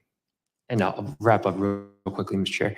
And it sort of makes sense in a way, because you're going to have people doing traffic. They're going to, folks who you mentioned, a child went missing. You could have a firecracker. You could have a multiple number of things that don't need to rise up, which is why some level of siloing makes sense. But we need to look at how we make it a clearer chain of communication to ensure that really important pieces of information, like identifying the shooter on the roof, doesn't get delayed in moving through those channels. So thank you both for appearing here. Thank you both for your service, and thank you, Chair. I yield back. Gentleman yields. I now recognize Congressman Ezell for his 5 minutes of testimony. Thank you, Mr. Chairman. And, we also want to thank all of you for being here today, and for Speaker Johnson for putting together a bipartisan task force to try to, so we can get as much information, find out what happened here. Today's conversations regarding the attempted assassination of former President Trump is a critical one that I pray never happens again. Throughout my law enforcement career, I held many leadership positions, and through those roles, I've coordinated with the White House, advanced teams, state and local law enforcement, and doing some of these very same similar type events. And we have one goal in mind, and that's to keep people safe. Because of a massive failure in communication, President Trump was shot from a little more than a football field away. And because of the failure of former Secret Service leadership, especially former directors, spectators were forced to do what the Secret Service failed to do, and that was protect themselves from bullets. Ultimately, this led to the death of Corey Comparator, who gave his life while bravely shielding his wife and children during this terrible thing. Colonel, thank you for being here today. And I've said from the beginning, if you want answers, you got to talk to the men and women who were on the ground, the law enforcement officers who were out there and who were taking directions and commands from the leadership of Secret Service and various other leaders. You testified that 32 members of PSP were assigned to various roles to assist the Secret Service. Is that correct? Yes, sir, I did. Your officers were assigned to various roles, but they were not responsible for securing the building or property at AGR. Is that correct? Yes, sir. The former director testified yesterday that the building was outside the Secret Service secured perimeter. Did the U.S. Secret Service leadership direct local or state police that was their job to secure the building? And if so, did they provide any guidance on this? So as I stated earlier, aside from the briefing that I received about the walkthrough, when the question was raised and the response from the advance team of the Secret Service, the agents on the pre-plan, that was going to be the responsibility of Butler ESU. I have no firsthand knowledge about any interaction between the Secret Service and any other entity, really. The Secret Service established and managed the primary command post for communications in the office of the Butler Farm Show. Is that correct? That's my understanding, sir, yes. Preliminary findings have concluded that communications were siloed and local law enforcement were not in frequent radio contact directly with the Secret Service. Local SWAT and sniper teams were on a separate radio channels from patrol. Colonel, do your radios have the capability to be programmed to be in contact with other agencies? And do you know if the officers on the ground that day had communication capabilities with the Secret Service that was on that duty that day?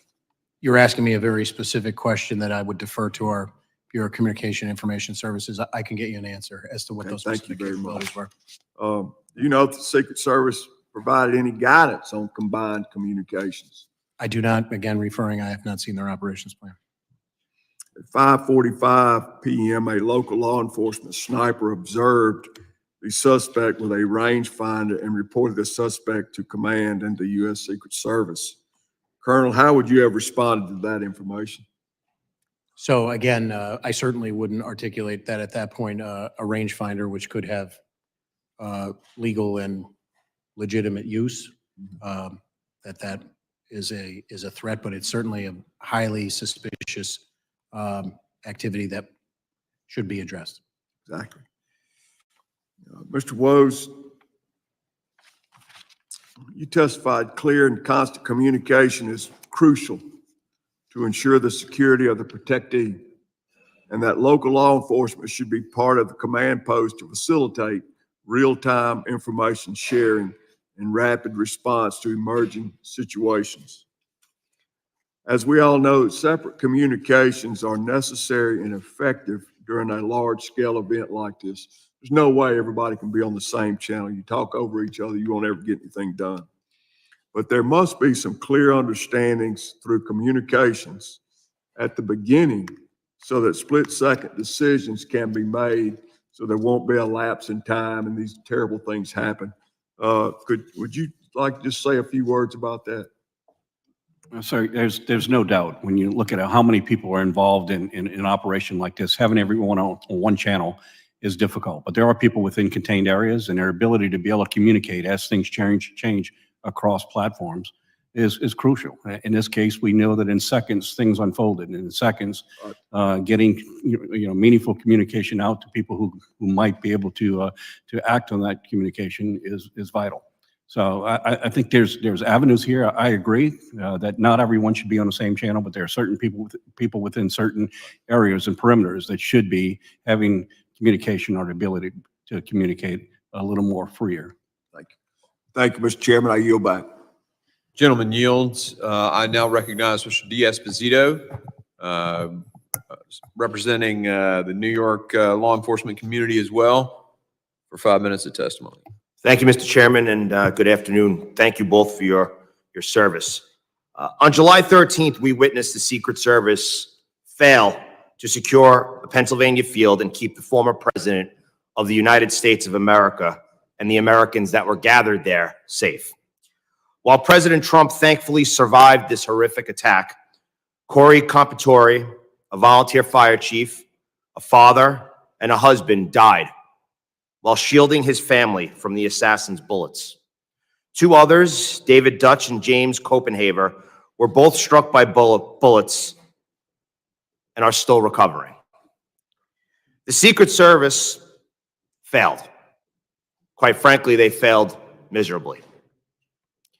And Colonel Paris, Mr. Yos, Mr. Ezel, myself, we could probably combine our law enforcement experience and have no question that there was failures that day. We could probably ask someone who just graduated from a police academy or a veteran with 40 years on the job, and they would agree. So my first question is to Colonel Paris. I know that you mentioned over the last year you've had close to 20 interactions with the Secret Service and visits.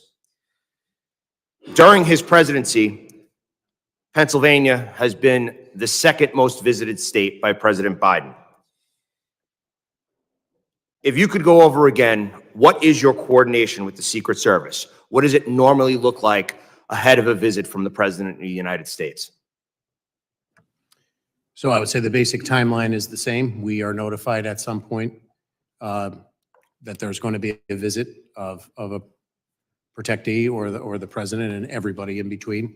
The venue is ultimately secured, the logistics, and then there's planning at the request of the Secret Service, and our default position is to attempt to partner and give them all the support that we can. Okay. Now, I know that Mr. Menendez had similar questions, but I just want to reiterate because I think it's critically important. Of the dozens of times that you've dealt with visits from the President of the United States, and I'm sure you've thought about this dozens and dozens of times at this point, and read through emails and thought about different incidents, compared to the incident on July 13th, was there anything different from the way that this was handled? Not to my knowledge, sir. Okay. So at approximately 5:51 p.m., Pennsylvania State Police notified the Secret Service of a subject with a rangefinder. That was 20 minutes before the gunman shot President Trump and 2 others. This is for either one of you. What should have happened next? So ideally, I would say that Mr. Crooks could have been encountered and intercepted. That would have been the ideal. Mr. Yos?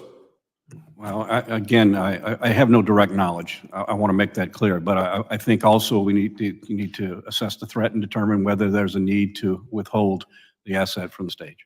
So I think we all know what should have happened, right? 20 minutes passed.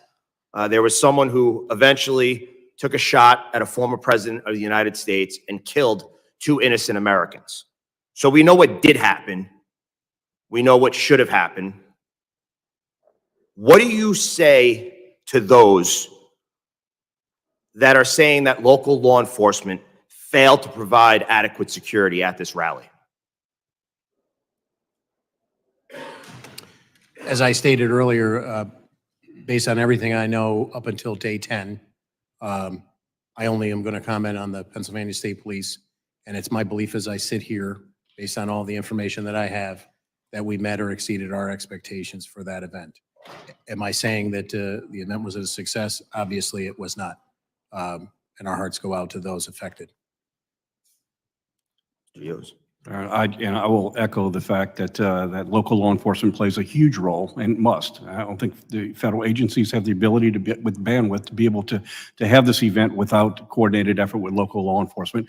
To my knowledge, local law enforcement did what their responsibilities and directions were. And Mr. Yos, we've corresponded about this prior, but I just want to, in the last 20 seconds I have, the United States Secret Service established and managed the primary command post.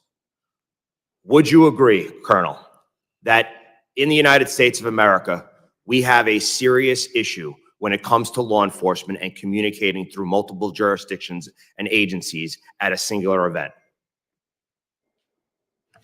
I would say the short answer is it depends, but communications are always a critical piece to any successful operation. So I agree it does depend, but I do have a concern when some people's lives are on the lines, when we are supposed to be protecting an asset regardless of who it is, but especially someone who was it was the president of the United States.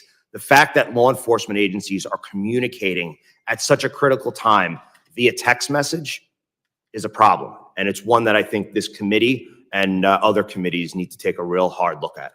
Mr. Chairman, I yield back. Gentleman yields. I now recognize Mr. Strong for a 5 minutes question. Thank you, Mr. Chairman. Thank you for being here today. I think we all agree that none of us ever wanted to be holding a hearing like this. As we have covered, the Secret Service relies on federal, state, and local partners to coordinate and secure events to ensure the safety of its protectee. As both of you rightly emphasized in your testimony, Secret Service is the ultimate responsible and the final arbiter of any and all security matters affecting their protectee, full stop. Mr. Yos, you also went on to highlight the importance of mutual respect, trust, and shared commitment in the relationship between Secret Service, the state, and locals. I was pleased to learn that Director Cheadle has tendered her resignation. This is the first time we have seen real accountability from the director following July the 13th. It is my hope the truth will now come. Her lack of leadership following the assassination attempt has not only impeded the ongoing investigation and eroded the public's trust, but it is also the potential to erode the mutual respect and trust that are fundamental to this relationship between the Secret Service and partners they rely on. Colonel Paris, I understand that state and locals were the ones that first alerted the command center of a suspicious individual some 20 minutes before he started shooting. Is that correct? As I said before, I would agree with the sequence of events, but I don't want to go on the record with the exact time. So that's my understanding of the sequence of events. Yes. Does the Pennsylvania State Police use a digital radio system, whether it be the P25 or something of that nature? Yes, we do. and it has unbelievable technology. I know we've utilized it throughout the state of Alabama, 40 years and as a first responder, to go from UHF, VHF to a digital system changes the ball game. Does the Secret Service also use a digital radio system? I would have to get you information on that. I don't know, sir. Okay, so the communication between the agencies, you start looking at it, the communication with a digital radio system, you can change frequencies, you can make a mutual frequency. Every radio you can have hundreds of different frequencies, but as far as you're not sure if they have a digital radio system or if they're using another conventional UHF or VHF frequency or something of that nature. In answer to the first part, I'm not an expert on radios. I can't render an opinion on what their system is, but the only answer I would provide is my understanding is there are certain encrypted capabilities that the Secret Service has to maintain that may provide difficulty in what would otherwise be if we had a regular incident and we were able to set up a patch to communicate across agencies. Thank you. Colonel Paris, as you just shared, after state and locals identified the shooter as suspicious, they relayed that information to Secret Service and were given a number to send their concerns to. Is this standard operating procedures to be left a phone number to give your information to rather than direct communications through radio? I don't want to say that it's standard operating procedure, but if it was a system that, or a measure that worked to push that information to the people who needed it in the most expeditious means, I wouldn't be averse to going away from standard protocols. You said that you had done this type of event with other presidents or in your state. In past history, is this how it usually was done? I can't say that I have had a personal experience about, I've obviously been present when there were suspicious people that came out over the radio and law enforcement was seeking them, but I can't say that I have a frame of reference exactly on point here, sir. Did the Secret Service provide rules of engagement for state and locals? Did y'all have to authorize a green light for fire, or do you go by your day-to-day activity where We they would go have? by we would go by the policy and regulations and state law that cover the Pennsylvania State Police. Another thing that stood out to me with a background in emergency medical services is when the president was brought off, you saw his SUV move about 20 feet, and then it sat there. We watched as a lady in a skirt walked in front of the SUV. We watched as other law enforcement, people, spectators, whatever. Did you notice that seemed to be a long time for the president to be sitting for someone that had taken a bullet? Did you think that was a long time? I would completely defer to the Secret Service. Thank you. Mr. Chairman, I yield back. Gentleman yields. I now recognize Mr. Crane for 5 minutes of questioning. Thank you, Mr. Chairman. I'd like the staff to go ahead and play the video that I took at the site yesterday. All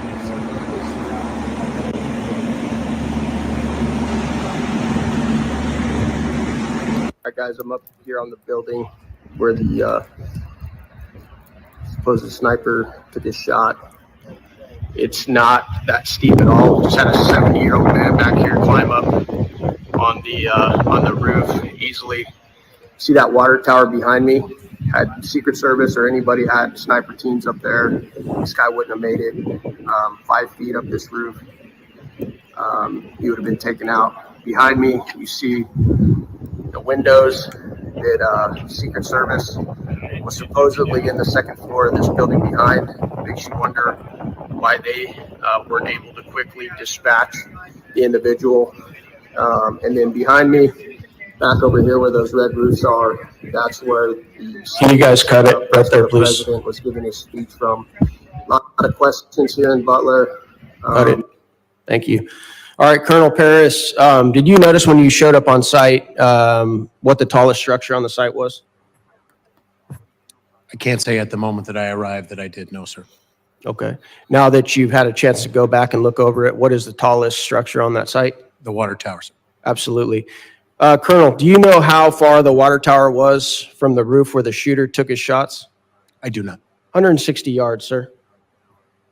Who made the decision, Colonel, not to put a counter sniper team on the tallest structure by far on the site with 360-degree surveillance? Do you have any idea? I do not know, sir. Okay, we'd like to get that answer. Did you see the video that showed me sticking my phone out the second story window? Did you see that? Yes, sir. Okay, exposing the coverage of the window of the entire roof. Are you aware that local law enforcement and Secret Service had full access to that building in that room? My understanding is that they did. Yeah. Why weren't security teams, sir, on site able to spot a 20-year-old kid with zero camouflage crawling up a white roof with an AR-15 that several rally goers were screaming and yelling and pointing out, and they noticed him, and they weren't even there to conduct security. They were there to watch the president. Do you have any idea why the security teams couldn't find that guy? I do not, sir. Would the gentleman yield for just a Yes, second yes, on sir. that? So just for clarification, it was the ESU guys that were manning those buildings? Yep. And they left because of the call of the suspicious person. So they left their post there to go look for him. They're the same individuals who attempted to climb up the building and were scared away by the shooter pointing the gun, right? I reclaim my time. Thank you. Okay. I'm that's just fine. wondering why they weren't able to find him, because even while they were looking, they could have still looked out that window that they had access to. All right. Colonel Paris, I'm just going to say it. Are you aware, sir, that many Americans believe this was very likely not a lone shooter, but a coordinated assassination attempt? Have you been getting those messages from people like I have? I have not, sir.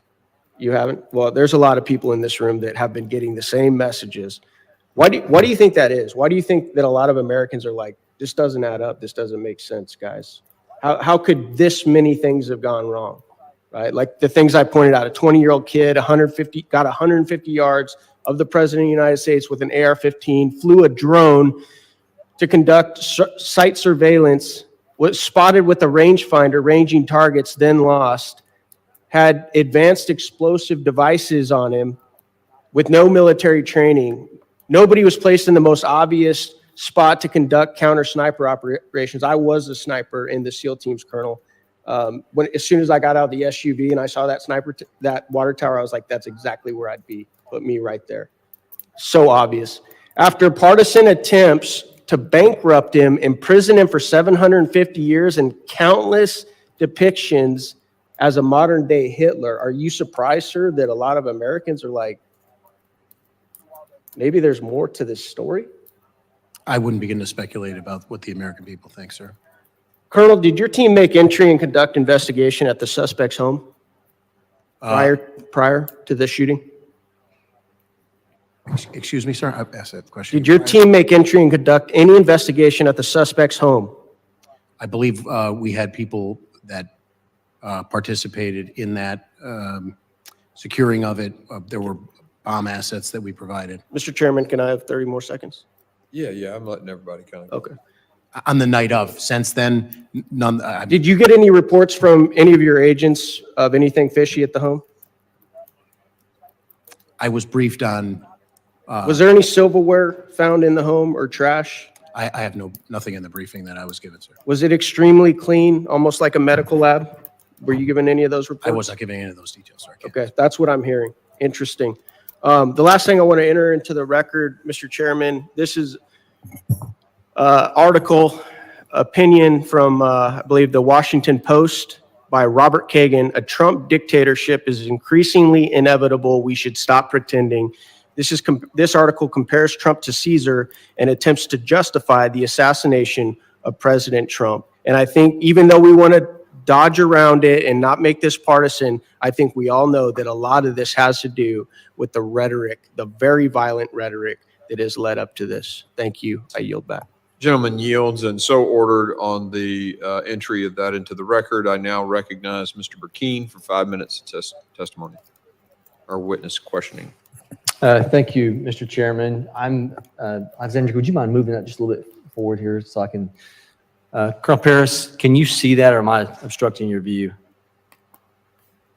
I believe I can see it, sir. Alexander, would you mind? I'm sorry. Can we shift it just a little bit to your left, Alexander?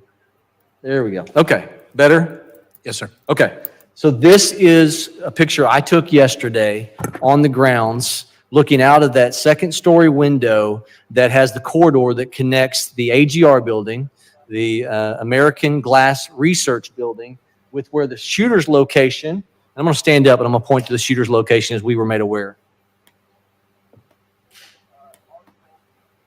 From that X is where the shooter was shared with us. His body was found. From this viewpoint, there's some videos that make it look like he's more this direction, but from the perception, it kind of is confusing. But he was more towards that opposite side. This window, second story, it's the second window from the right side. That window has this view where they could clearly, those ESU officers that were stationed, given access by the property owner to that window, could see the shooter had they been stayed in that man position. This is there moving towards the location of President Trump with the red barns back here. His stage was right in front of that. And you can see a window here that is absolutely going to obstruct the view to be able to look to the 20 or 30 different barn structures, the cattle building, the sheep building, the hog building, the rodeo arena by the pond. The many structures, there's 50 buildings within a 500-yard radius of where President Trump was at. So many vulnerabilities. Do you see a problem with that window being in the way of someone being able from this position to be able to take care of the asset? A casement window would present a tactical concern for full field. And I understand potentially, this was air conditioning on top of this second story building wasn't, and so maybe that was a consideration. But ultimately, Secret Service is the one who made the determination of placement or contacting or making sure the plan was in coordination with the property owner for gaining admittance from the property owner for this second story window. Is that correct? That was Secret Service's plan. Correct. Ultimately, it's on this. It's on Secret Service for that plan. All right.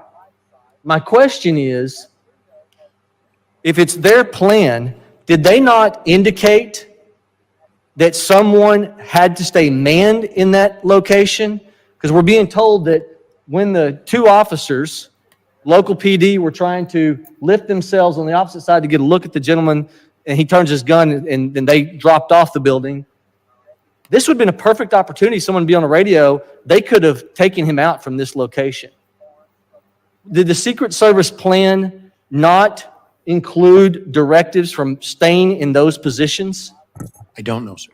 You don't know. All right, here's another question. With the 2 minutes that you said that there was an opportunity from the time that they were hoisted up, looked at the shooter, you're given the responsibility, it's just as delegate in the outer perimeter, to secure the area. Why weren't they able to immediately call their supervisor, who would then be authorized to issue a hold on the asset or a get him off the stage call? Why does it have to be, as your testimony says, they took a picture, sent it to Secret Service 20 minutes before the incident of the shooting, and they have to wait for a response?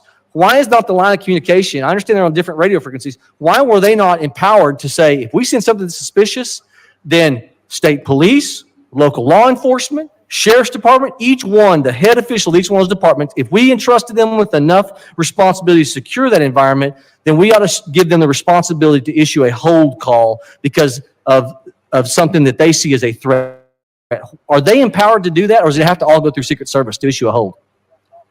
I can only say what I know about the state police operations plan, and I do not know the answer to your question, sir.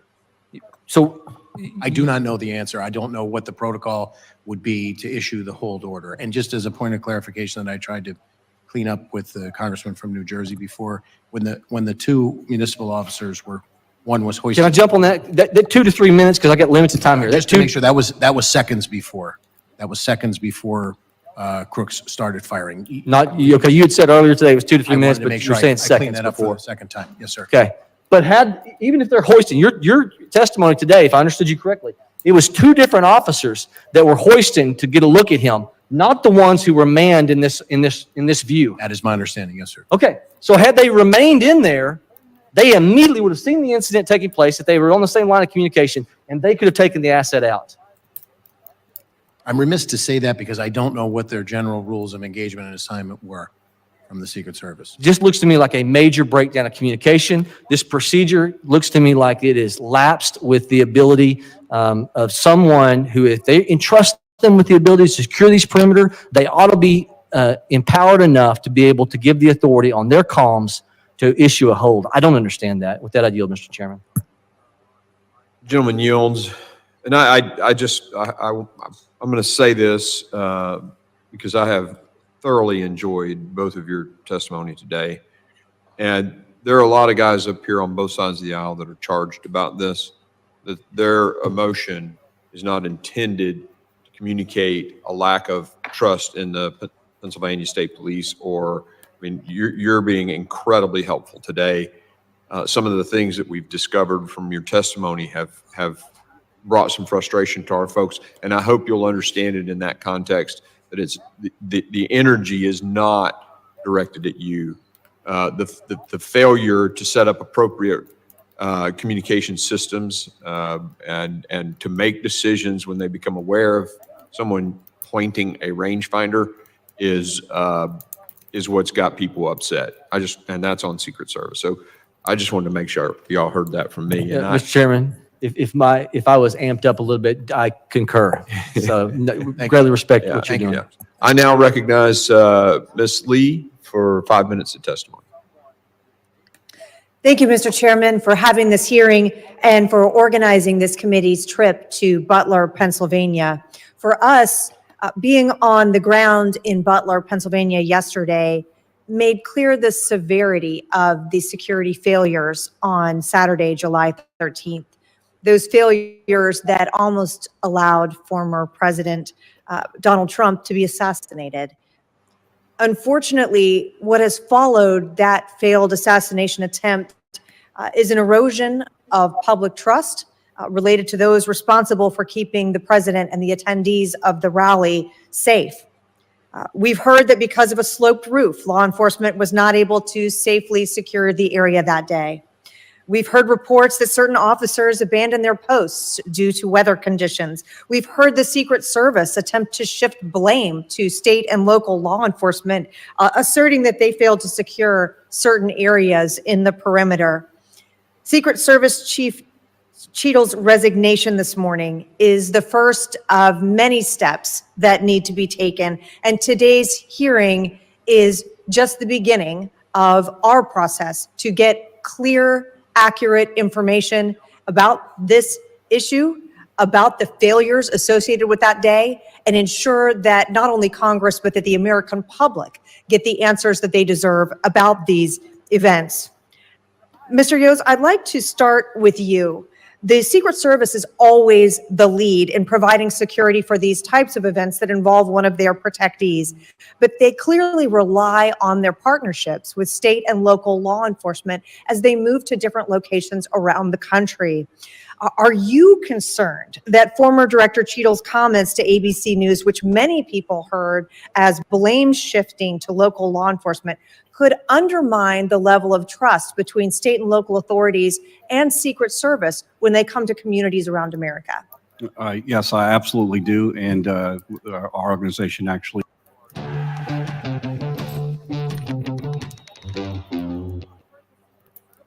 It's impossible for a federal agency to do their function without including local law enforcement. That's a given. And that relationship is built on trust. And when comments were made, like what made on ABC, then we felt the need to call her out on it. And do you believe that the federal government's statements to the public, to the American people after this attempted assassination have helped or harmed public trust in law enforcement overall? I'll say this. The very powers that we have are the ability to do our job as law enforcement officers is directly related to trust. And in an investigation, there's a fine line between what you do in order to protect an investigation and also be accountable to the public you serve. And when you don't walk that fine line, then it does create distrust. And it does cause a lot of confusion. A lot causes people to fill in their own blanks. And as a result, this is what we see. Sharing accurate information is important to keep everyone informed so that it doesn't run in different directions. And as the American people wait for an after-action report, what can or should law enforcement agencies at any level be doing to address concerns about transparency and protect that public trust? Well, I'll start right here. I mean, you have the Pennsylvania State Police. It filled in a lot of gaps that should have been filled in a long time ago. This is information that should be known to everyone. It is, essential facts. It doesn't change. It is what it is. And sharing this information lets everyone know exactly what occurred and gives us some insight of things that we need to correct. And you've been here now throughout this day, throughout questioning from a number of members of this committee. As this committee continues to investigate the failures that resulted in this shooting, what are some of the key questions that you believe should be asked about the assassination attempt, as well as the management and organization of Secret Service more broadly? Well, again, I have to be upfront in the fact that I have no direct knowledge to this incident or things that unfold. I'll just speak in just general terms. The first question that I think we all need to ask is, with so many elevated positions available, what steps were taken to protect those assets? I don't know the answer to that, but there were a lot of places. I mean, we learned a lot of lessons going back to President Kennedy. Higher locations create unique problems. And as a result, they should have been part of any action plan. I'm not saying they weren't. I'm just saying that we see the end result of what happened here. So obviously we have a failure there. Thank you, Mr. Chairman. I yield back. The gentlelady yields back and now recognize the gentleman in whose district this tragedy occurred. Fine representative from Pennsylvania, Mr. Kelly. Thank you, Mr. Bishop. I appreciate Chairman Green's allowing me to be here, and then also to be in Butler yesterday, where it's my hometown. I'm 4 miles from this location. My concern actually started on July the 5th when I was told that former President Trump was coming to Butler, and I said, that's great. And they said, yeah, and he's going to be at the Butler Farm Show. I said, you must mean the big Butler Fair. They said, no, the Butler Farm Show. I said, who did a site visit? The answer is, we've already made our determination. My question then was, so then what you just told me is nobody's been to that site. I will just tell you right now that what you are planning there is not proper for the crowd that's going to show up. At that point, the person on the phone said, Mr. Kelly, there'll be 6,000 or 7,000 people there. I said, well, that tells me even more about the fact that you have no idea where you're going. And historically, what has happened whenever the President Trump had come to Butler, we got 55,000 people at that rally. He said that was before, when he was president. He's no longer president. So being there, not only just myself, but also my wife, 3 of my grandchildren, and 1 of my sons, and so many friends that were there that day, I think it all comes down to the same question that we always ask when we get to these situations. What did we know, and when did we know it?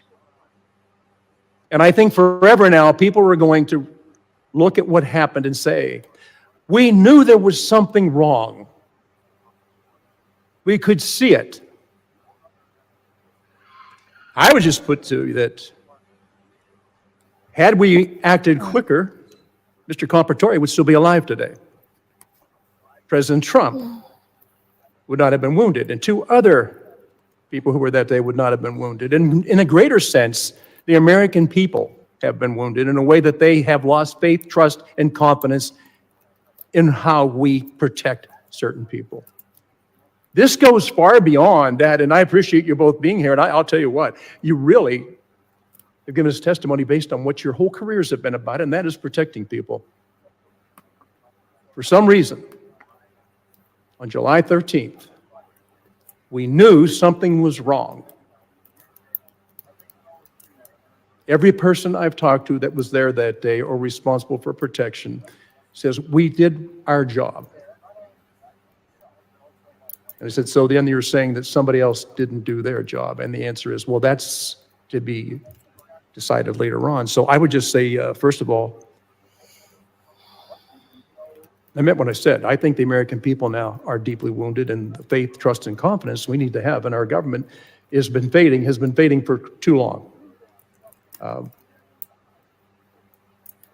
I was there with the Pennsylvania State Police. I've talked to the Pennsylvania Police since that. Mr. Yost, thank you for your career. But at the end of the day, we don't have the answers we need to have. And I said it earlier, and I mean it. There is no reason for Corey Comparatori to be dead today.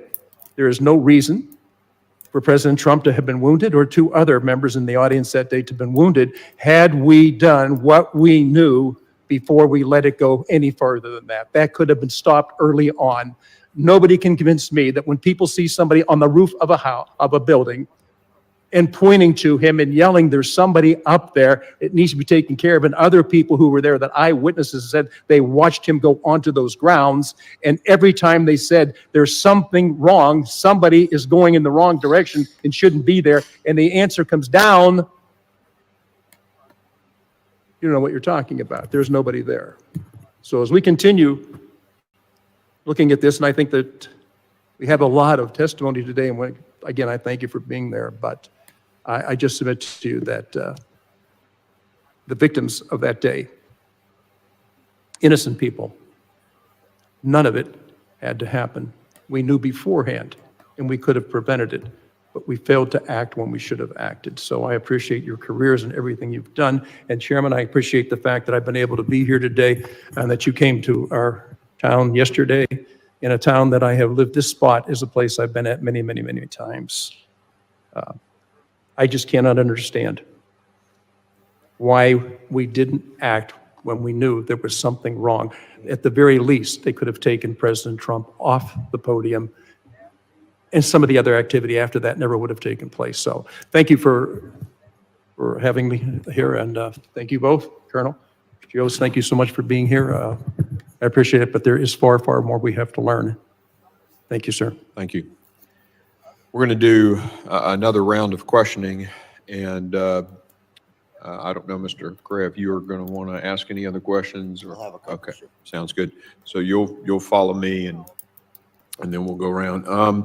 I just want to get back to this text message that was sent at about 20 to 25 minutes prior. That text message was a picture of Crooks. Was it a picture of him pointing the rangefinder or of him just looking suspicious? Chairman, I have not seen the picture that was sent, so I don't know. But my understanding is, to the best of my briefings, it was the pictures that were initially taken by Butler ESU. Okay, so that was the 62-minute prior. Okay. At 20, 25 minutes prior, though, someone saw him pointing a rangefinder and taking range estimation or range readings, right? I think I don't want to speculate as to what he actually was doing with the rangefinder, but the rangefinder, my understanding is, was the heightened suspicion. Yes, sir. And he was pointing it. Because a rangefinder, I guess you can have it digital and do it like this, but there are also rangefinders you look through and you have a reading. Do you know description I do of the not rangefinder? it was not briefed to me. Okay. But there was concern, and that was relayed to the command post, and that was a PSP guy in the Secret Service command post via a text message 20-something minutes before, and you think it included the fact that the guy had a rangefinder. My understanding is, yes. Okay. Okay. Then you mentioned that the two ESU guys that were in the second story, in truth, to me, it appears to be a second building behind it that got joined by all these different, the breakup of that whole complex and the intricacies of, places to hide and move around, all the little alleyways, is because they built tunnelways, or not tunnels, but hallways that were covered between each of these different buildings. So it's actually a separate building with a amended. Connector. Yep. So there are two guys in that building. They leave to go look for the guy, the suspicious person. My understanding is, yes, according to interviews. So they were not manning. They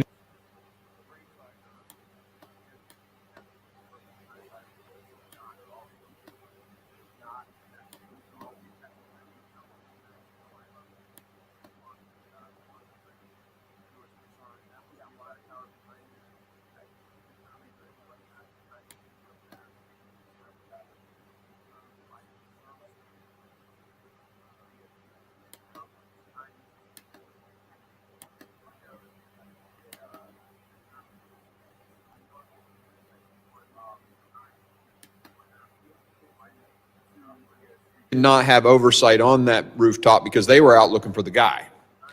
Correct. My understanding is it was the grounds around there to see it photographed now or on your tour yesterday without scores of people traversing from different parking areas to make ingress into the secure perimeter, that there was a concerted effort to try and identify and make contact with him. Sure. In conjunction with other, I was briefed that there were 2 other suspicious individuals that simultaneous to this, not terribly too far away distance-wise. I don't have the specifics, but But this those, is all occurring contemporaneously. but one of them, Crooks, had a rangefinder, and so they leave and they go, look, he's suspicious. That leaves that building with 2 sets of eyes that could have observed it, granted, by exposing themselves. And by the way, I would think they could stay in the building as opposed to being on top of it for their own sort of defilade position. I get that as a sniper works, but you got to be able to see it. So anyway, they leave. Did they note? Was Secret Service notified that they were leaving to go look for this guy, and thus those eyes on top of the building not? I do not know, and the other thing that I do not know is where else Butler ESU sent that information. I have not been briefed on that. Who told them? Told them to go look? Do you know if they were told to go look? I do not know, sir. We just know that they did go look. Yes, sir. And I said a very concerted effort with all of those alcoves and all of those buildings was made. There were 2 additional officers who, again, I don't know the specifics of the timeline. I don't know the specifics of the logistics of how that information was relayed, but I'm briefed that they came and they made a very concerted effort to try and locate Crooks. But it seems to me that that was leaving that extra set of eyes on top of the building. It would be something if I were the site commander at that point, I'd want to know 2 guys are leaving a post where they have observation on a building, and that somebody relayed that to me so that I would know, oh, wait a minute, now 2 sets of eyes that were on the building. You know what I'm saying? It's like if you pull your lateral security in an ambush or something. I'm talking like an Army guy now.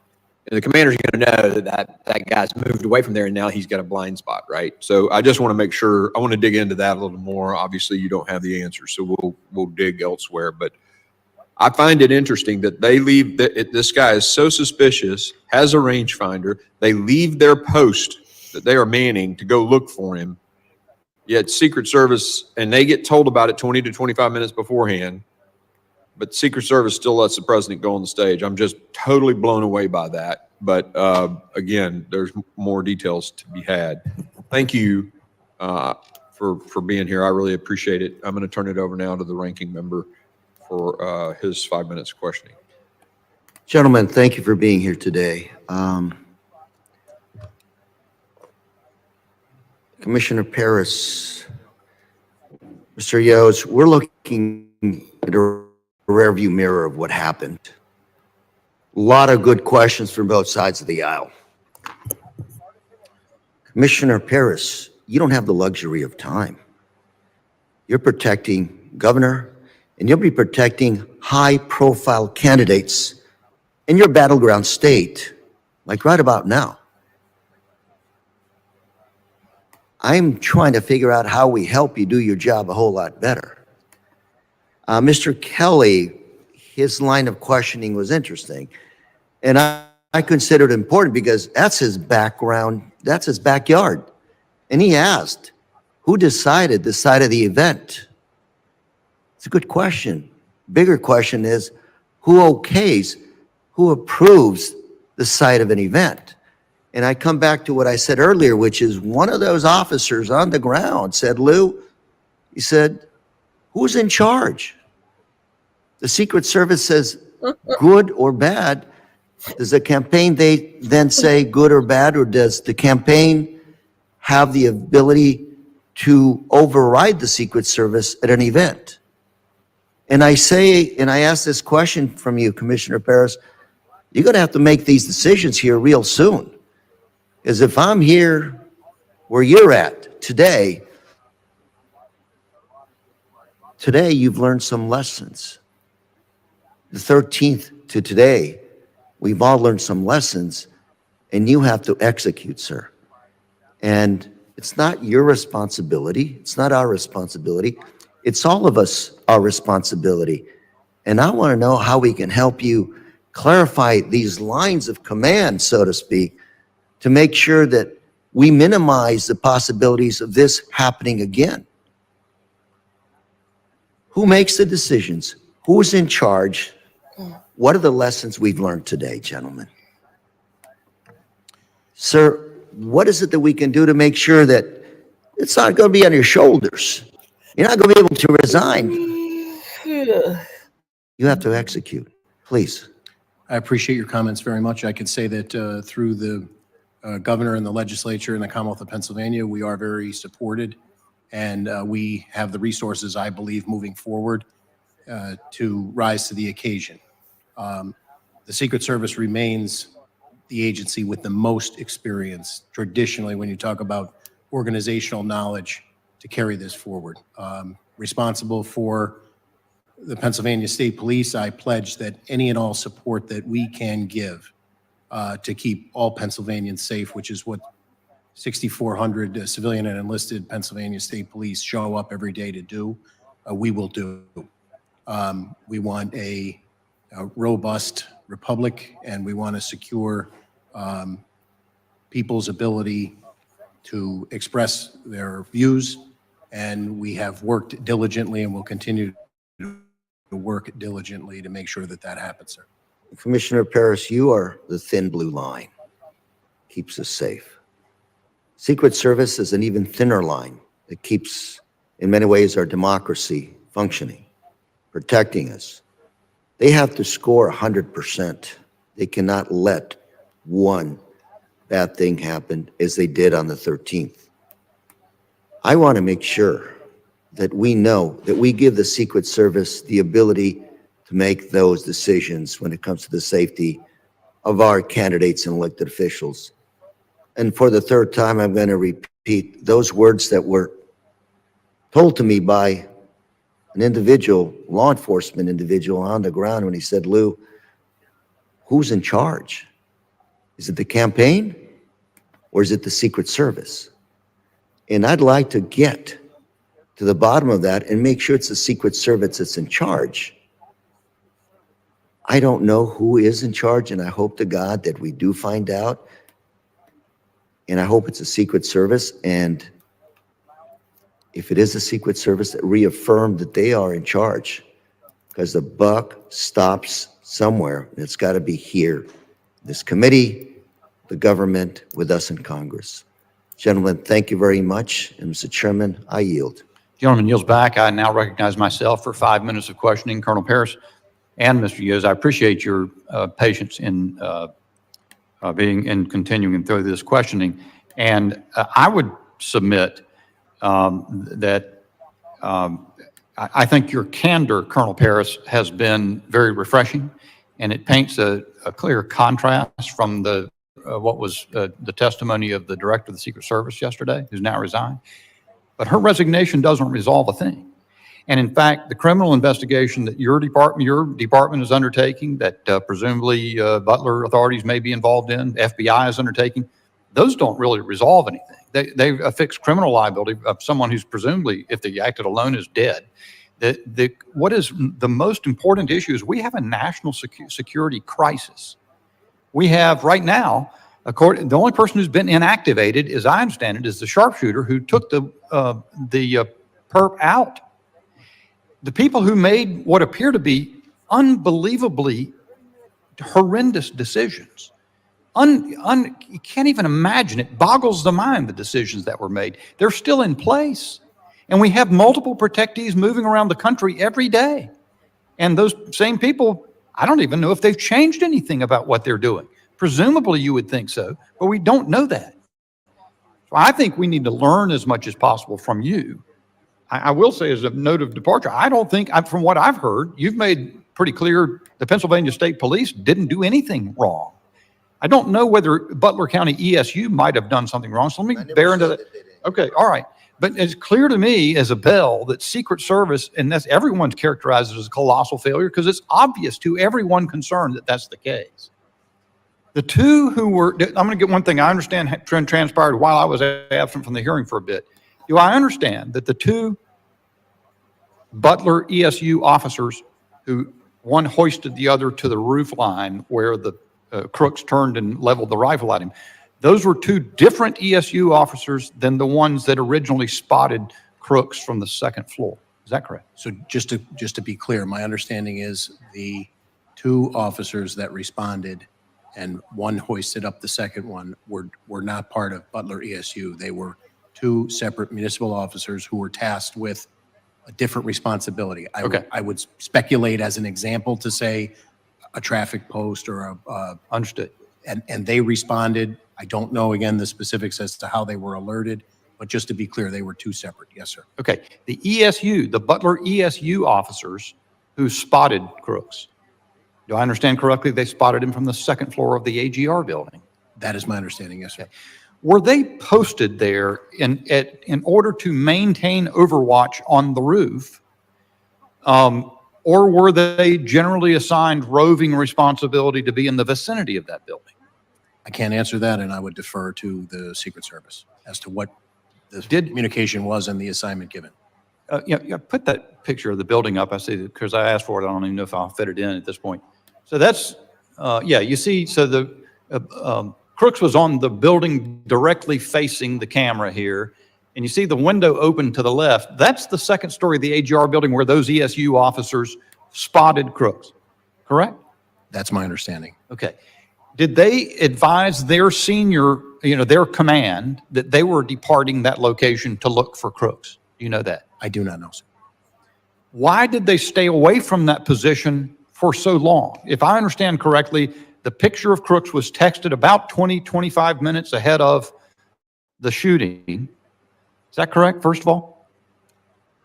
Could you ask me that one more time, sir? I just want to make sure because Was the picture of crooks that they took, did they take that picture about and send it to up into to their command about 20, 25 minutes before the shooting? What I want to be specific about is when the PSP member in the command post received it. And I believe that's in the vicinity of 20 to 25 minutes with the caveat prior put on the record about a series of events, not a timeline minute by minute. So you don't know whether they... I don't specifically know. I believe the pictures of crooks were taken at some point before that when he was identified as being suspicious based on my prior testimony from the briefings that I had because he was... Okay, I get it. At least we've got a fairly long numbers of minutes, 10, 15, 20 minutes. Why did they not return to that post? Do you know that? I do not know, sir.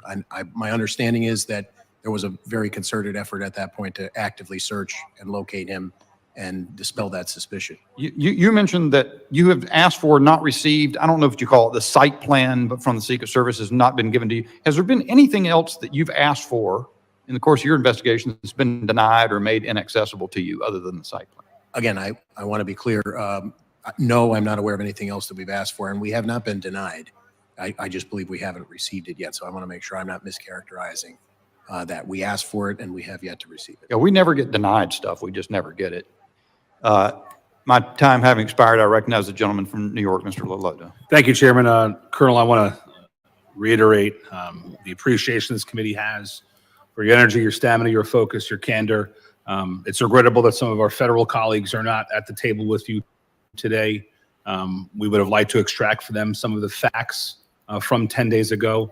My colleagues from both sides of the aisle, I think, asked good, fair questions of you, and you gave good, fair, accurate responses to them that helps us understand July 13th a little more. It was only 10 days ago.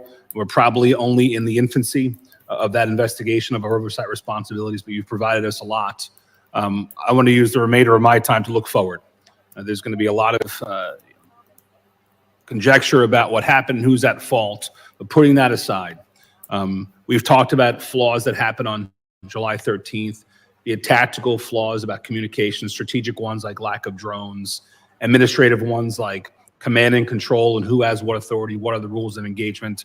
So I wanted to ask you, Colonel, and it's been said, Pennsylvania is going to have a number of more rallies, appearances, where the public is going to interact with presidential candidates from both sides of the aisle.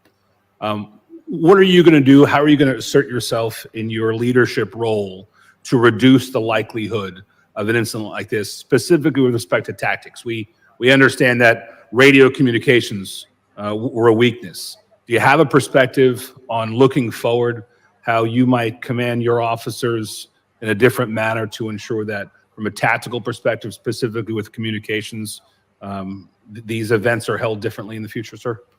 So yes, I will start with referring to the testimony of Congressman Luttrell about reinforcing and reiterating to try and mitigate any potential complacency. The Pennsylvania State Police maintains the Pennsylvania Criminal Intelligence Center. We're always trying to lean forward and glean as much criminal intelligence as we can, not only generated within the ranks of the Pennsylvania State Police, but our local partners, our county partners, and then through task force collaborations that we have with multiple federal agencies. I can tell you that we will not back away from the Secret Service. We will lean forward to support them, and all of the resources of the Pennsylvania State Police will be brought to bear to keep Pennsylvanians and those visiting the Commonwealth safe. Have you considered communications specifically? Different radios, training on those radios, other communications devices, be it digital or voice or whatever.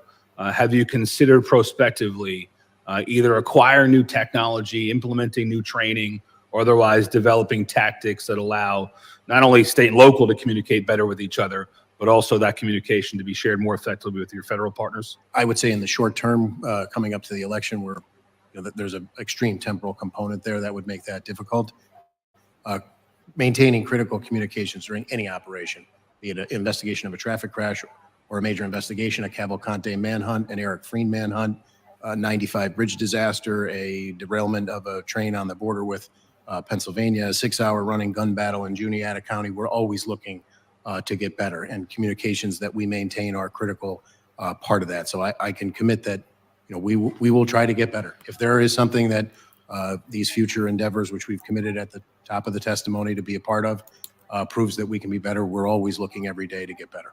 I know that members are allowed to, through the appropriations process, advocate for more resources to come to their state and local their state and local law enforcement partners for things like communications devices. I know that I've been able to lean into that process here, and I would sure that Mr. Kelly and others from the Pennsylvania delegation would endeavor to use federal funds to help augment your ability to increase your ability to communicate among each other and also with federal partners. I want to move to strategy, thinking a little more outside the bubble in the days and weeks leading up to an event.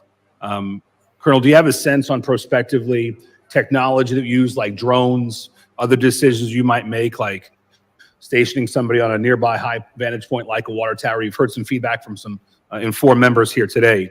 Are those things helpful for you to plan moving forward to seize the opportunities, both technological and physical, for events moving forward? Short answer is yes. Our undercover assets and the surveillance and intelligence gathering is something we rely on heavily. We do have some drone capabilities that we're always looking to augment, but they're a phenomenal tool, and certainly their use will only expand into the future, probably long after my career and somebody who comes well after. But we're always looking to lean forward and do the job better. And I think what I heard, Colonel, from the totality of the interactions today was administrative issues related to command and control, rules of engagement, who thought they had what authority, who thought they had to call somebody to do something. Colonel, do we have your commitment that you'll lean as far forward as possible and essentially command my negation, that you'll do everything that was within your power until you're told to stop to ensure the safety of presidential candidates? Yes, sir. Thank you, Chairman. I yield. Gentleman yields back, and Chairman Green's going to return momentarily, so I want to keep the hearing going pending his return. And I've got a few more questions, and so I will call a third round of questioning. And let me then recognize myself for 5 minutes. Colonel Paris, did you say, I think I heard you say in the course of the hearing that you believe Mr. Crooks fired 8 shots and that 8 shell casings were recovered? Did I hear that? Yes. Okay. Were they all recovered in the vicinity of his body? I'm told that they were. When the information, let's see, the information concerning having identified Crooks as a suspicious figure was relayed, and the text message was sent to the Secret Service Command Center. PSP was present, I understand. Is that correct? The PSP member who received those from Butler, yes. That's what I want to clarify first. Was it a PSP member who was a received PSP that member. text? So I can comment that it was a PSP member who received that from Butler ESU. And passed it and then advised Secret Service Immediately advised Secret Service and then passed it at their direction to a forward. telephone number, texted the information to a telephone number That's what I was briefed. that was given by the Secret Service representative. Did the Secret Service representative indicate to whom that connected, who was being sent the information via that number? I do not know. Our understanding was from an interview that we conducted that it was some sort of tactical asset of the Secret Service. Was there any comment or discussion in the command center about the advisability of keeping the president off the stage until the matter was resolved, either at that moment or later? I do not know, and I would only underscore what I said before, the distinction between suspicion versus a threat. At that point, I think concerning, but it was still, the perspective at the time was suspicious and not yet a threat. How did, so the information was relayed from ESU officers to a PSP officer. Do I understand that correct? Yes. Did ESU have command officers in the command center? That was asked earlier, and like I said, I received a briefing that my understanding was that there were Butler County representatives in the command post, but I cannot definitively tell you from any briefings that I've had who and when they were there. Do you have any insight why the Butler ESU officers transmitted that information to a PSP representative rather than to a Butler ESU representative in the command center? I understand that there was, the Butler ESU person from whom it came and the PSP member to whom it was sent they essentially knew one another. Was there any mechanism in place to monitor the location presence of the ESU officers who were at the second floor window and departed from there to go look for crooks? Was that any kind of communication ongoing in the command center with that, about that? I don't know.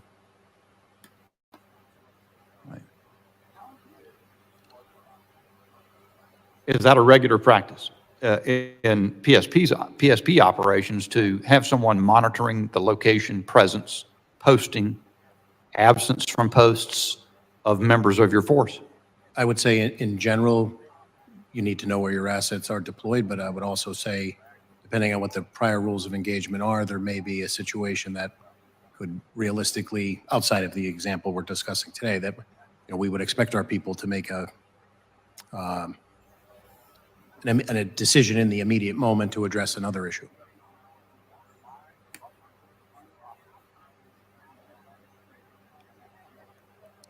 All right, I yield back and recognize the gentleman from California, Mr. Correa, for 5 minutes. Thank you, Mr. Chairman. Again, gentlemen, thank you for being here.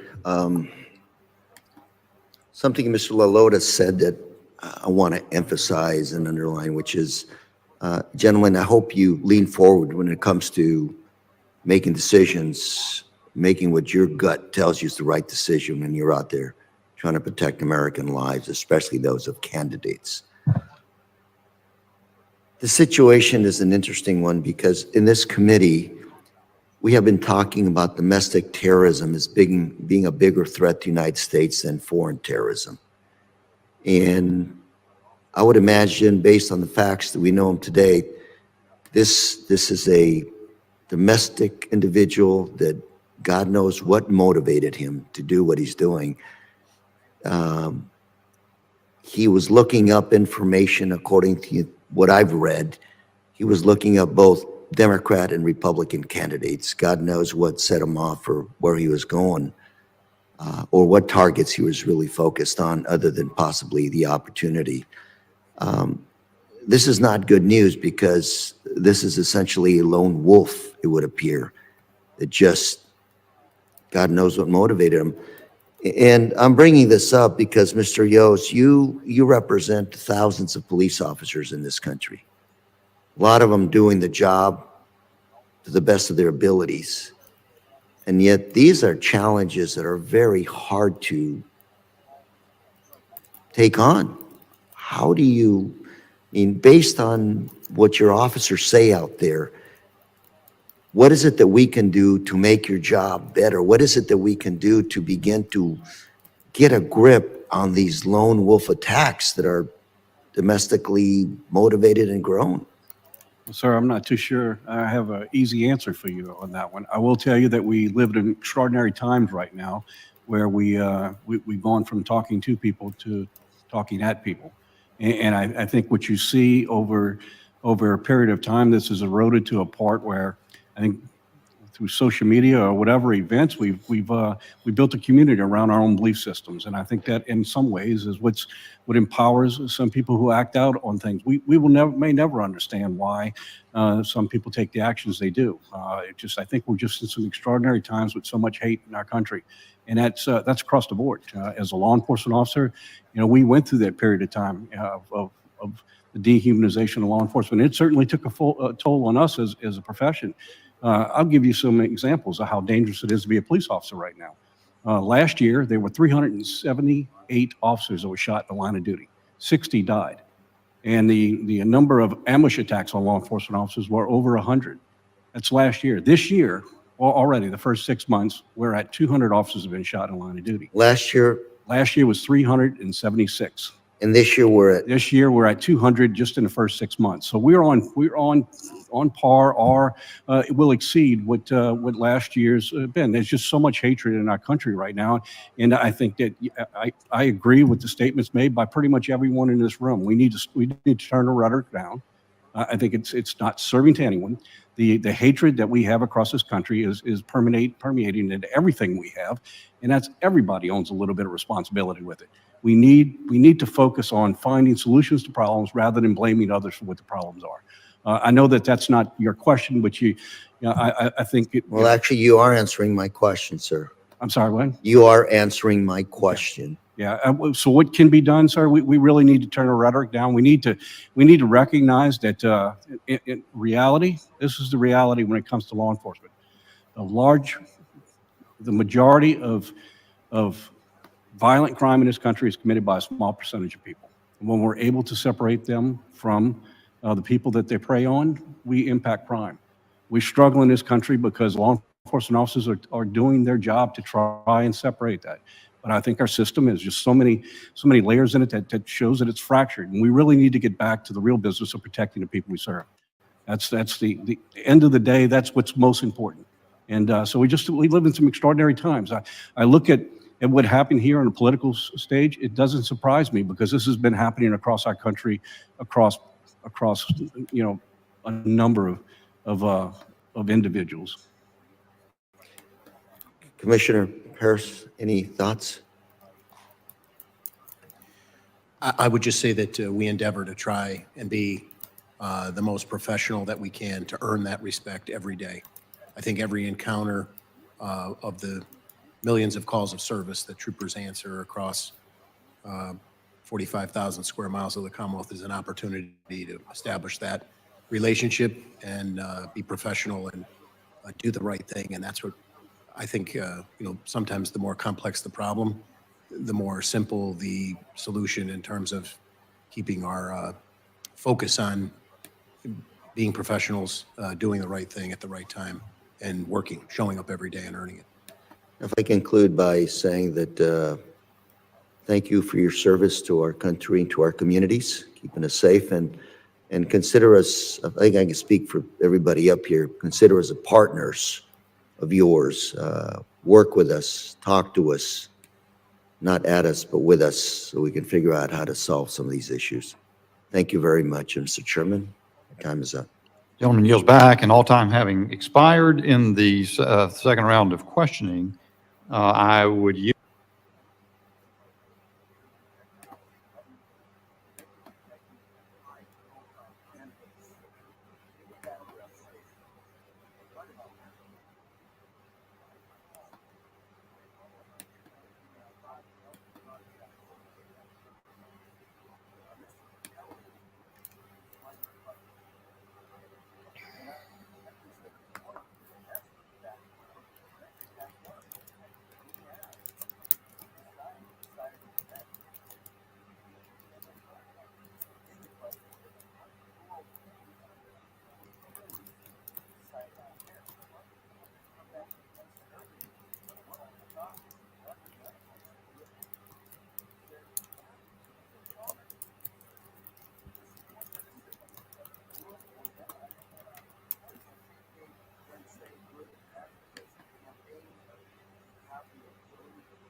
However, necessary as it was, Director Cheadle's indisputably overdue resignation is only the first step on the path to accountability and reform.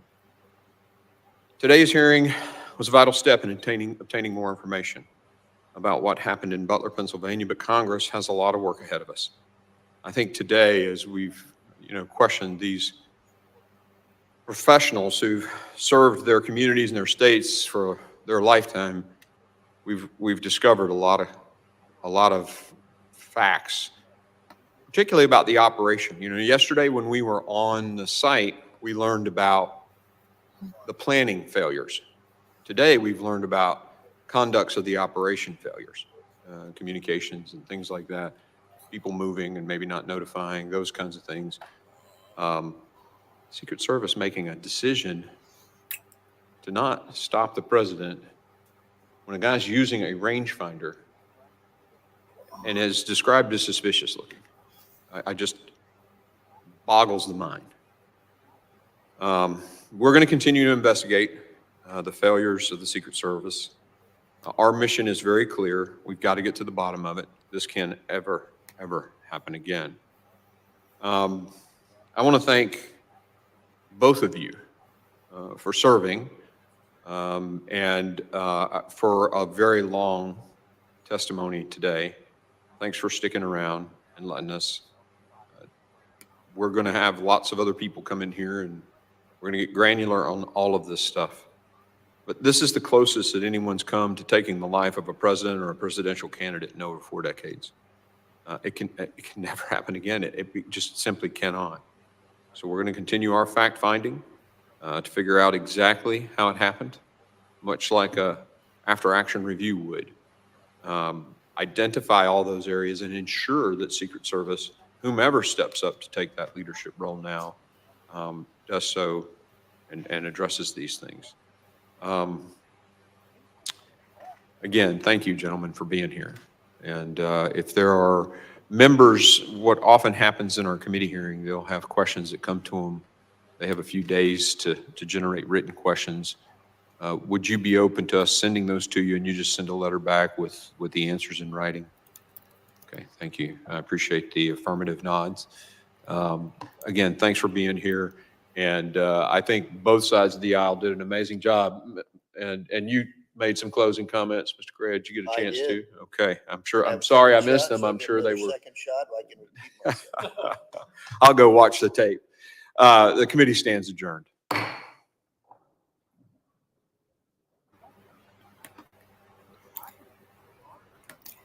Okay, well, that seems to conclude that. I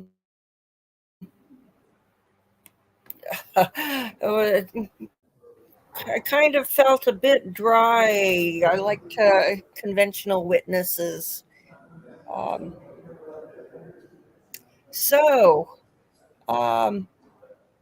we were streaming, there was an attack on an elderly, he was 80 years old, Trump supporter, caught somebody who was trying to steal his sign, and he confronted the guy on an ATV, and the guy on the ATV ran him over. And and he was taken to the hospital in critical condition with a brain bleed. And short time later, guy called up police and reported that he wanted to confess to the crime involving the ATV and wanted to turn himself in. And when police arrived, they found a 22-year-old male with a gunshot wound to the head. So we've got more political violence going on, but at least this guy took himself out when he realized that he'd made a big mistake. Let's see. Also during the hearing, now Volodymyr Zelensky is saying that the war in Ukraine needs to end after meeting with Donald Trump. Joe Biden and Kamala Harris both declined to meet the Israeli prime minister who landed, Bibi Netanyahu, and that's kind of a diplomatic gaffe.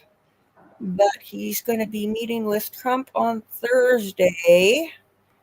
Let me take a quick look and see if there's anything else in the news on Twitter. Oh,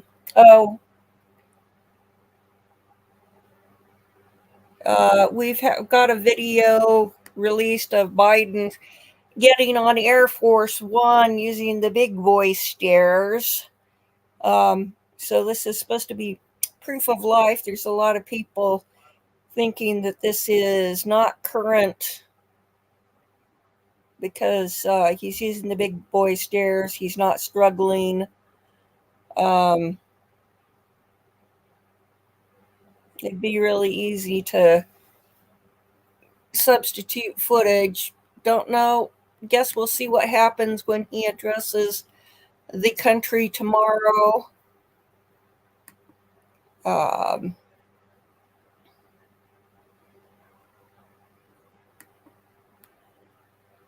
Take one last look here.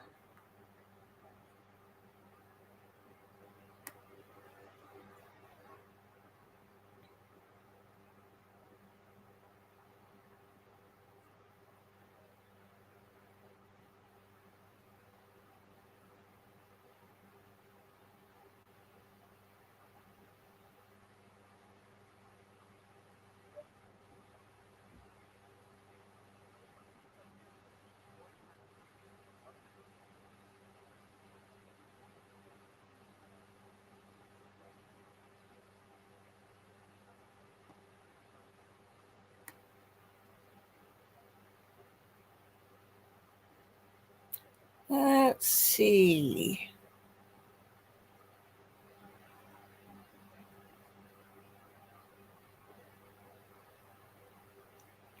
It looks like that's it for current goings on. So we'll end this here and we'll see if there's another hearing coming up and